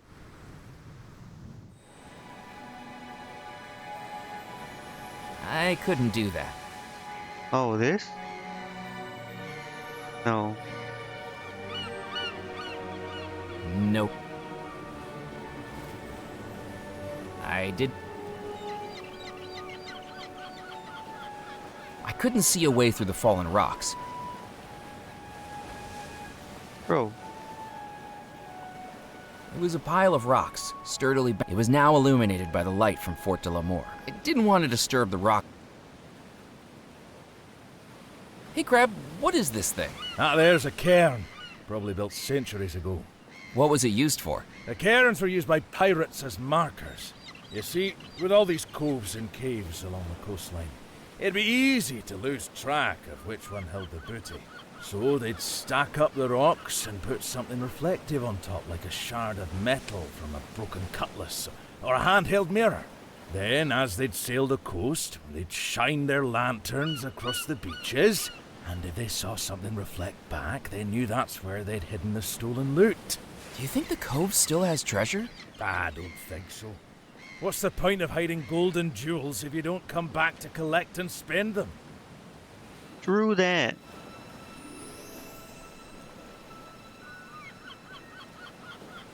As I placed the polished brooch on the cairn, it caught the light of the lighthouse beam and reflected it back fantastically, like a signal mirror. It's kind of fucked to use that, but I'm sure Abigail doesn't mind.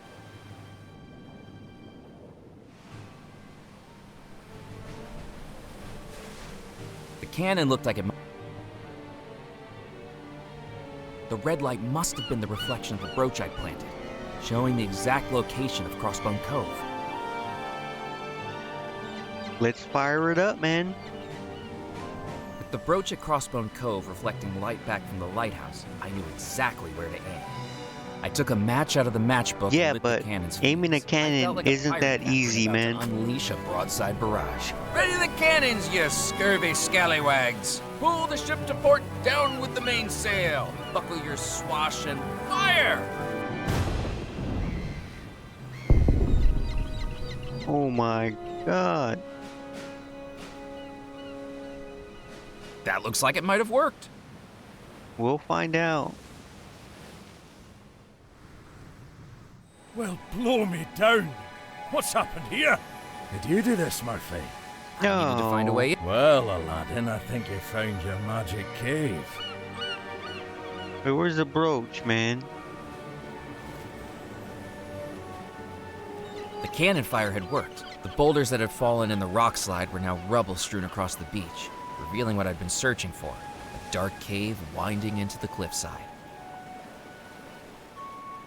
The brooch is gone.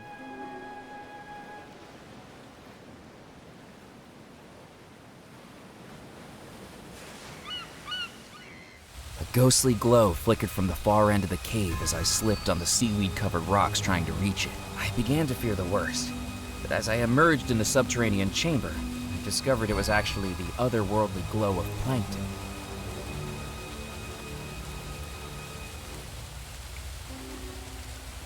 Algae. I wasn't going to be able to pick up the algae with my bare hands.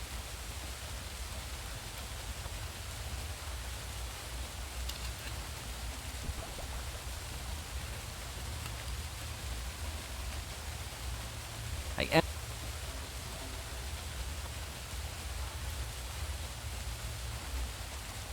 didn't know if my mind was playing tricks on me, but the rock formations in the cave began to look like a skull and crossbones. So that's why they call it that. Of course. Why else, man?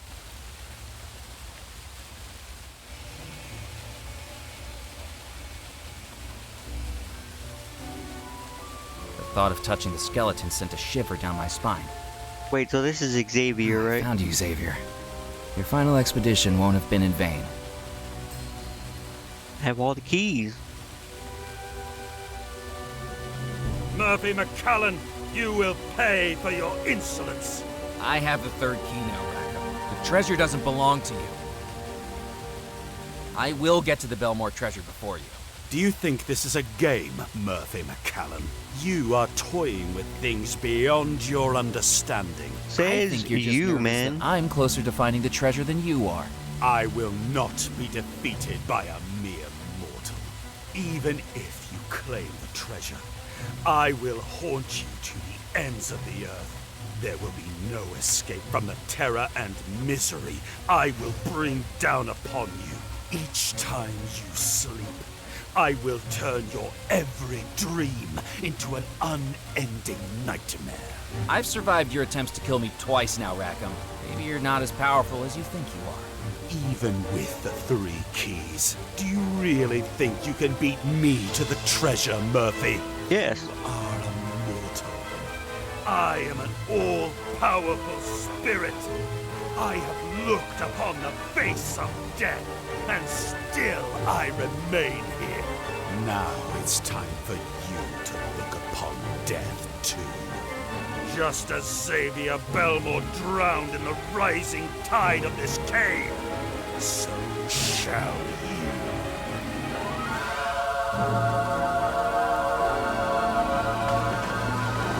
The hell?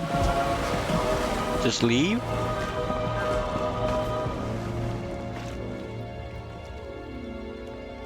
When Rackham's earthquake finally stopped, I realized the route I'd followed into the cave was blocked. Tons of impenetrable rock and rubble now stood between me and the outside world. I was trapped. The only source of light was the glowing algae in the water, but even that dimmed to darkness when it went undisturbed in the quiet cave. At any point, the cave could fill up with seawater, drowning me just as it had Xavier. I needed to find a way out. Let's see. I didn't know if my mind was... So that... There was no way through the wall of rubble, but I couldn't... What do you mean, man? I didn't need to bother I wasn't going to be able... I didn't need... And what do you use it on?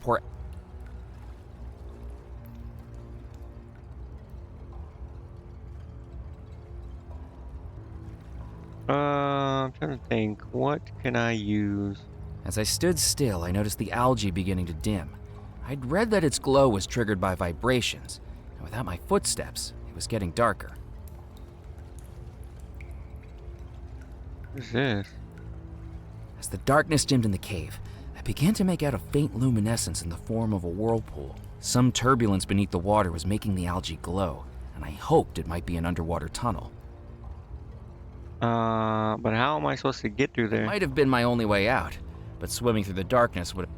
Oh yeah, this. The lights below the water didn't offer much chance of escape, but at least it was better than waiting to drown in the cave. Using the bottle of algae as an underwater lantern, I waded into the water, then dived down below the surface.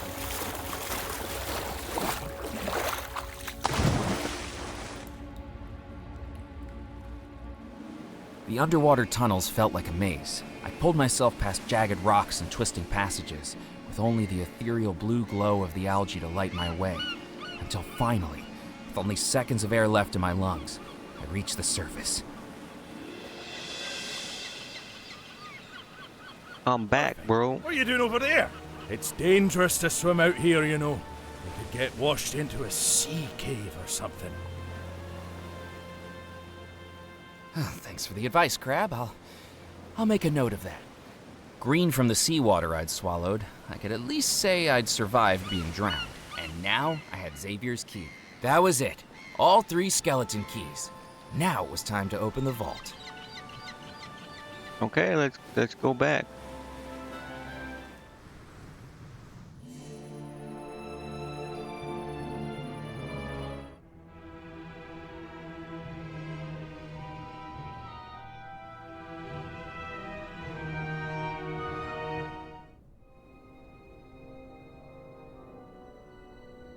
The key didn't. I placed the first key into the mantelpiece. I placed the second key into the mantelpiece. I placed the third key into the mantelpiece and immediately heard a click.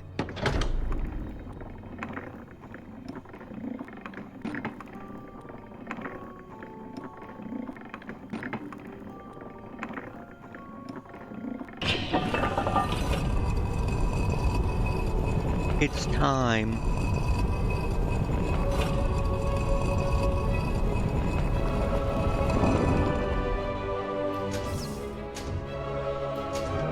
I didn't know what exactly I was going to discover beneath the house, but it was time to find out.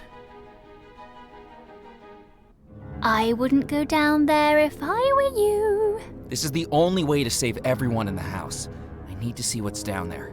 A cry for help will make no sound with secrets deep below the ground. Dare he walk into the black, for once he's in, he won't come back. Bro, I've heard that voice before. Part 4. Alright, we beat part 3. We're on part 4 now.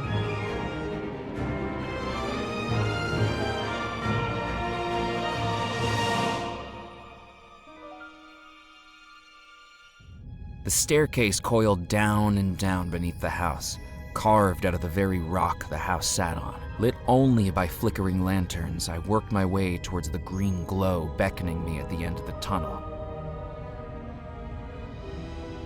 Finally passing through the frame of a large metal door and into the Belmore Vault. Alright. Let's delete this one. You know what, we'll delete this one too. And we'll save this one. Okay. Alright, that's going to be it actually. Thank you for watching, and I will see you later. So, bye bye.